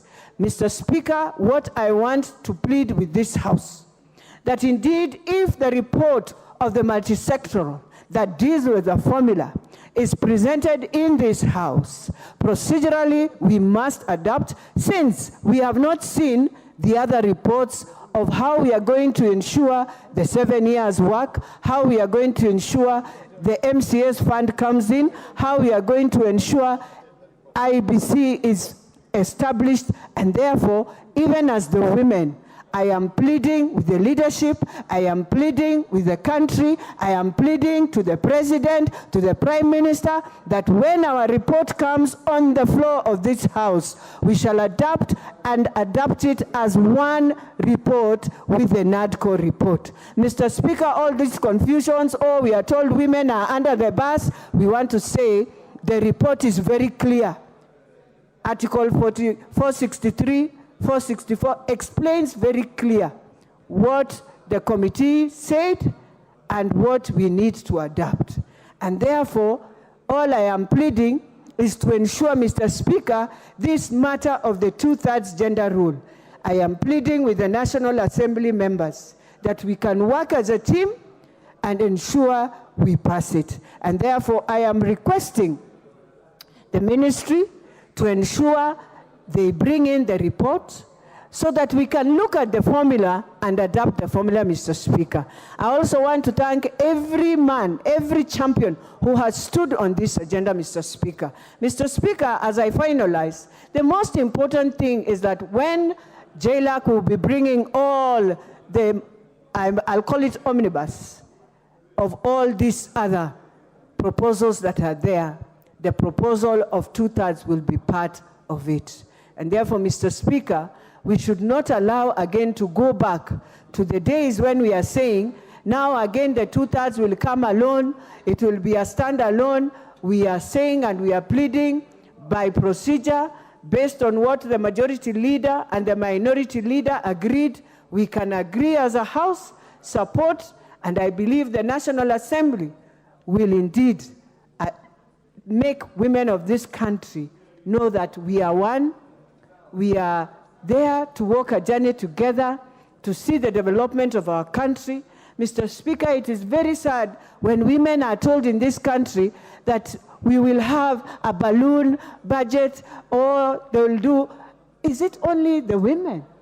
Why is it is so easy to give 7 years to the Senate, as much as I'm supporting that proposal, that it is so difficult to agree on this proposal?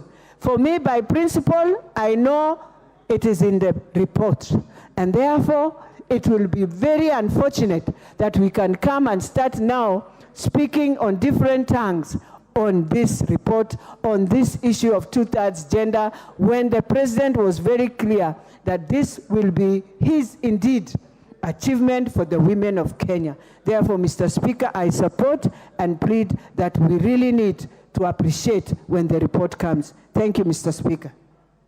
Thank you. Member for the Gausi South. Mr. Speaker, I thank you. And I want to take this opportunity to first thank the wisdom of the President and the leader of opposition, the former Prime Minister, in finding the wisdom to have the country cool down the temperatures and sit on the table and have a conversation about the posterity of this nation. Mr. Speaker, the wise people tell us that when the debate is lost, that is when the arguments set in, and that is when violence sets in. But we are civilized people, Mr. Speaker, so that Kenya as a country is able to prosecute the matters that we find to be a thorn in the flesh in a decent way. And the National Dialogue Committee presented such a case. Mr. Speaker, I also have to thank the leadership of the Leader of Majority, the Honorable Kimani Ichung'wah, and the Leader of the Wiper Party for steering the ship to a stage where we have a report before us and we are able to debate it before this House. Mr. Speaker, one of the biggest achievements of NADCO is placing the problems at the place where they can find solutions. Mr. Speaker, some of the issues that are being discussed at NADCO would not get a solution anywhere else. It could not get a solution in the streets. It could not get a solution in the bars. Some of the issues needed legislative remedies. And the only house tasked with the responsibility of legislation is the House of Parliament. Mr. Speaker, so this report is now properly and procedurally before the right place, so that this House can do as it wills, because it is guided by Article 95 and 96 of the Constitution to do what we are doing. Mr. Speaker, we are just coming out of the third reading of the housing bill, Mr. Speaker. And you remember that the housing as an issue came up in these NADCO negotiations. And there was a push and pull about housing. But Mr. Speaker, without going into the details that we have canvassed this afternoon, it is important to see how our deliberations this afternoon were well informed by what was conversed during the NADCO negotiations. But most importantly, Mr. Speaker, NADCO gives us an opportunity, unlike the previous commissions that have been held in this country. Mr. Speaker, we have had the Ndongo Land report. We have had the Kriegler report. We have had the Truth and Justice and Reconciliation report. Mr. Speaker, these are reports that are gathering dust, because we as Kenyans, at that point, we did not have the courage to face the devils that have been bedeviled this country for decades, Mr. Speaker. Mr. Speaker, it was during the BBI debate in this House that I said that if we had implemented the Ndongo Land report, if we had implemented the recommendations by Kriegler, if we had implemented the report called the Truth, Justice and Reconciliation report, Mr. Speaker, we would not have needed BBI, because the issues about land that are being canvassed, that had become an historical issue, had been canvassed in the Ndongo Land report. The issues of historical injustices have been canvassed by TRJRC. The issues about election injustices were in the Kriegler report. So, Mr. Speaker, we as a generation now have an opportunity through this NADCO report to make things right, Mr. Speaker. Mr. Speaker, I also shall take this opportunity to place it on the floor of this House that the decision made by His Excellency the President must have taken a lot of magnanimity on his side. Because I am sure that there are people on the side of the President who were not seeing the import of sitting down and negotiating with the opposition. There must have been people who are breathing fire to the leader of opposition, the very esteemed Prime Minister Raila Amolo Odinga, saying to him that he should not sit down with opponents. But because of their wisdom, Mr. Speaker, we now have a report before us. Mr. Speaker, I could not end this debate without putting my voice in support of the candidature for the former Prime Minister of this country, a well-fitting member of this African community. He fits the bill to be the chairman of the AU. And Mr. Speaker, I have to say that he has my undivided support as he goes for that bid, Mr. Speaker. And I know Kenya shall be behind him as he makes this bid for a continental seat, so that his career will end on an esteemed note. It is the chairperson of the AU Commission that is open. The Honorable Chekonga, what is out of order?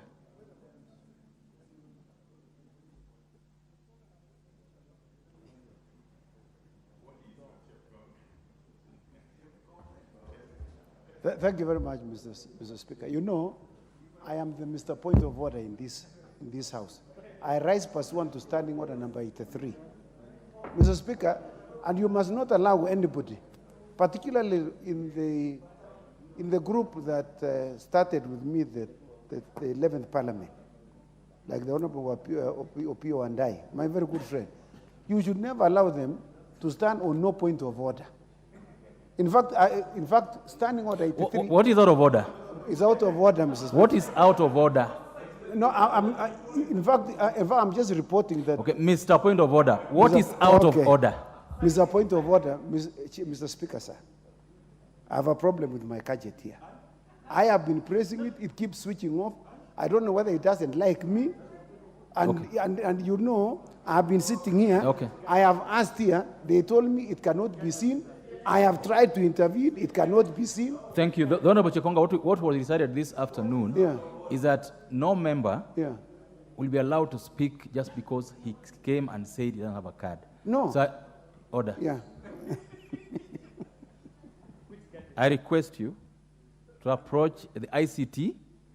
They'll give you a new card if this was not working. You come and log in. I will not give any member a chance to speak if they don't have a card today. The Honorable, the member for... What's out of order?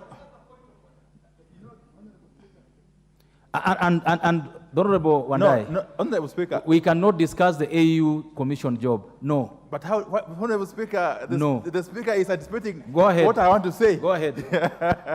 Honorable Speaker, you know, actually, I really like the presentation by my friend, Honorable Kiari. He's my very good friend. And he spoke very, very eloquently, as he always does. But Honorable Speaker, is really in order. Is the Honorable Kiari in order to insinuate that by the Right Honorable Raila Amolo Odinga bidding for the chairmanship of the African Union Commission, he will be ending his political career? Where does he get the impression that Raila Odinga's political career is about to come to an end? Did I hear you? Raila Amolo Odinga is just 79 years old. Just 79 years old. Did I hear you, the Honorable Kiari, to he suggest said that is a better way of ending his political career. Did I hear you saying that? He said that. Okay. The Honorable Kiari, did I hear you saying that? Mr. Speaker, I would not want to dilute the honor that we were bestowing on the former Prime Minister, Honorable Raila Odinga.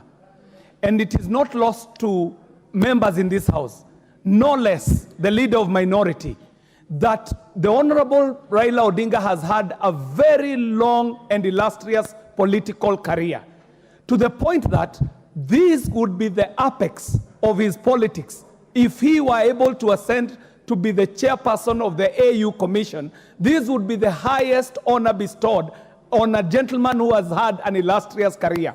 Mr. Speaker, that does not amount to an upward displacement, and I do not wish in any way to retire the Honorable Raila Amolo Odinga, because his presence in the politics of the country and this continent is still needed, and Mr. Speaker, and his service is still desired. Thank you very much, Mr. Speaker. I personally don't believe that this house is not suited to discuss any of these matters the two of you are sparring over.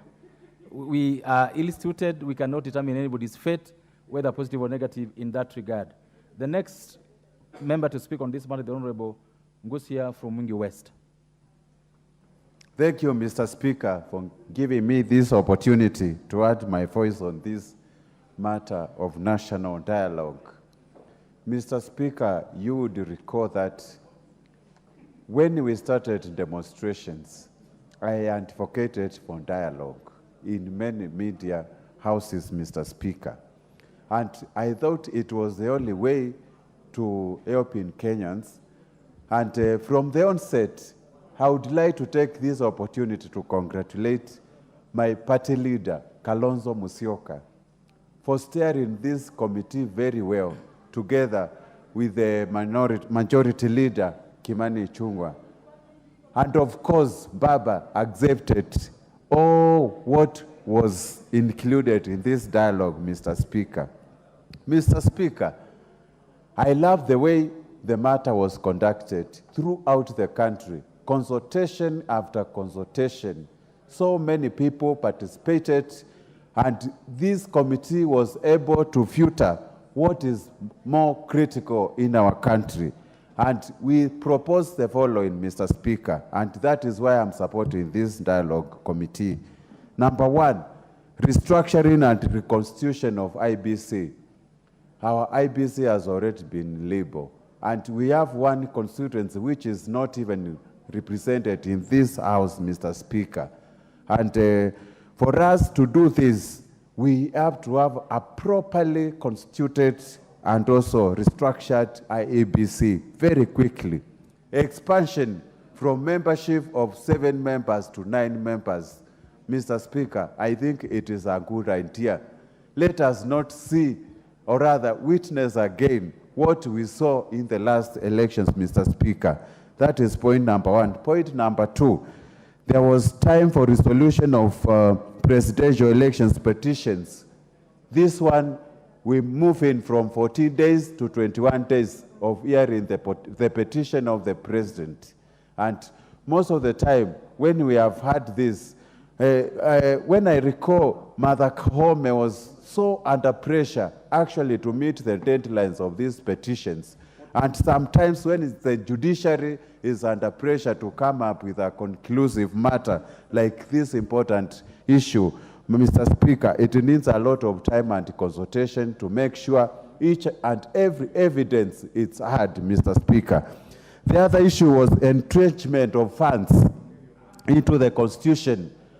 We have been out of the court. We have been in court many times, Mr. Speaker, questioning the legality of NGCDF and GAF.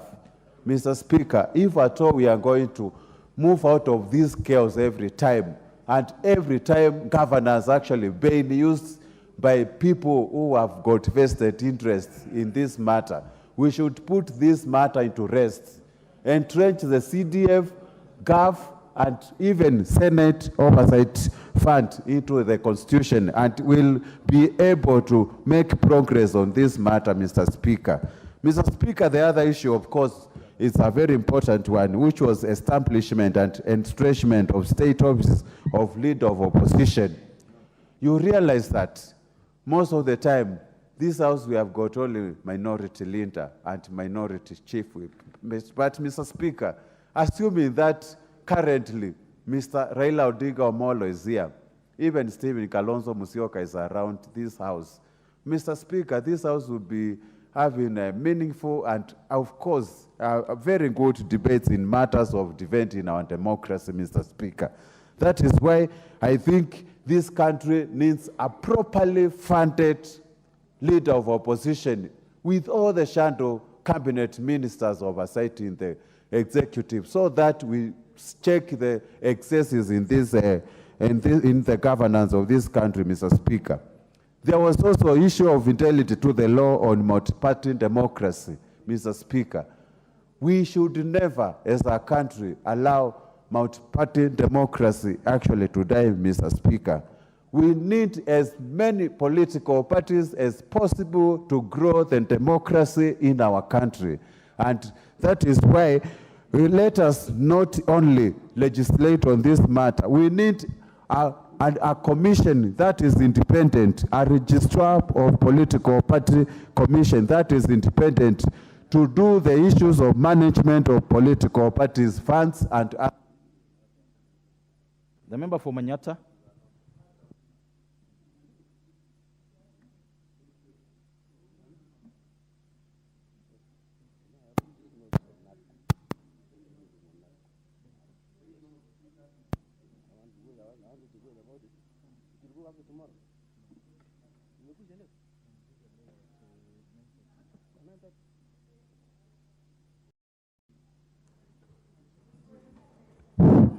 Thank you. Thank you, Honorable Speaker. I also want to take this opportunity to put my thoughts in the NADCO report. And Honorable Speaker, I want to start by saying that I have keenly read the report, and I want to first say that, Honorable Speaker, it is something that we need to think about, that this report came after some chaos that came from one of the principals saying his election was stolen. And Honorable Speaker, that brings me to my first point, that we need to cure the curse of losers of presidential elections causing havoc and forcing this country, Honorable Speaker, to a standstill for either benefits on their coalition. And Honorable Speaker, I believe that while we are actually conversing on this report, it is important to see a continuous dialogue committee. And Honorable Speaker, I believe the Truth and Reconciliation Committee should always be there to continue with the conversation of bringing people together whenever there is havoc, without the issue of people going to the streets, putting their sufurias on the head. And Honorable Speaker, that can be something that can help this country. Honorable Speaker, we should not always converse when there are chaos, but we should always converse when the country is actually moving on well. And that is why I believe the offices that have been suggested must always bring that conversation between the minorities and the majority, Honorable Speaker, in this country. Honorable Speaker, while I'm thinking about this NADCO report, Honorable Speaker, and the many suggestions that have come up in terms of the offices of the official opposition, and Honorable Speaker, I'm thinking we also need to think a lot on the size of the government that has been introduced in the 2020 Constitution. Honorable Speaker, I believe as far as Kenyans are working so hard, paying taxes, we have a humongous government that is actually taking a lot through recurrent expenditure and denying a very crucial part of our development in this country. And Honorable Speaker, I believe the issue of entrenching the funds, especially the NGCDF fund and the GAF, and also the word for it, Honorable Speaker, is something that I welcome in both hands. Honorable Speaker, I have seen many members of county assemblies really begging their governors, singing praises to their governors so that they can survive, Honorable Speaker. I believe not only should we give them a word for it, but they should be made clearly autonomous and their activities be clearly identified and funded directly from the budget, Honorable Speaker. That will make them be more effective, and they will be able to carry out their duties of planning the county governments and oversighting on what is being done by the county governments, Honorable Speaker. Honorable Speaker, as we also move on, we also need to look at the issue of elections, Honorable Speaker. It is unfortunate that at every election, at every point that we have finished up on elections, Honorable Speaker, there is always chaos in this country. And Honorable Speaker, it should bring this House into some sort of a discussion on how to cure completely the issue of plunging this country into chaos whenever there is just a mayor general election. Many countries, Honorable Speaker, that we look up to have actually had elections in a year, and if you go to that country, you don't even notice or identify there's an election that is coming or that has just been concluded. Honorable Speaker, I believe that would be the ultimate source of praise for the 13th Parliament and of the NADCO Committee, Honorable Speaker. I also propose, Honorable Speaker, a continuous NADCO Committee engagement. And I believe, Honorable Speaker, we should see how this conversation can... Thank you. Members, let me just mention the fact that on this motion, we will have a balance of 28 minutes.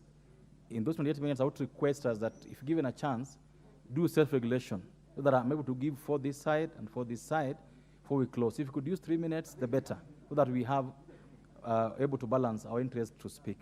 This chance now goes to member for Emeru Adikir.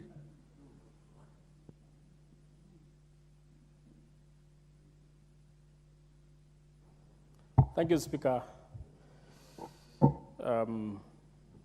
for also getting this opportunity to put my mind on this motion. Mr. Speaker, I wish to state here that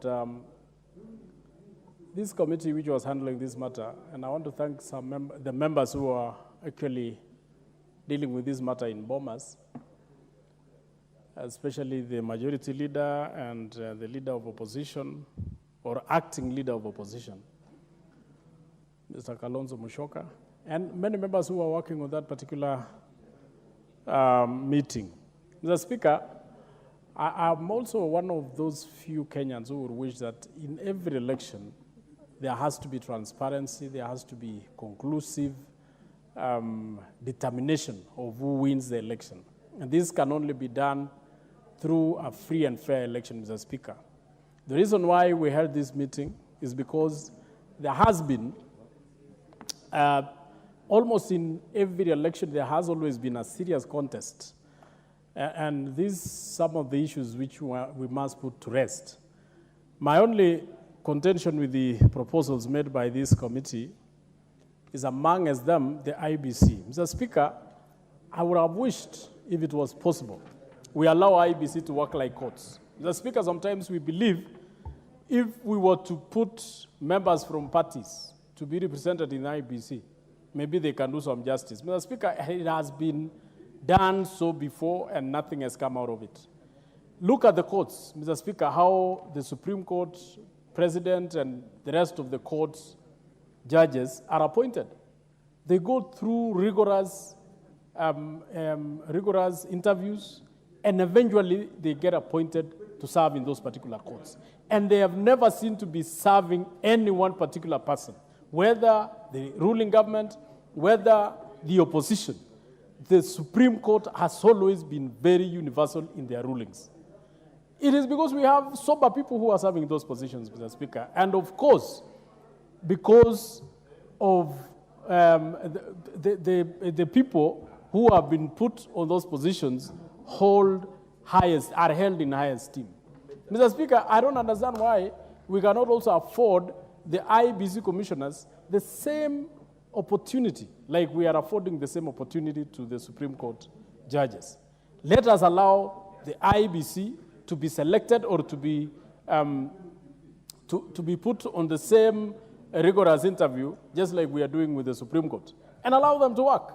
Mr. Speaker, but the question, the day we start putting members from parties or parties proposing people to those particular positions, Mr. Speaker, that will be the end of IBC, and it is supposed to be a commission that is independent. Mr. Speaker, I also feel that the proposal to have NGCDF and NGAF in our law is very important. It's very important because the functions of ICDF has always been very vital to ourselves and the people who we are serving. On the question of boundaries, Mr. Speaker, I don't know how we are going to do that, but sometimes I believe our taxpayers are overburdened at times. Sometimes if we want to serve our people correctly, let's increase funds to the constituencies and maybe using the one man, one shilling. And that one can serve our country. You know, we don't have to hide our heads or bury our heads in the sand. It is a reality. There is a constituency having over 300,000 and another constituency having over only 20,000. We must have Kenyans correctly. On the question of 7 years by senators, I don't mind, even if they go 10 years. After all, those are elders who are just serving their heydays or their, so we don't have any problem. On the issue of two-third gender rule, Mr. Speaker, and this one I wish you allow me more minutes, on this gender rule, it has always, I've never understood why we cannot make it, Mr. Speaker, on appointive position, we say it must be 50%. But on elective, this one depends on the people. How do you force people to elect whatever gender they like or they don't like? So on that part, Mr. Speaker, I wish I would have, if I'm given an opportunity, Mr. Speaker, to amend, I want this House to return to the parliamentary. They will be answerable to the people who elected them. So, Mr. Speaker, if I was to get an opportunity, amend this proposal, let's have members of cabinet here, let us have the position of the Prime Minister, and stop calling it names. Let's call it the Prime Minister and have the Prime Minister in his house, so that we can have 3 strong positions in this country, actually 4. The position of the President, the position of the Deputy President, the position of the Prime Minister, and the position of the opposition leader. 4 serious positions which can serve this country correctly. Mr. Speaker, I'm hoping to bring an amendment on the same. Member for Molo. Thank you very much, Mr. Speaker. I beg to add my voice on this NADCO report. And one of the things I want to congratulate them for is because it helps to resolve the conflict we have after every election. It is very sad, Honorable Speaker, that it is like we try to fold our country every time we go to elections. We tend to leave our brains at home. We start looking at each other as enemies, and becomes a very long political process. The campaign period means that very few government projects are being implemented around that time. Businesses and investors employ what you call wait and see, because they do not know what will happen during elections. Then immediately after election, we waste another almost 1 year. And therefore you find in a span of those 5 years, the time that a government has time to work is only 3 years. So the rest of the 2 years is wasted on political context. So if this is going to fix that political context, that is a step in the right direction. The boundaries review is also very critical. We are looking at seeing possibilities of, for example, of adjusting our boundaries, adding additional wards, for example. One of my areas in Molo is a place called Sachangwan that we all feel as a people should be a ward by itself. And therefore, so this will give us a chance to review that and possibly have additional wards. For example, the Sachangwan ward, that would be great. On enshrining the funds in the Constitution, again, this is a very, very welcome move. I think the importance of NGCDF cannot be overstated. Some of us, including myself, is a product of NGCDF. My secondary school, my university education was sponsored through bursary, and therefore that this NGCDF continues is something that should be very, very welcome. Most important, I would like to laud also the inclusion of GAF in the Constitution. We've seen what county MPs have been able to use to do with the allocations being done in GAF, and most importantly, propel them into other elective positions. You've seen people that have served as women rep, for example, former women rep for Homa Bay is now doing an amazing job as governor for Homa Bay. So it's a very great step in the right direction. On the creation of the office of the official leader of opposition, sometimes I feel us in government when we say that the opposition leaders should propose other ways of doing something better. Sometimes I find that unfair because they do not have the mechanism or the resources to do that. So the creation of the official leader of opposition means they're going to have someone who can have a shadow cabinet, so that when you're doing the BPS on this side, they're also doing a BPS on the other side. They're challenging the government programs that are and suggesting doing something better.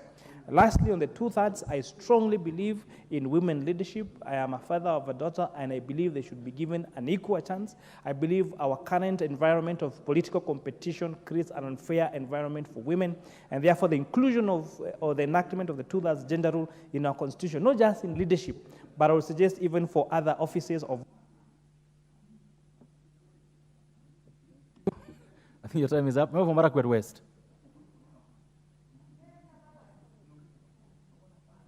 I said I will give for this side and for this side.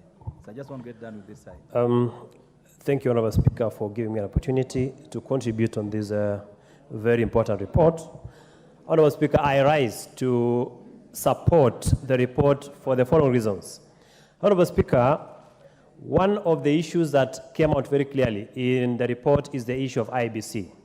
Honourable Speaker, there was a recommendation that the panel be expanded from 7 to 9. Honourable Speaker, as we speak as a country, we find ourselves in a situation where we've never been. We are in a constitutional crisis in as far as IBC is concerned. Honourable Speaker, as we sit in this house is not fully constituted because we lost a member of parliament, the MP for Banisa. Honourable Speaker, Banisa constituency. Honourable Speaker, a member of parliament is elected to this house to represent, to legislate, and to oversight, Honourable Speaker. Honourable Speaker, as we speak, that particular constituency is not represented, and therefore, that constituency does not have a member who will oversight, who will represent and legislate on behalf of them. Honourable Speaker, if the law allowed for holding of brief, we would have another member from a nearby constituency holding brief for that particular constituency. So, Honourable Speaker, it's a crisis that we must be able to resolve. And the only way is to adopt this report and we initiate a constitutional amendment so that we fully constitute IBC. Honourable Speaker, the issue of winner takes it all is what has given us a crisis in this country. It is what has led to election disputes. I support fully the creation of the office of the leader of official opposition, so that any person who gets the second highest number of votes becomes the leader of opposition. Finally, Honourable Speaker, it is unfortunate, it is regrettable that the 2/3 gender rule was not factored in the report. Honourable Speaker, it is something that should have been considered. If it is brought as a single item in this House, Honourable Speaker, they have tried in many occasions, but it has never been passed. It is unfortunate, it is regrettable, and I hope that we shall cure it through an amendment of the Constitution using any other means apart from this report. Honourable Speaker, for those reasons, I rest my case. Thank you. Member for Seme.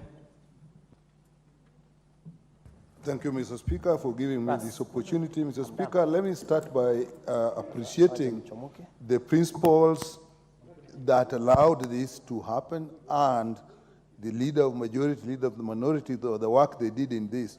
But Mr. Speaker, the most important thing about this report is that the committee was started when the country was actually burning.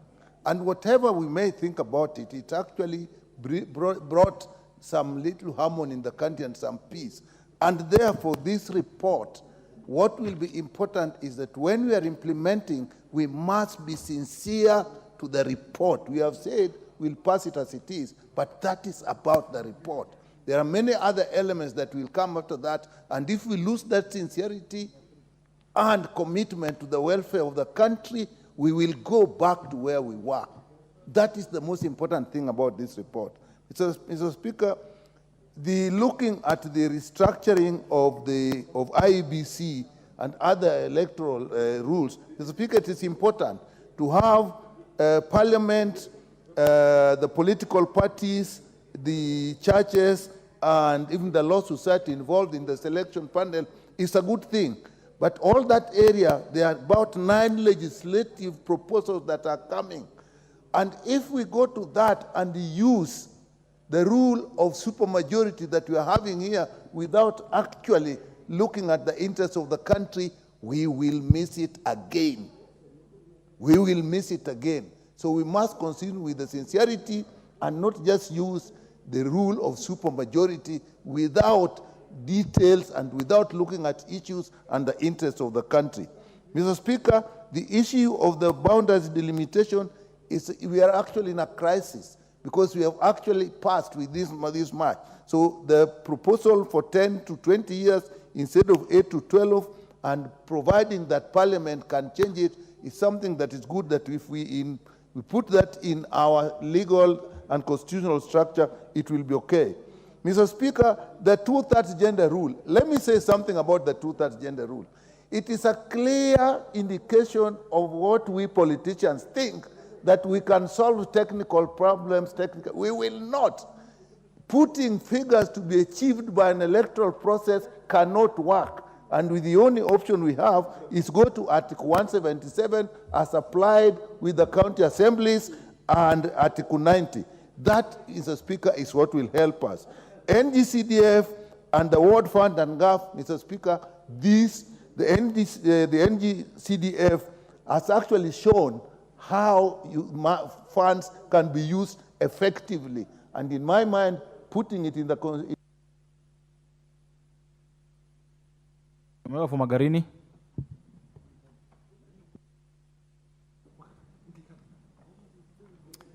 Asante Mheshimiwa Spika kwa kunipatia nafasi hii nikaweze kuongeza sauti yangu katika mjadala huu.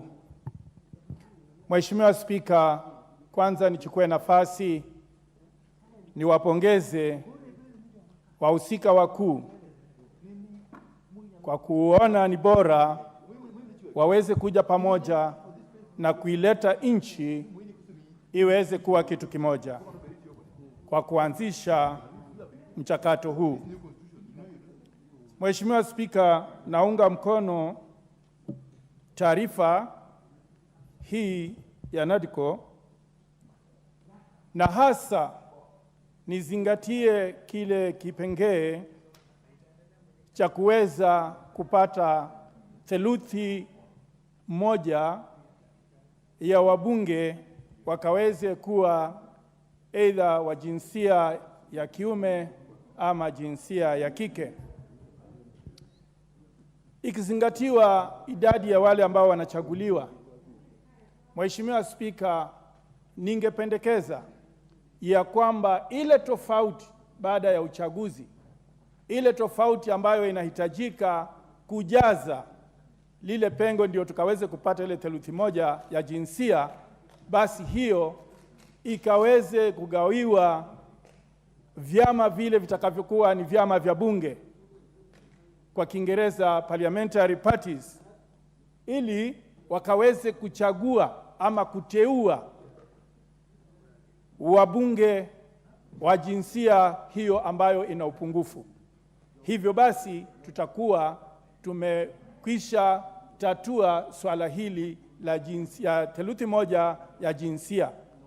La sivyo, Mheshimiwa Spika, itatuchukua miaka na mikaka kuweza kupata suluhu jambo hili. Pia vile vile nipongeze ile ya kwamba tukaweze kuwa na NGCDF katika katiba, na pia vile vile tukaweze kuwa na ile hazina ya wadi. Hii itasaidia sana ule mvutano inaonekana wakati mwingine baina ya magavana na wale wawakilishi wa ward. Lakini si iwekwe tu bila mipangilio, Mheshimiwa Spika. Vile ilivyo NGCDF iko na mipangilio na inasimamia vitengo.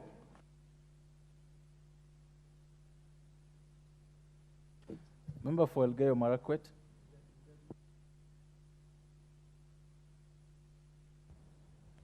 Thank you, Honorable Speaker. Just a minute. Makali, I see you doing this to me and I can't see your card.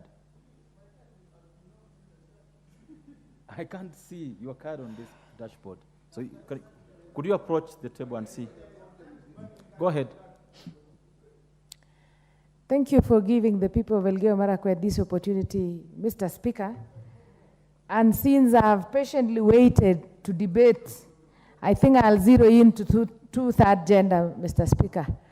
I want to speak loudly about it because I don't want us, especially the ladies, to be left in that debate, Honorable Speaker, because we have had a problem in this country. And I've always said that whenever we talk about two-third, people always look at ladies, and not only ladies, but they never think that it can be their daughters or other people in this country, Mr. Speaker. And that is why I've even sat in this house, and men have been speaking while I was the only lady for over 30 minutes who've been alone here and not given an equal opportunity to represent even the ladies who are not here. So I want to support, and I thank the President because he's so passionate about two-third gender rule. There are some things that we should try as much as possible to ensure that we bring some equity, or we ensure that all gender is well represented, Mr. Speaker. Number two, let me talk about NGAF, CDF. Many people in our constituencies and our county rely or depend on CDF, especially the bursaries for school-going children. Long ago, before the CDF, Mr. Speaker, I would see members of parliament and even the community fundraising for children from the needy families to go to school. But since the inception of CDF and GAF, Mr. Speaker, I can assure you that it has, even so many members of this parliament are beneficiaries of CDF and GAF. It should be enshrined in the Constitution, Mr. Speaker. Mr. Speaker, it is also good that we have official opposition leader in the House. And many a times, people in the opposition might lose direction or might lose interest in the House business because they might not, okay, they do have the whips, they do have the leader of minority, but at times when there is no leader of official opposition, members tend to relax. And we need opposition to ensure that the government is kept, is checked properly, Honorable Speaker. So it is good that we get the official opposition, we get the Prime Minister in this House, and to ensure that each and every time issues are there, the majority and the minority are well represented, Mr. Speaker.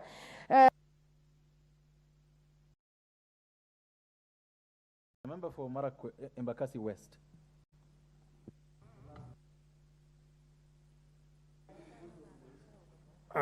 Thank you, Honorable Speaker. First of all, Honorable Speaker, let me take this opportunity to commend the team that did this report, led by the majority leader and His Excellency Kalonzo Musyoka. I want to thank the President and the former Prime Minister, Raila Odinga, for giving the country an opportunity to talk to one another.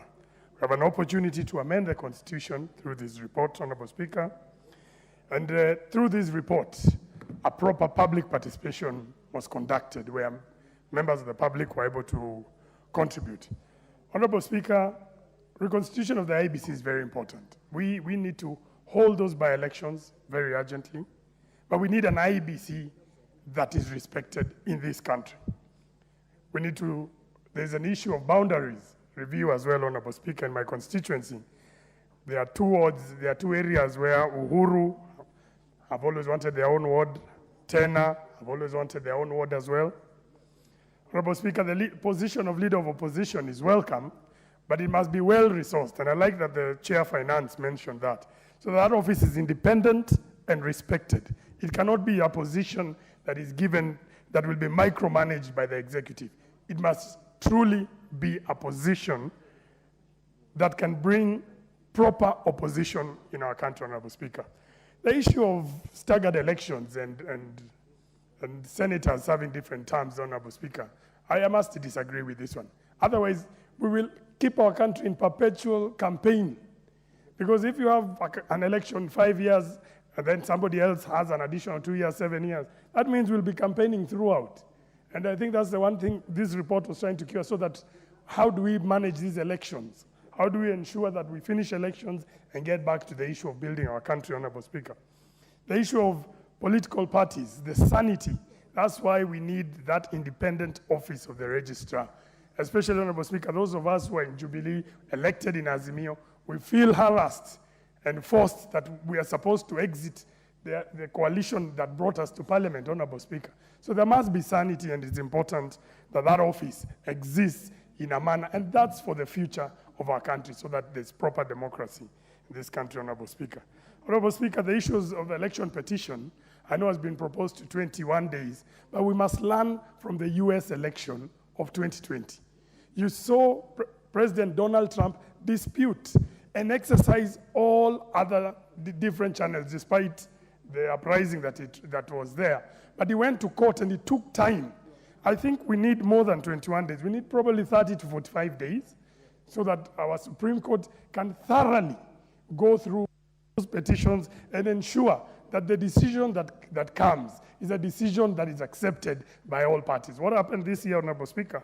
Last year, we had an issue with it. 2 points, Honorable Speaker. We need a referendum. If we are going to change all these things, you must do a referendum, because we are changing the functions of Parliament. That, whether we like it or not, there must be a referendum. Finally, Honorable Speaker, we still consider this report incomplete. One reason, you failed to consider cost of living, but the natural course of things is now taking effect, and you are seeing it as it's going out there. Thank you, Honorable Speaker, but I support the report. Thank you.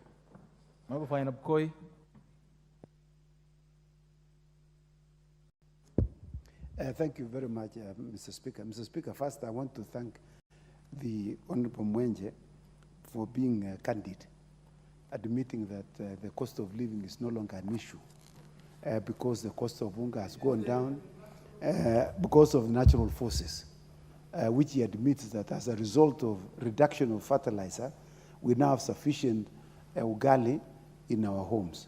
So I want to thank you very much. First, Mr. Speaker, I want to congratulate the team that came up with this NADCO report. I had the opportunity to appear as the co-chair for the joint committee of both the National Assembly and the Senate with regard to the constitutional amendments that were proposed by this House. One being the entrenchment of the CDF in the Constitution, the parliamentary oversight, what they call the Senate Oversight Fund, the NCAF, and finally, on the question of ensuring that we remove all senseless cases. There are people who have just earned money, and they have become professionals in suing CDF. I know of some parties who have one party which has been suing CDF 10 times. It has become a profession for him, because unfortunately the courts don't award costs when they lose the case. So the entrenchment of CDF in the Constitution will completely obliterate and eviscerate the so-called purported public litigation interest cases. Secondly, I want to support this report because of the convergence of thoughts with respect to the IBC. I hope we are going to remove what we saw when I was a commissioner with the Parliamentary Service Commission, when we were given names of people to be appointed to the panel. And those people who were appointed to the panel were also given names, those who are appointed to the commission. And so that is the reason why we had stalemate in the commission. Because we wanted to advertise, we were told you cannot advertise. These are the people you must appoint. Even the other ones also, they purported to advertise, they were told, pick this one and this one. So that, you see, the process became flawed because they were partisan. And so we hope that this thing will completely remove that partisanship that we saw. And so we want to thank even the chair of Committee on Housing and Finance, because affordable housing is in this NADCO. I don't know why people walked out. And yet it is a consensus thing, Mr. Chairman, Mr. Speaker. So I want to thank them and to congratulate the NADCO team for coming up with affordable housing as a theme in the report. And so I support. I thank you, Mr. Speaker. Members, before we call them what reply, I would want the Honorable Member for Kitui Central to have a last bite on this. Yeah, thank you, Honorable Speaker. I really appreciate this opportunity, Honorable Speaker. Because as you noted, I had put my card, but all along, I thought it was showing and it wasn't showing, but I really want to appreciate this opportunity. I'll be very brief, Honorable Speaker. I want to start by congratulating the two principals, that is the President and Honorable Raila Amolo Odinga, for agreeing to have this team sit. Secondly, I want to congratulate and thank the co-chairs. That is my party leader, Honorable Kalonzo Musyoka, and the majority leader, Honorable Ichung'wah Kimani, for steering this process up to the end. Honorable Speaker, when you look at this report, there are 3 or 4 areas I think are very critical, and as a House, we need to prioritize them. The first one is the reconstitution of the IEBC. Honorable Speaker, the way things are, it is important this House takes that matter very seriously, so that within a very short time we'll be able to act on it. First of all, to streamline the electoral reforms, and secondly, to sort out the matter of delimitation of boundaries, because that is already overdue. The second issue, Honorable Speaker, is the issue of the ward fund. Honorable Speaker, if there is anything we'll do as a House to help this country, is creation of a ward fund, Honorable Speaker, which will be patronized by our MCRs. Honorable Speaker, this becomes important because the oversight role of the county assemblies has been compromised to some extent because the MCRs have no fund which they oversee or they patronize, and because of that, the majority of them seem to have no courage to go against what the governors wish. But as even we think about the ward fund, Honorable Speaker, it's important we tie that very closely to the financial autonomy of the county assemblies, so that the county assemblies, Honorable Speaker, are autonomous in terms of financial matters as the parliament is when you compare with the executive. The third point, Honorable Speaker, is the issue of the political parties. We need political parties discipline, Honorable Speaker, whereby if I'm elected under a party, I serve under that party for 5 years, otherwise then I'm allowed to go back to the people to even decide to change the party. So that in that case, then we have discipline within our political parties. And the last point is the issue of the CDF, GAF, in terms of entrenchment in the Constitution. That is very important for this country. It will ensure that we have equitable distribution of development in the country. And just as CDF has served this country very well, as a result of that, then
Let's get a township. Oh, it's a new member, so I don't know him well. Okay. So we'll make it a minute each. 1 minute each. Thank you.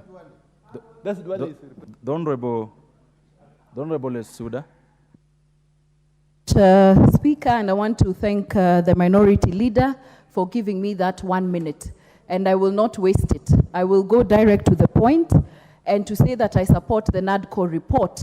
I just want to bring to the attention of this House that as a parliament, from the 11th parliament, 12 and now the 13th. We're still struggling with the 2/3 gender rule as a country. As you remember, last parliament was actually declared unconstitutional by the judiciary because of us not attaining the 2/3 gender rule, Mr. Speaker. And I just want to bring to the attention of the minority leader and the leadership of this House, Mr. Speaker, that the multisectoral report that has been recommended to be tabled in this House, Mr. Speaker, not to come as a separate bill or as a separate report, but to be attached to the NADCO report, Mr. Speaker. Otherwise, we will just take it as lip service, minority leader, that you are not willing for us as a parliament to meet the 2/3 gender rule. The Honorable Basil. Yeah, thank you, Mr. Speaker, and thank you to Minority Leader for giving me this floor. Very importantly, the office of the Opposition Leader is very important. Stability of this country is very critical. We have been seeing the winner takes its all, and we want to have stability in the country. Another important point, the 2/3 gender rule has been a thorny issue for so long, and we need to think as a country how we can actualize this. The third point is the IBC. Today, the country is in a very awkward position because we can't conduct any elections simply because we don't have IBC. So I think it's very important. I support this particular report. Thank you, Mr. Speaker. The Honorable Barrow. Thank you, Majority Leader and the Speaker, for this opportunity. First, I want to congratulate the team that came up with this report. Secondly, the leadership of this country, the President and the former Prime Minister, who have shown good leadership in terms of making sure that the country is together. Mr. Speaker, this country has faced so many challenges due to elections. 2007, this country almost went to the dogs. 2017, and again 2022. This is a good example for us as young leaders, that as a country, there is a line that we must not cross so that our country goes to the dogs. And it's also a good example to the rest of Africa. If you look around the region, Sudan is one example, that their leadership and their country, the leaders, did not see that this is the line they should not cross as a country. So for that, I support this report. Secondly, on the issue of NGCDF and GAF, and also the ward, because the ward, the members of the county assembly are in a position, they are not in a position as leaders to oversight well the governors and the leadership at the county level. The NCGDF, everyone in this country understands and appreciates the importance of that fund, and therefore ring-fencing it within the Constitution is a very important thing. For those reasons, I support. Aye. So, Honorable Speaker, thank you very much for indulgence, and therefore I wish to reply as follows. First and foremost, let me thank my colleague, honorable members, from across the political divide, for having supported this motion almost unanimously, for having lent your support to this motion without exception. All of you who have been able to speak to this motion have actually supported it. And that is very, very encouraging. I cannot forget to thank the leadership of the two coalitions out there for having appealed to their members, for having encouraged their members to support this motion in the manner they have done. That is the spirit in which this country needs to move forward. A country that speaks to itself, a country that speaks within itself, is a country that prospers. Secondly, Mr. Speaker, now it is the duty of this House again, if and when we pass this motion, because I'm sure we shall do so, by way of voting, what is going to remain is the processing of the legislative proposals that are attendant to this NADCO report. My plea is that the processing of those instruments needs to be fast-tracked. Mr. Speaker, as we speak, it is really disheartening that because of the dysfunction of the IEBC, the great constituency of Banisa in Mandera County, is not represented in this House now for almost a year. And they have not had the benefit for their representative to contribute to such an important motion. That for sure marks a turning point in the political history of this country. So how I wish that we would fast track the processing of these legislative proposals so that at the very least we have a reconstitution of the IBC in the manner that has been provided for in the Nadico report, so that the IBC can be able to undertake its constitutional mandate, can be able to execute its mandate within the timelines that's provided for, especially the holding of by-elections, the conduct of by-elections, both at the constituency and at the ward level. A number of wards are actually also vacant as we speak, because they are missing the ward representatives. Honorable Speaker, a lot has been said about the not more than two-thirds gender principle. The last time by my friend, the Honorable Lesuda. Honorable Speaker, I want to reiterate what I said when I was seconding this motion. That because of the timelines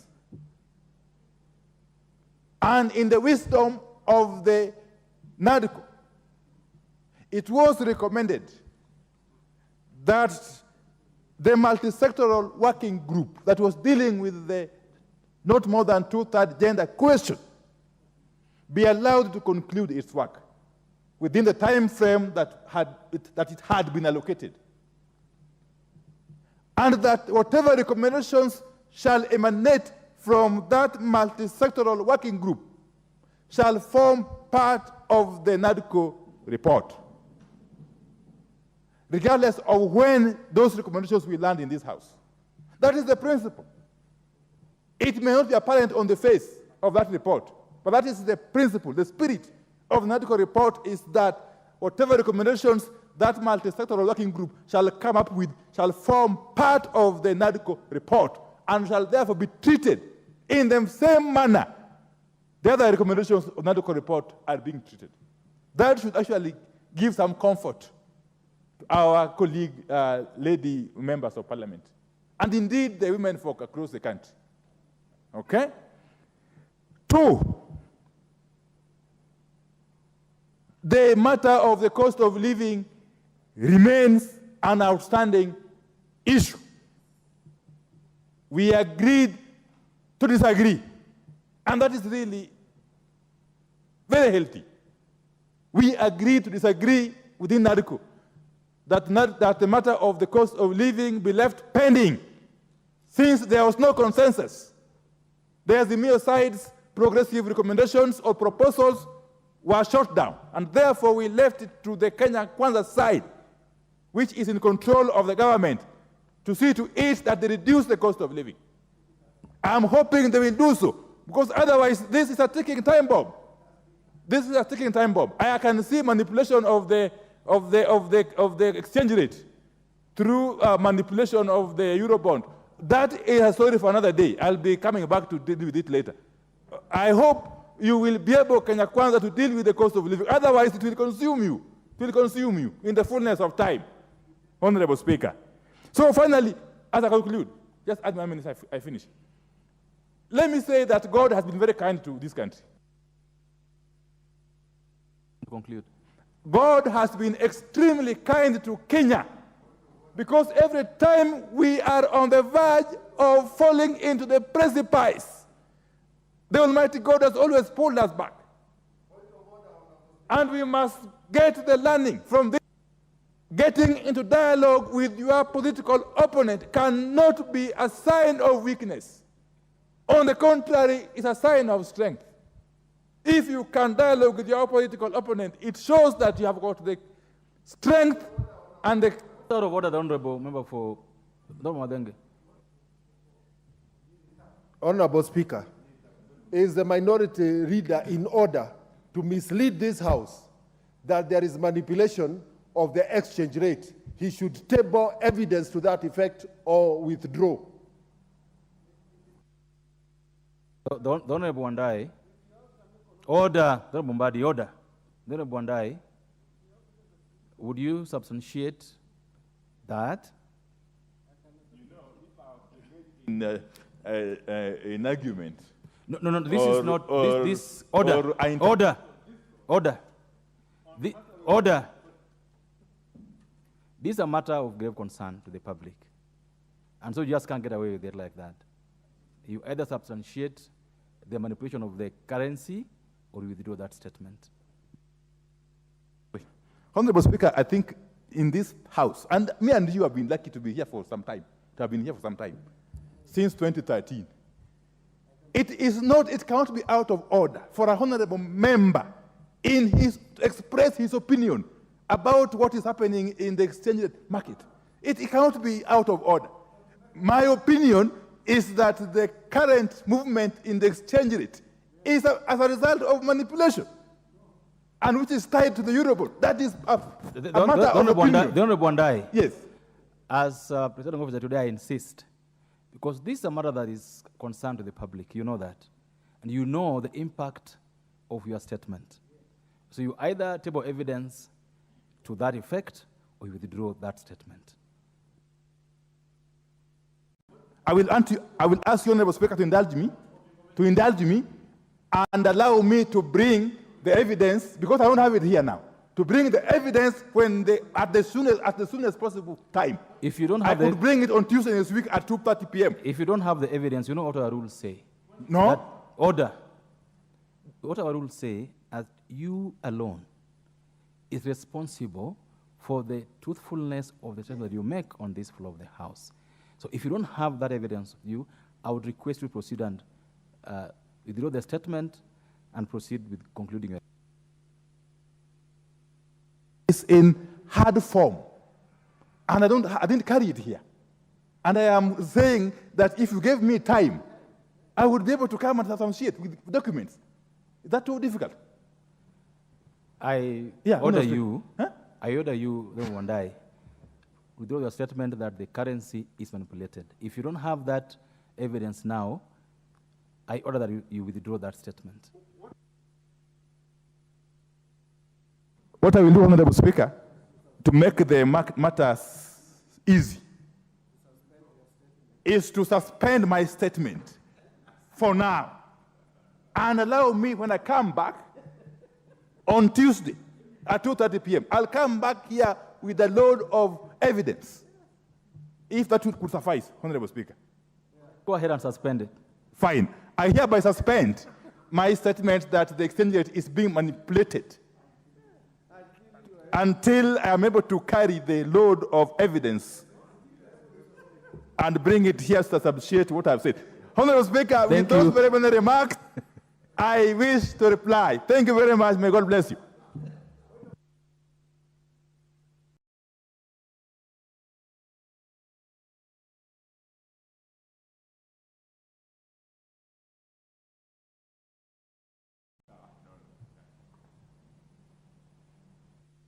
On the microphone. A point of order, Mr. Speaker. I rise pursuant to Standing Order number 53, 3, which reads as follows. Despite paragraph 2, the Speaker may, on the request of a member, defer the putting of the question to the following day, in which case the Speaker shall thereupon nominate a time at which the question shall be put. Would I be in order, Mr. Speaker, to request you to defer this matter and appoint a time tomorrow? Thank you so much. The decision on this matter, and therefore the putting of the question on this matter, will be done in the next sitting, which is tomorrow. Next order.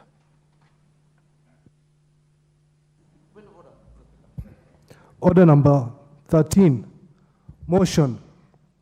Report of the Auditor General on the financial statements of the national government, ministries, departments, and agencies for the financial year 2020-2021.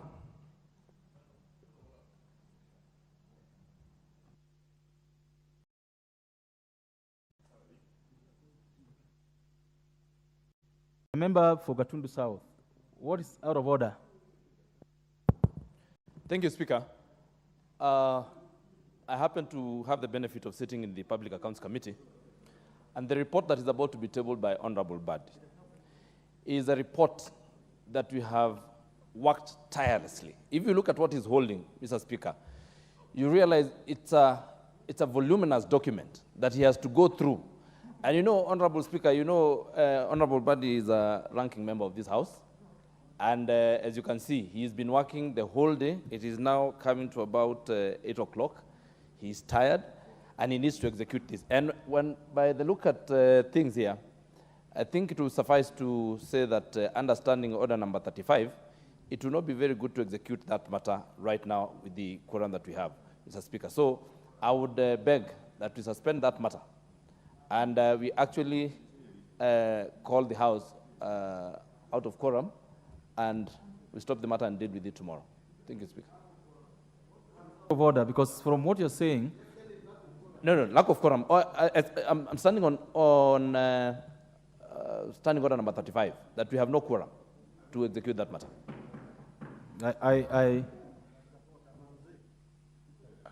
I confirm that that I order that the bell be rung for 5 minutes.